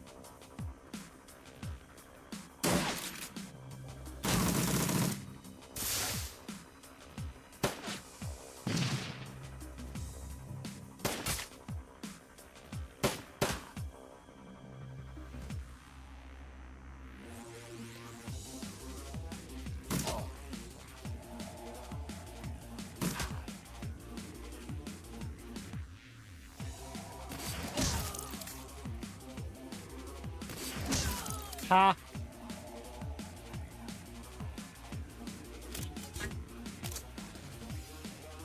21% isn't zero. Let's go.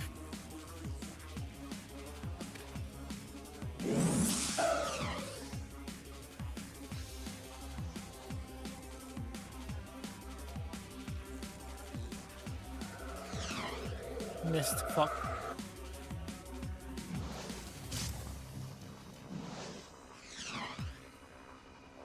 Is the major here? Or is that just the conjure shit? Oh.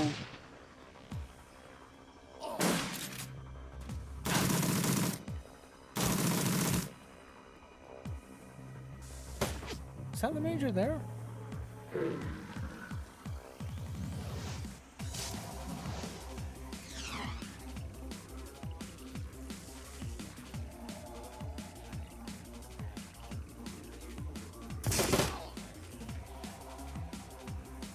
That's a trooper. Because there's still another like wave after this.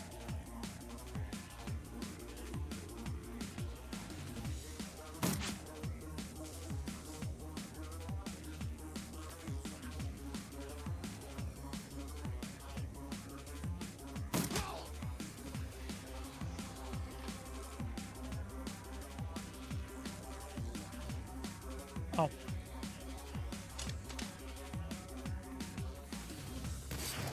Fuck you.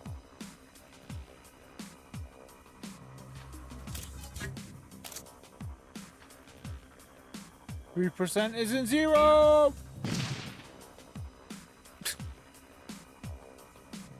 My guy.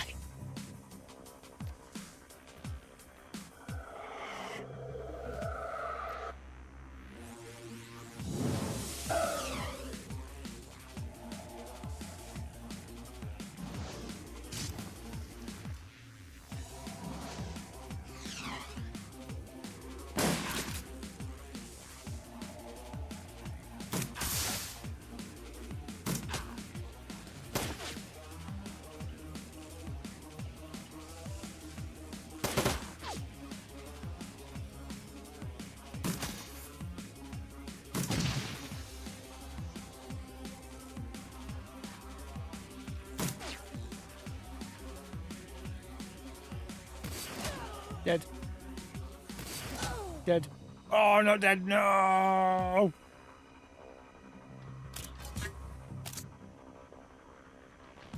%3 isn't zero. One day that'll work.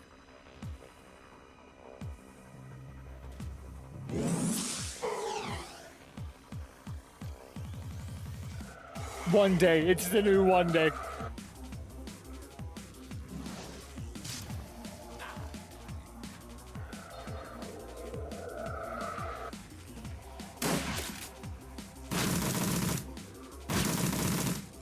Uh-oh.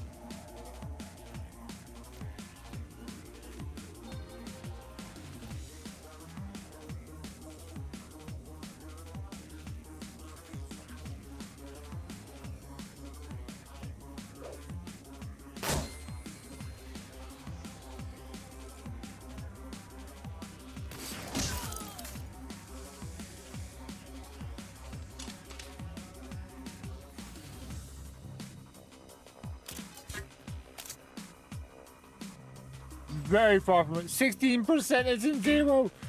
Where the fuck were you aiming that, you piece of shit?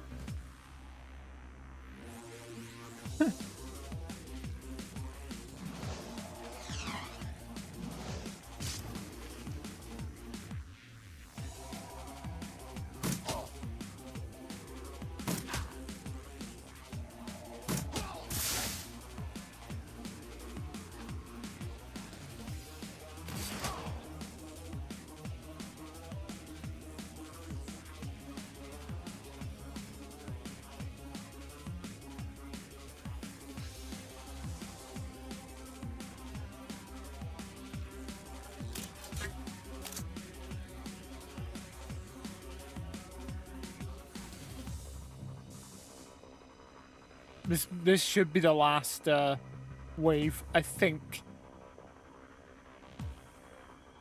Mark, you've been trained, you're playing XCOM, it looks like it.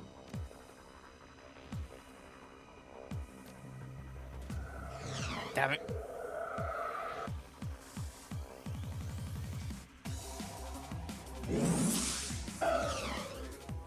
He's the threat, the major, because he will just run up.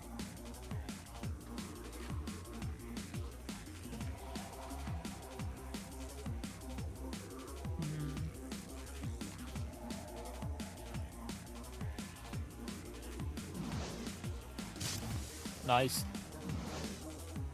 Oh.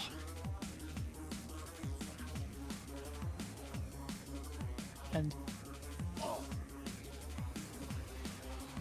39 is going to be my best damage. Man, the Major's got so much movement. Who do you think you are, Motoko Kusanagi?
Double crit, nice.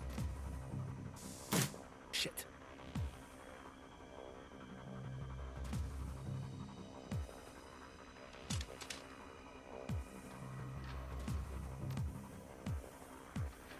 Oof.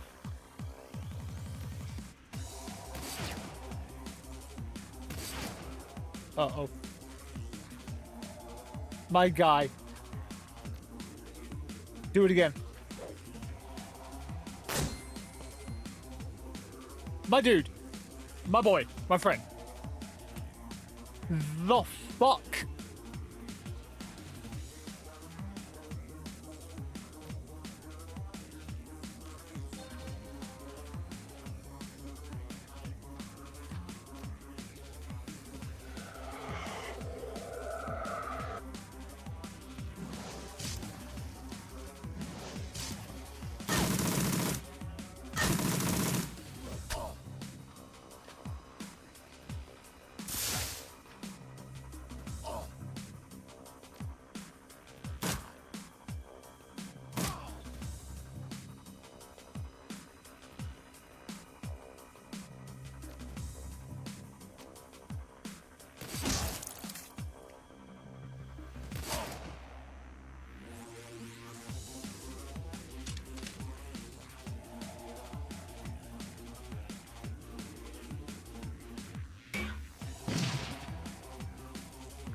How close do you have to be, my guy?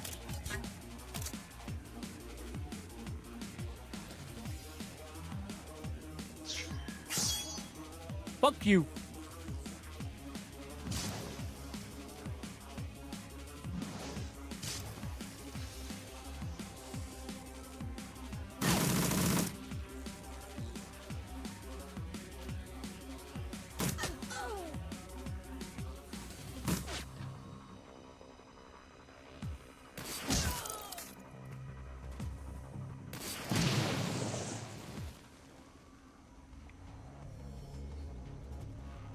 The exact same setup as before.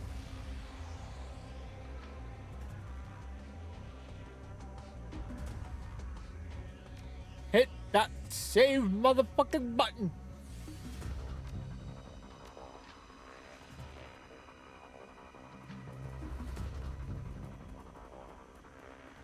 You approach the motionless body of the ranking officer in command of the Union platoon. His Cavalier revolver is still clutched in his hand.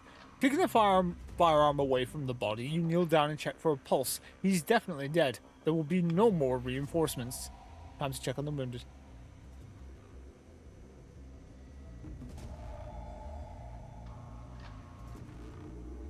What's up, Shannon? How much more is there? Am I close to the end? One more area? Okay. Much like the rest of you, Shannon Haskell looks ragged and beat up. The lingering smell of cordite and smoke is wafting over from the east side of Rusty Creek. Rusty Creek. Shady sounds. I mean, they sound similar enough. It is done. The coyote will help you. How does that mean? Where do we go to find Dr. Bradford? Jeremiah Bradford is not, and never was, a doctor. How do you figure? I figure correctly, Prayermonger. You can ask him yourself. There's a foot trail on the north side of town near the seal tree. It leads out into the wilderness. The coyote will guide you as close to the exile as he deems fit. Now leave this place. You're welcome. Get out. 39 looks as if she's about to say more, but before she does, she contains her outburst. Slinging her sniper rifle over her shoulder, she storms off towards the north end of town, muttering under her breath the whole time. The rest of you take the hint and follow before things get any uglier. No good deed. Karma!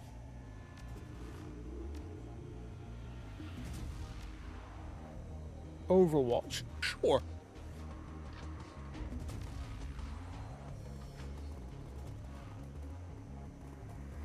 Now I'm playing for the XCOM.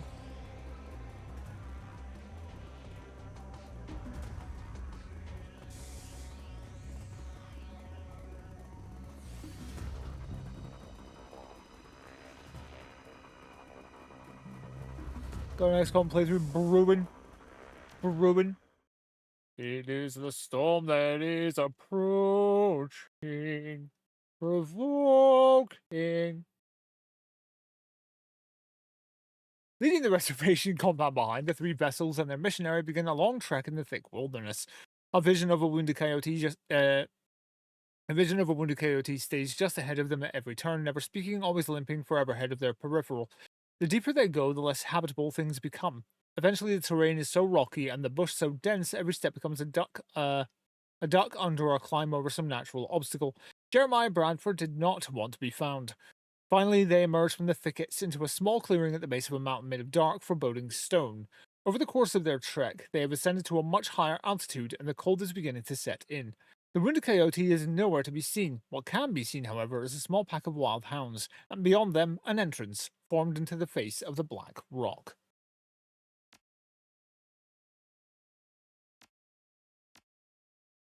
My guy.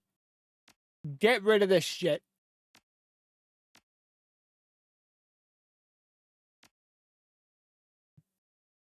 You're better with the throwing knives.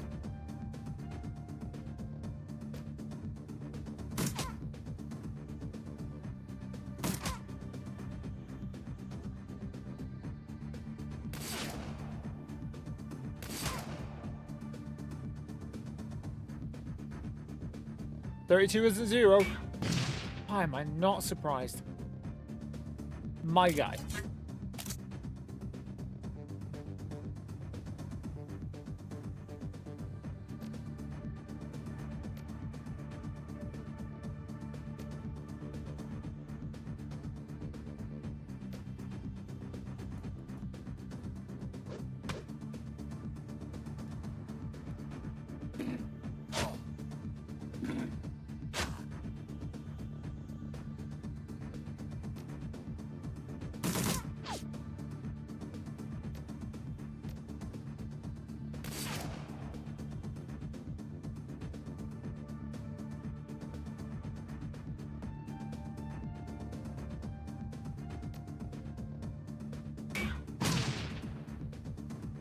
My god, he finally hit something with a grenade launcher.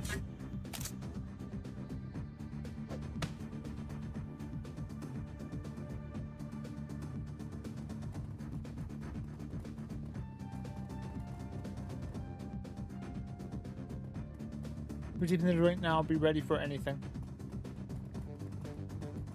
Uh-oh.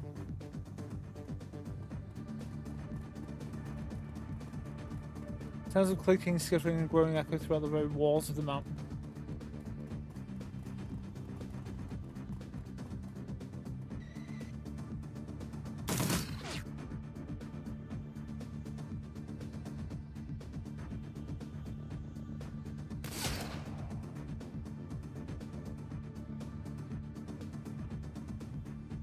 OG Fallout 2 now.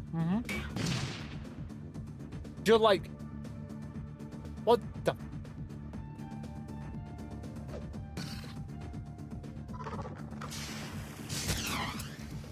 Ow!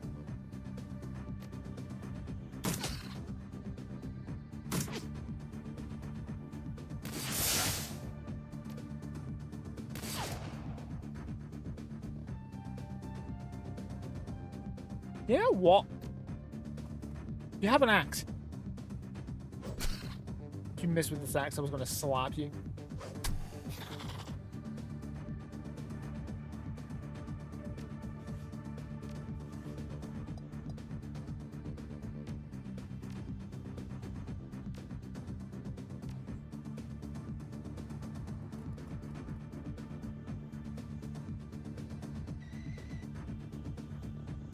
You fucking dinosaur? Is Jeremiah Bradford a goddamn dragon?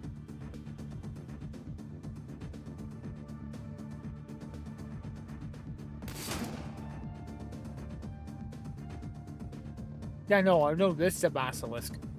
But it's Bradford.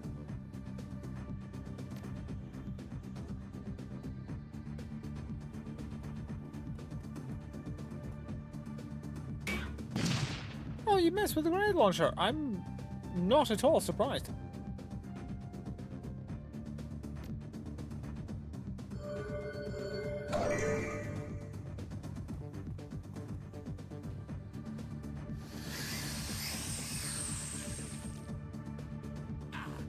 There's a native looking dude. Yeah, but he could have been glamoring himself to look human. I know he was in the memory. But it's a world of magic. Anything's possible. Putting in stories based on magic. Never take anything at face value. Ever. You could be glamming yourself to look human. It's true. That'd be dope.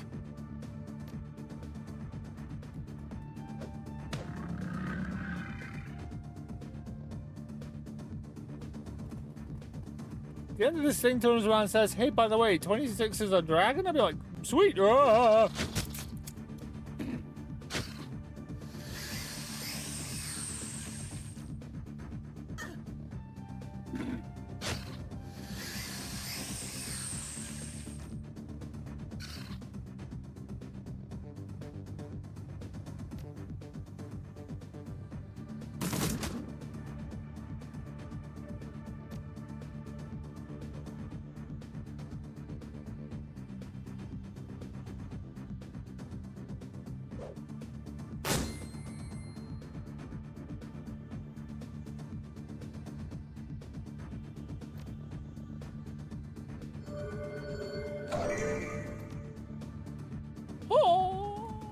That's a pop. Ow.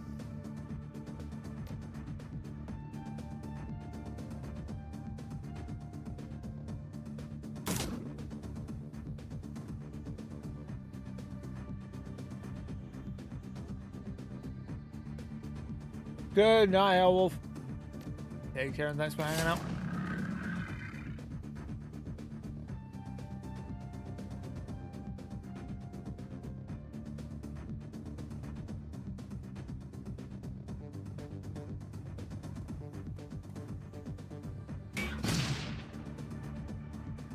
Mate, you're pointing the grenade launcher that way. How did firing it that way with concussive force make the grenade go that way? My guy.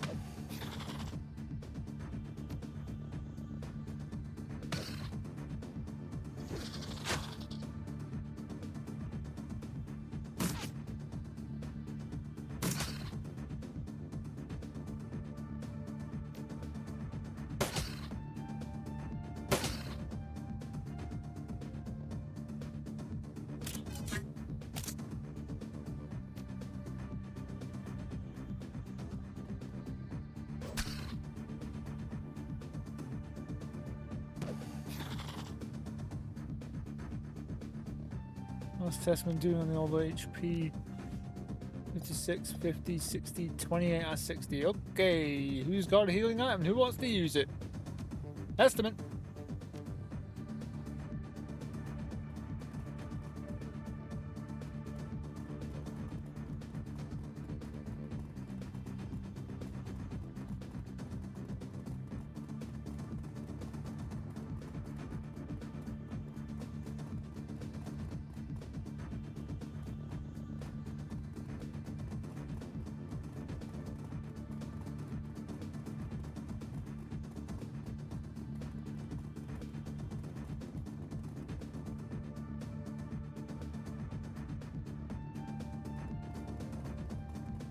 One more area left. It just happens to be a labyrinth.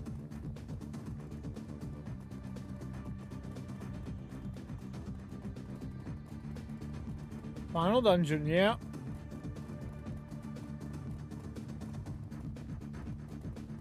Always seems foreboding.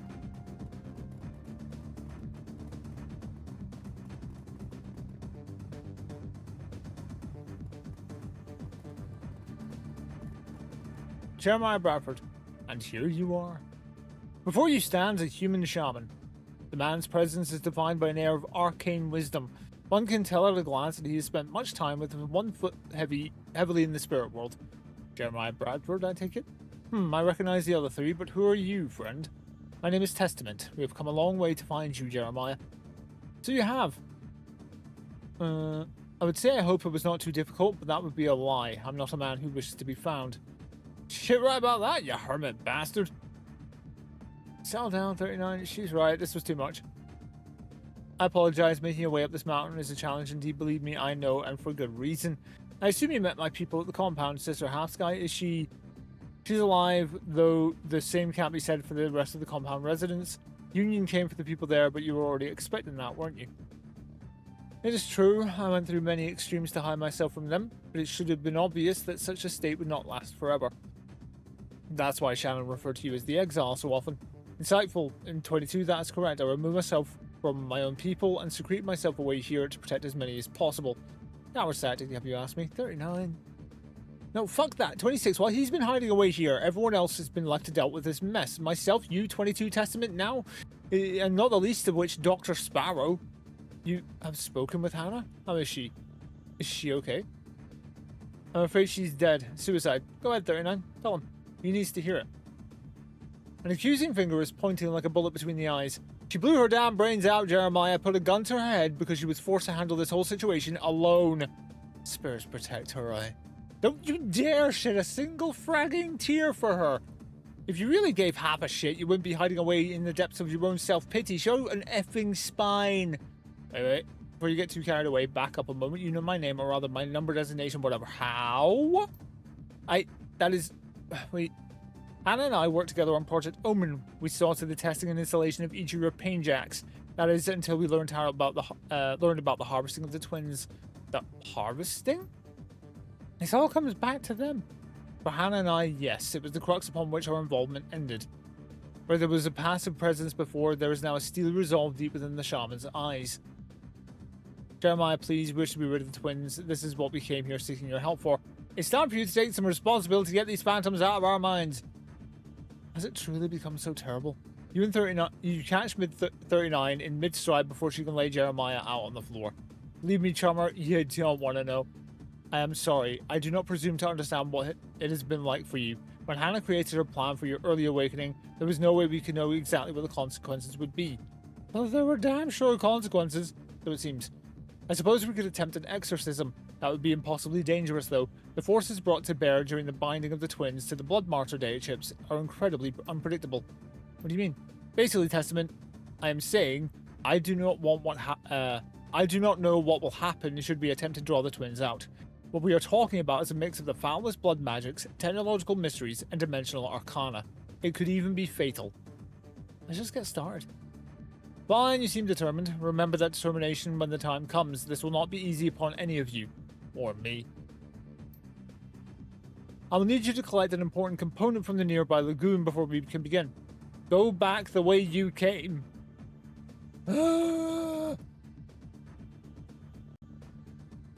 My guy! You're doing that Borderlands 2 shit that I fucking loathe. I think I like you, Jeremiah.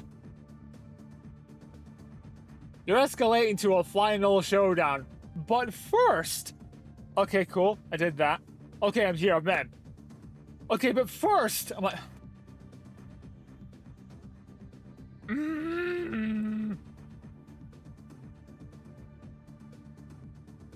Go back the way you came. The first symbol on your way out is the sign of the crow. Look for it through the caves to the south. That'll mark the exit that leads to the lagoon.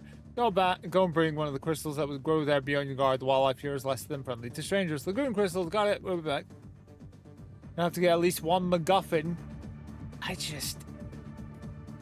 It's the most infuriating thing in any video game. When a game is like, here's the escalation, here's the escalation, here's the escalation, but first. I'm like, no. No. No. We must test your resolve, then mention that it's a test of the resolve, and they're just saying, go pick up the thing because I need it.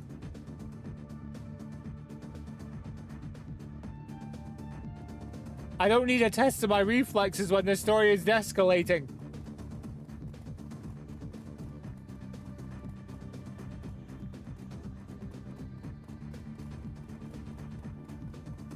Where the fuck am I going?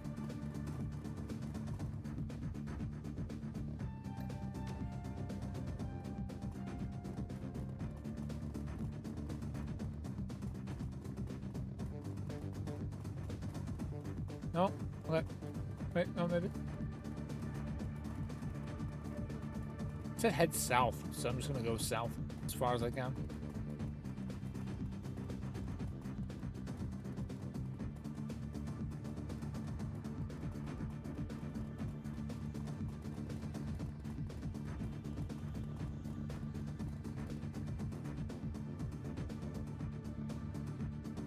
Had some people never make it past the cave system? Ah.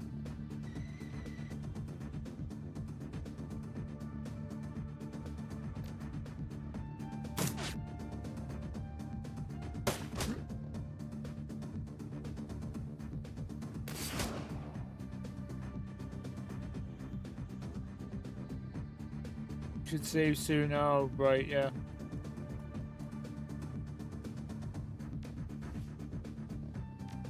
Yeah, I'm gonna save the start combat. I don't care.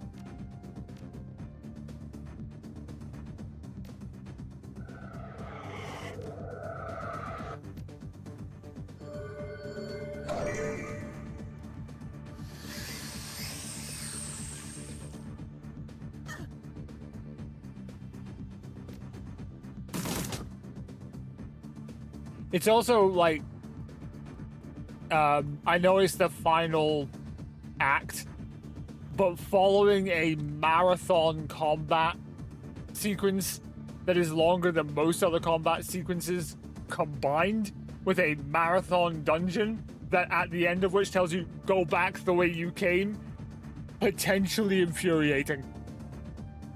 If I could give one review level feeling I'm having.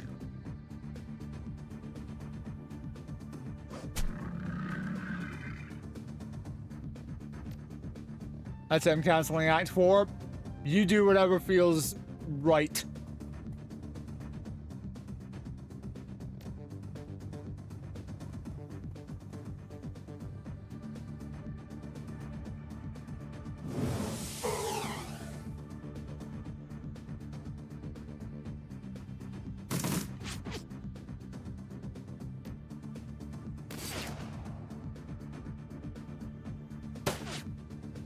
You could have done this first.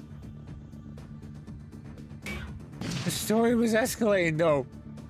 At no point did it imply there was going to be more steps. It's like, no, go talk to Jeremiah. I'm like, okay, cool. Either way, we need Lagoon Crystals. Yeah, either way, we need to do this. I'm going to do it.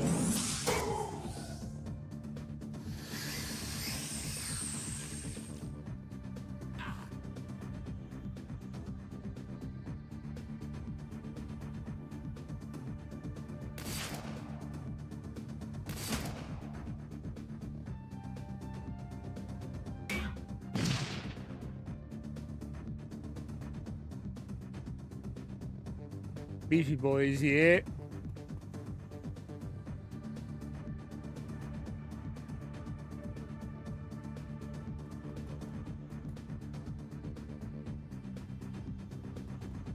Oh, what about? Ooh.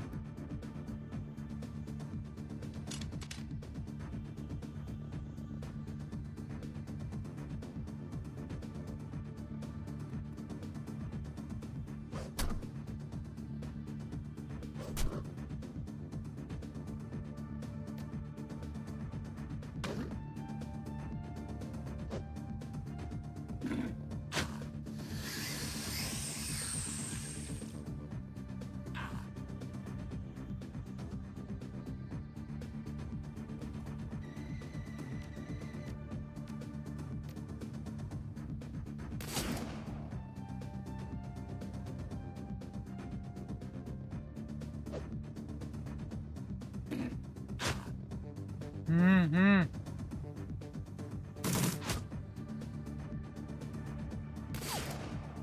I should have switched to a pistol.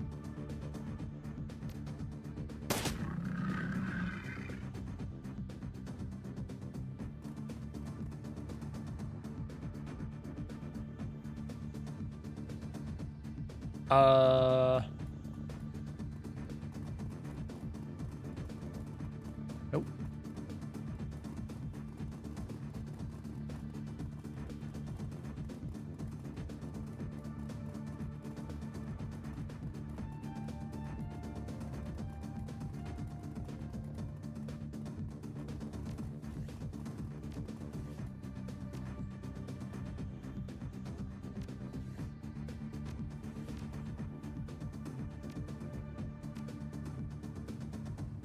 Oh, wait.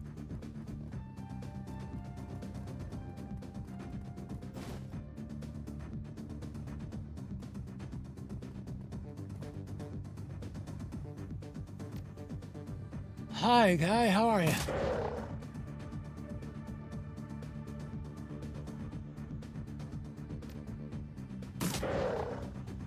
How much health do you have? 100?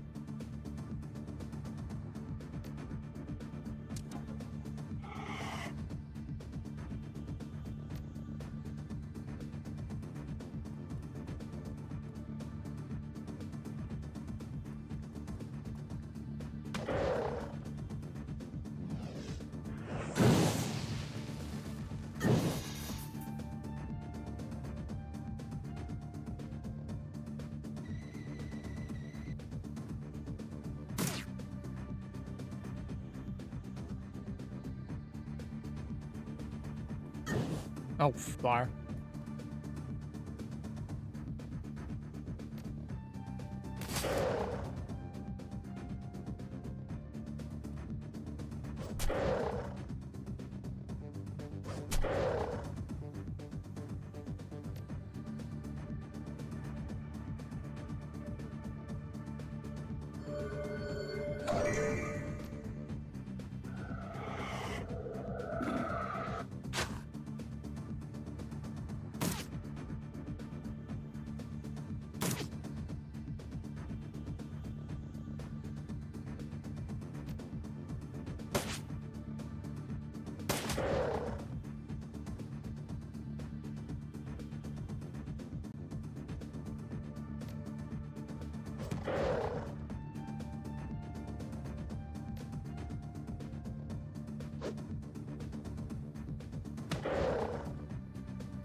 Ow.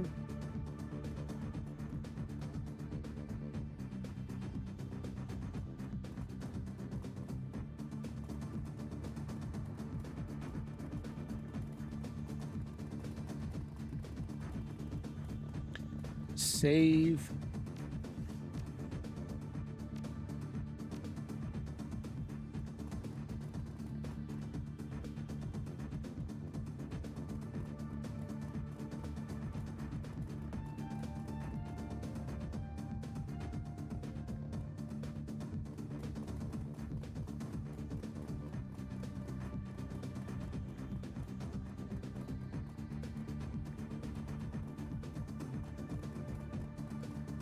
Yes.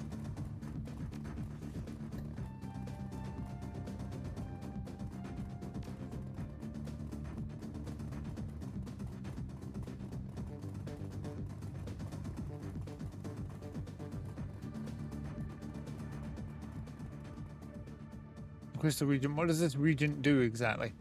The crystal grows only at the sacred center of this mountain. It is a symbol that roots this place should things start to become undone. Try not to worry too much about it. They're done. Now this will take a bit of time to prepare. I'm sure you will have all had quite the arduous journey tonight. Take a few moments to gather and rest for a bit and gather your strength. Oh jeez, okay, woof. Before you sleep, perhaps you have a few questions for me. Now will be the best time to ask them. I cannot guarantee what the next few hours may hold for us. Do you know who we are? Where we came from? In truth, I do not. I'm sorry to say that you were brought to us by Union scientists as John and Jane Does. Up until your arrival, we had only begun working with patients that were critically wounded veterans from various conflicts in this region of the continent.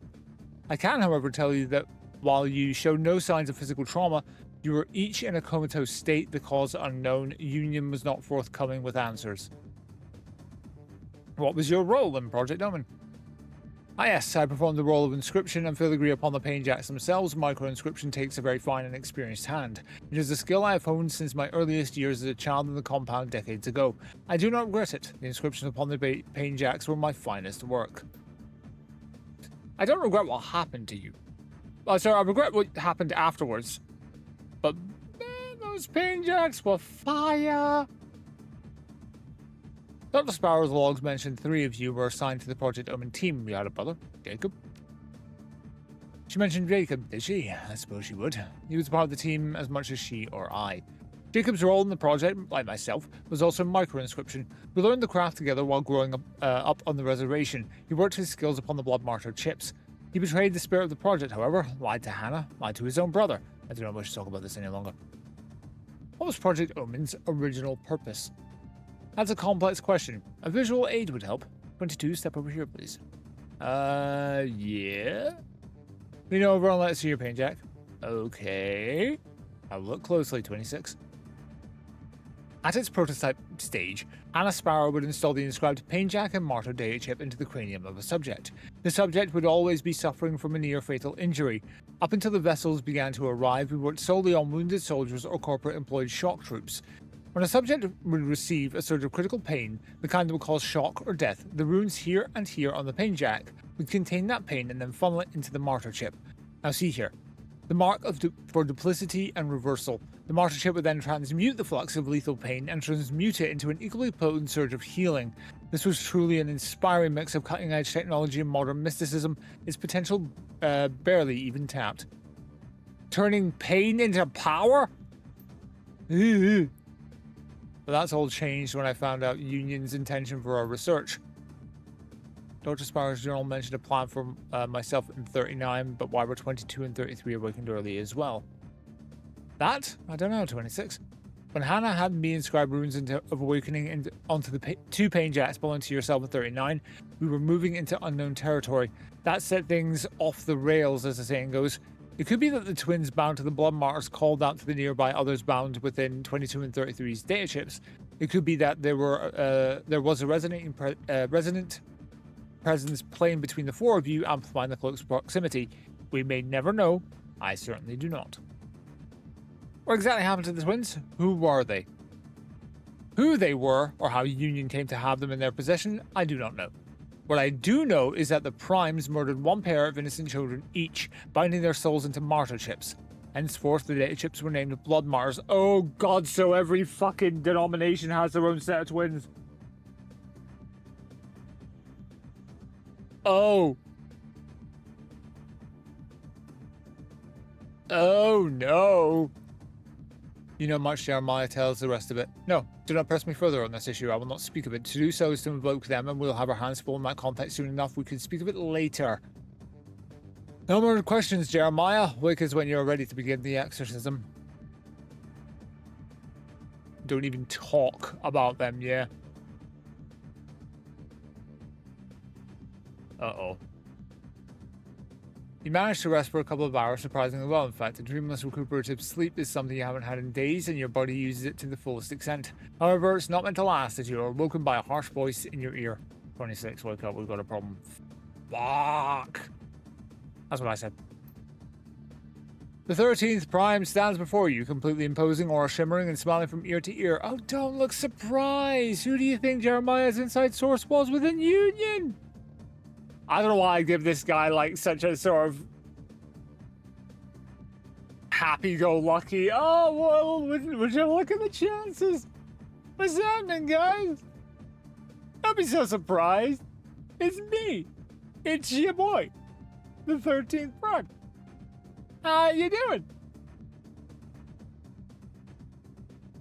A coward can never be trusted. Jeremiah, is this true? A coward can never be trusted. You're right to brand me so, but were it not for Ascarian, I would never have discovered the plans Union had for Project Omen. Which was what? Exactly? Enough riddles, lay it all out now. What was the end game for Project Omen? Why did you plant these pain jacks and haunted data chips into our skulls? There's the Drama 39. You think far too highly of yourself. Project Omen was one of many we have had in play. Your merry little band have been wrecking them for the past few days. If you not, Omen was just another on the list. Had it succeeded, you two would have been potent lieutenants, fueled by technological sorcery and bound to my will, but seeing things as they are now, it is obvious that the project was a failure. What can one do besides turn what advantage they can from that of failure? And we begin by removing these twin children. As a side effect of your early awakening, they have become far too independent. It is you who think too highly of yourself, Ascarian, and God will strike you down as surely as the sun will rise tomorrow. Union will not last. Quiet, fool, your God is now one small voice among many. His miracles and daily routine for all these times are when his power is at its most mundane. Perhaps, but in these same times, the strength born of conviction within his followers waxes strongest. You are welcome to receive a demonstration. As much as I would enjoy it, missionary, it would not be wise to fight here. This exorcism we are about to attempt is likely to draw out much more than just the ghosts of delicious children. The last thing we need to do is spill blood into the water. It would attract unwanted entities like sharks to an open wound. Wait, You're going to do what exactly? Help? Ascarian is correct. If you must use your martial prowess testament, it would be best served in prayer and protection of your friends. Besides, we need Ascarian. When it comes to 26 and 39's twins, he is... you could say I'm well-versed. You disgust me. I would hope so, elf. The room is charged with tension, but through that, it is clear to you that Ascarian is correct. You will need his hand to guide this ritual. His familiarity with the death of the twins may be a crucial factor in drawing them out and removing them. You will just have to figure out how to remove the 13th Prime himself later. Enough bickering, let's get this over with. Alas, the voice of reason now. Who wants to go first? I'm going first. I must say again, be prepared for anything. No one can say for sure what will happen in the next few moments. 39, please step into the center of the circle and slot your blood martyr.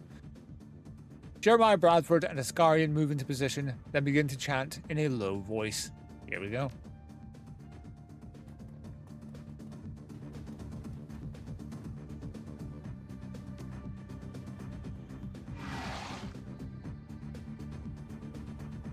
"39 slots the blood martyr into her pain jack.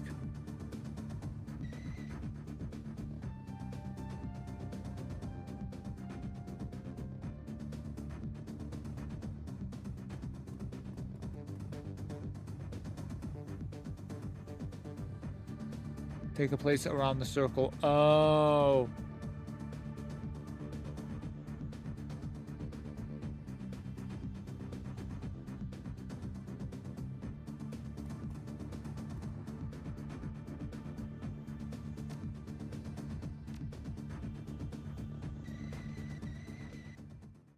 I've got the music stopped.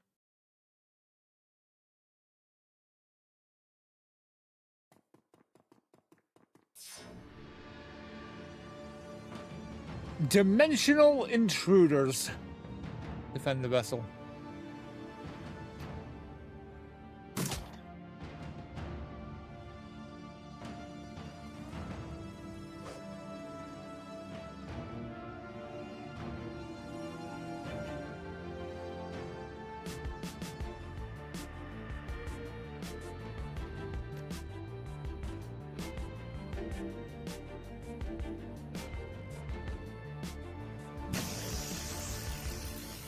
Is this...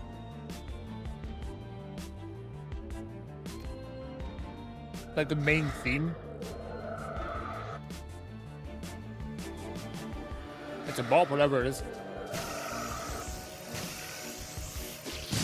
It's a dramatic mix. Ah.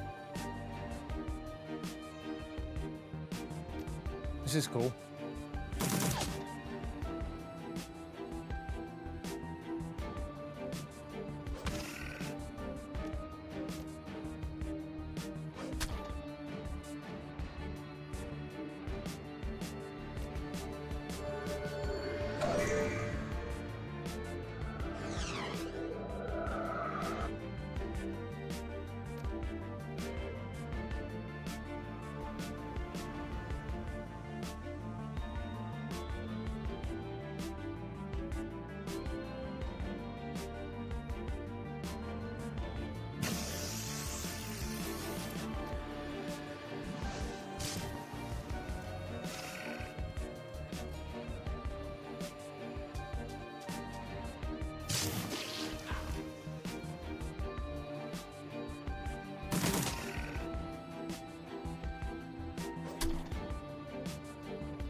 Huh.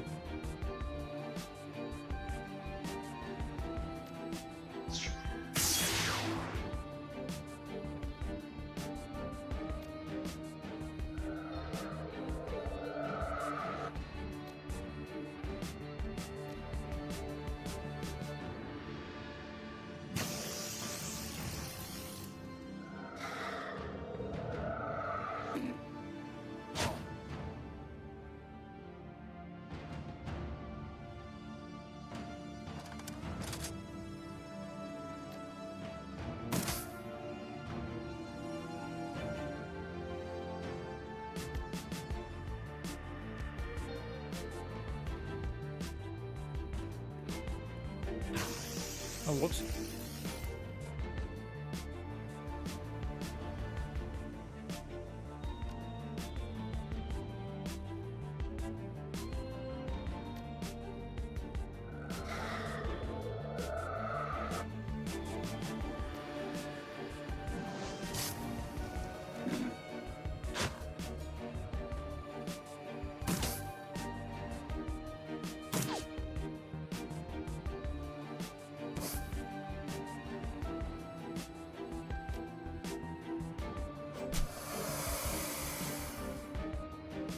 Oh, here they are.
"39 hits her knees, screaming in a resonant pitch so loud no mortal voice could make it. Everything begins to tremble and blur as reality shakes with the amplitude of her vocal projection.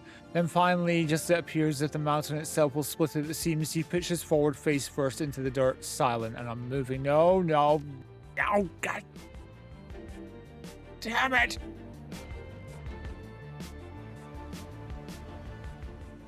Yeah. Leaping into the summoning circle, you rush to 39's side and hold her in your arms. Quincy rushes in behind you, worry written like you've never seen on his face. Is she? Fingers to her neck, you search for a pulse. A steady, strong rhythm is returned back to you. She's alive. Thank you, Lord. I don't wish to interrupt this harrowing scene, but you should know the twins are not yet banished. We've weakened them, but they're still here. The portal is still here. The very air is twisted and darkened. Prepare yourself, 26. They come for you next. Let them come. Slot your blood martyr and step into the circle. It will draw their guardians out. Defeat them and we can finish the phantoms ourselves. Slip your blood martyr within the pain jack one final time.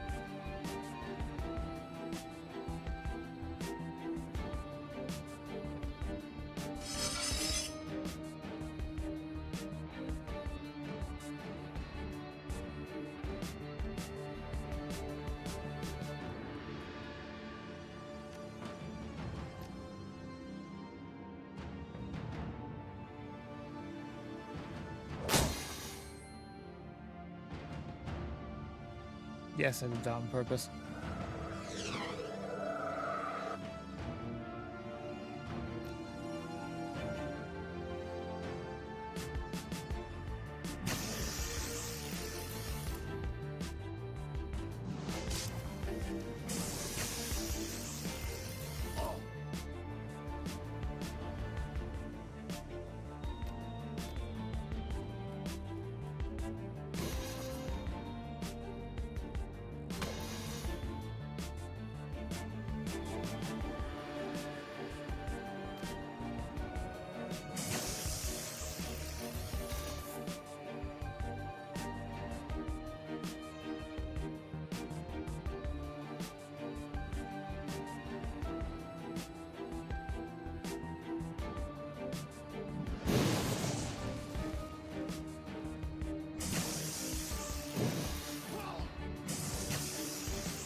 Here comes his wins again.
done.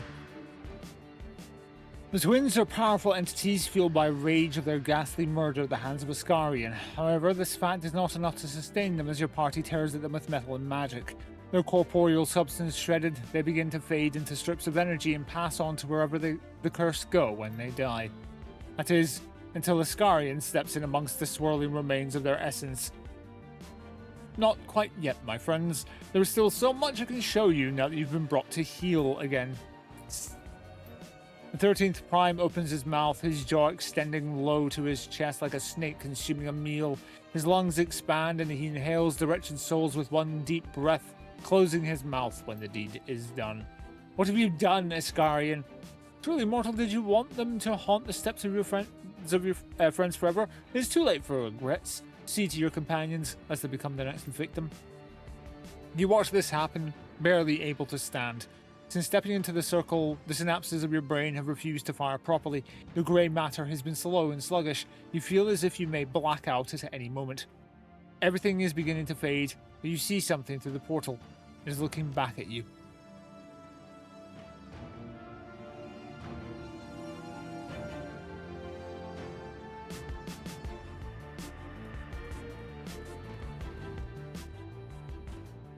Without warning, Iskarian ceases berating Testament and strides towards the portal, which has suddenly refused to leave. He gazes deeply within.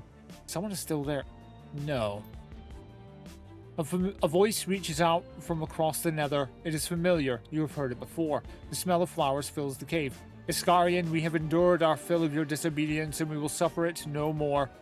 Rebellios, do not fault me for helping my denominations, just because they killed yours. I thought you less petty than that, brother.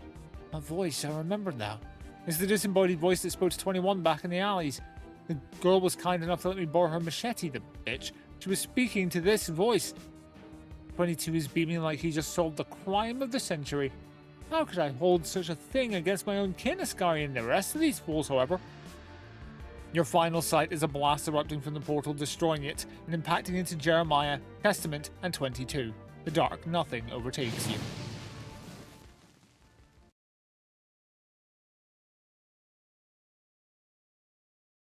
One week has passed, and you find yourself outside the chapel once more. Everything looks as you left it, but so much has changed since the exorcism of the Blood Martyrs. So very much. 1 week has passed. The hours immediately following the exorcism were a blur of pain and confusion. Testament tells you that after the exorcism, the 7th Prime Rebellios had let loose some form of deadly kinetic force to crush those left standing in the room. Jeremiah Bradford is dead. Iskarian vanished. 22 is in a deep coma at the chapter house of the Blades of Antioch, struggling to survive. The missionary says his faith in God shielded him from the kinetic wave, but you suspect it had more to do with the skill of his physical adept. Either way, the man is a hero. For 2 days, he administered medical treatment to the three of you, carrying each limp body out of the mountain and back to the reservation. Numerous scars and bite marks from animal attacks are covered by the sleeves he has kept rolled down. May they rest in peace. Testament has just finished his eulogy for Hannah Sparrow and Jeremiah Bradford. Not only did he recover the shaman's body from the mountain, but he also ventured back into St. Celestine's alone to retrieve Hannah's body and put her to rest. God only knows how he found her. He won't say. It may be more than Bradford deserved, but I think you've done a good thing here, Testament. You're too harsh on him, 39. He helped as much as he dared. Not all of us are born with the courage to face evil. That's why the Blades of Antioch exist. Maybe.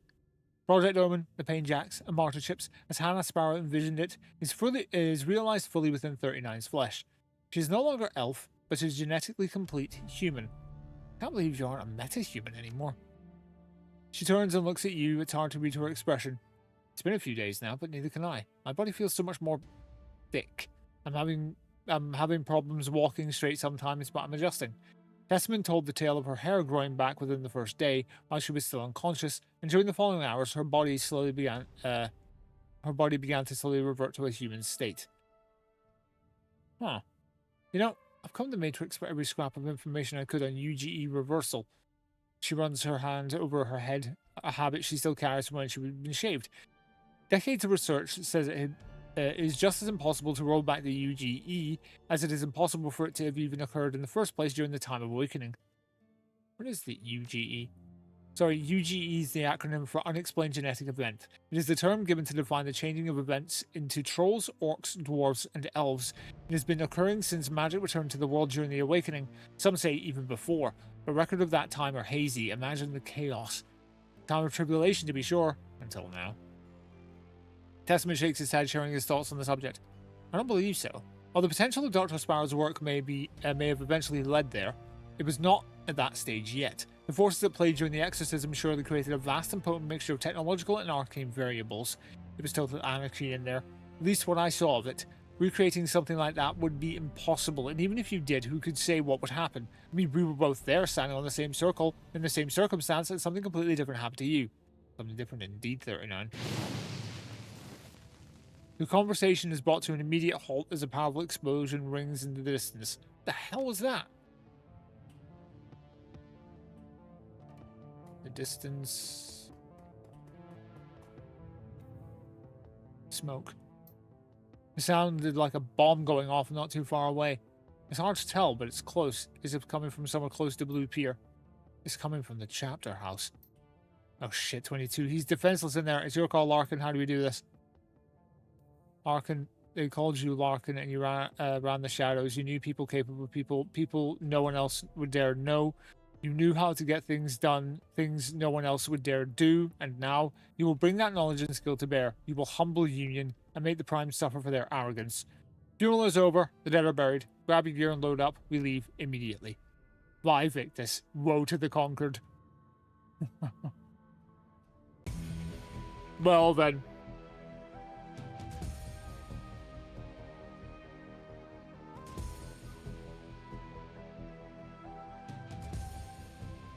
Goodness gracious. What a delight that was. Personal grievances with escalation aside. And I know that it's my own personal issues with stories that do that. That was great fun. You did a thing. By goodness gracious, you did a thing. I was thoroughly invested in this story.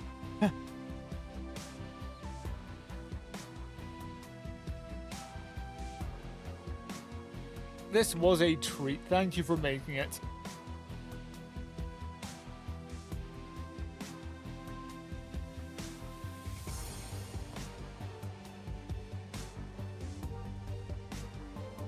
No, it was my absolute pleasure.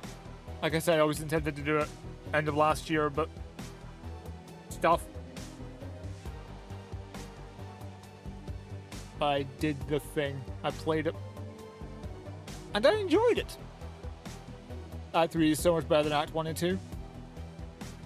Act 3 is so much better than Act 1 and 2, but it wouldn't be as good without Act 1 and 2.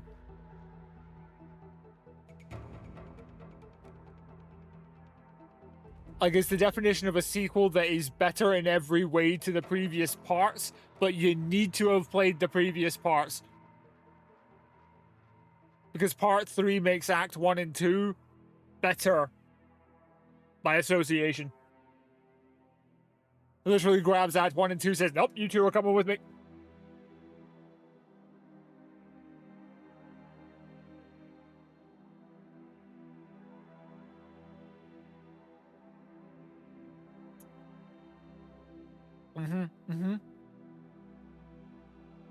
What a treat this was. And as a person with a penchant for adding mods to literally every game he plays, it's kind of cool to have played a mod that was made by a friend.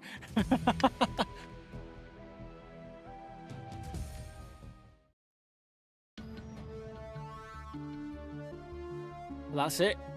We finished From the Shadows run. Act 3 ends on a cliffhanger, and it's been sitting on a cliffhanger for years. Now, this shit was super popular, and then right before Act 3 released, Steam announced paid workshop mods. Right. Oh, and I'm guessing it's like, cool, you've spent so much time making this. There's a chance that you can make some money off of this. Cool, awesome, awesome. And then everyone kicked up a fucking fuss.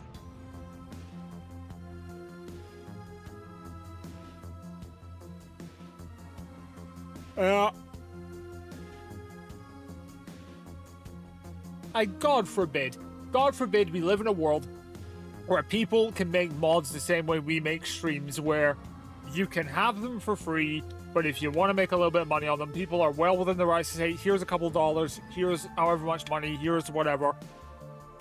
And no one got nothing. It set the wind right out of my sails and delete the masters, so we're going to charge like $2. $2 per after Act 3. $2 is nothing! Like, what? $2 for... This was 5 hours, and I wasn't going slowly. Like, do people not realize that you had to handwrite every single letter of dialogue?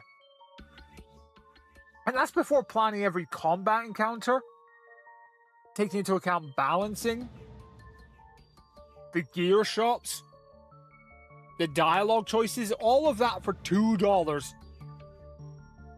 A fucking steal.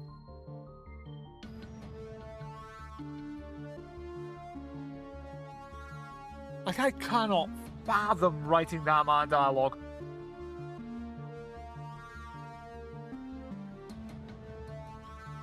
Oh, geez, this was a fucking delight.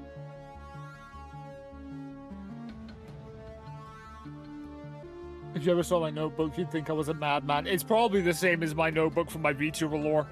Like the scrawls of a madman. Thank you so much for playing it. It's the rarest Pokemon. Nah, dude, it's completely fine. It was...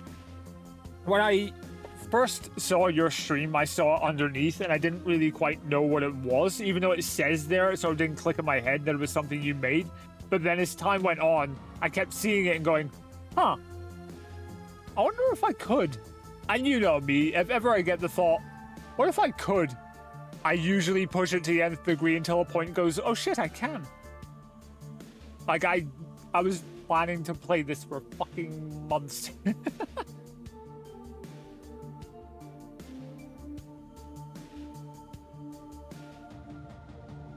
I just kept it super fucking secret. I bought Shadowrun and Returns and Dragonfall. And then I bought them on a third-party site, and then hid them in my library so it wouldn't show that I bought them. I may consider that. I may consider playing base Dragonfall. Probably not soon, but if I ever get the hankering for a Cyberpunk game.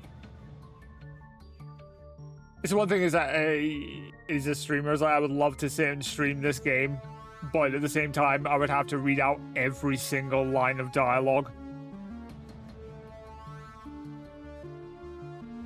You don't have to read out all of them. No, I will. I have to read out every single one. It's a lot, yeah. It's the reason why I haven't streamed the first... many of the first 9 Final Fantasy games. Because you have to read out everything.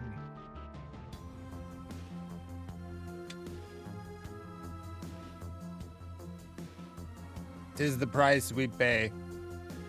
Tis the price we pay. Well, alas, I have been streaming for... What?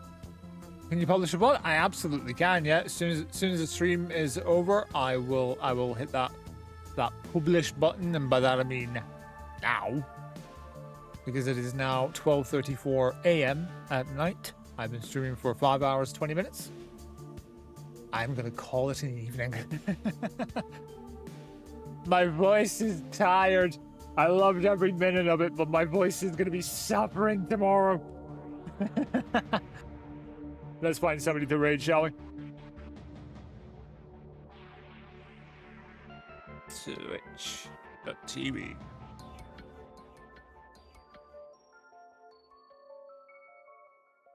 Let's see who is streaming right now.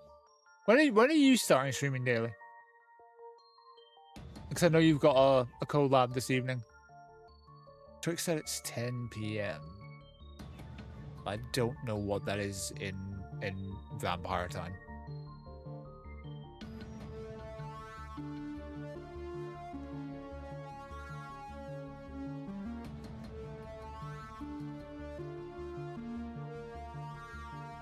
Wow, wow, wow. Wow, wow, wow. Wow, wow. Wow, wow, wow. Wow.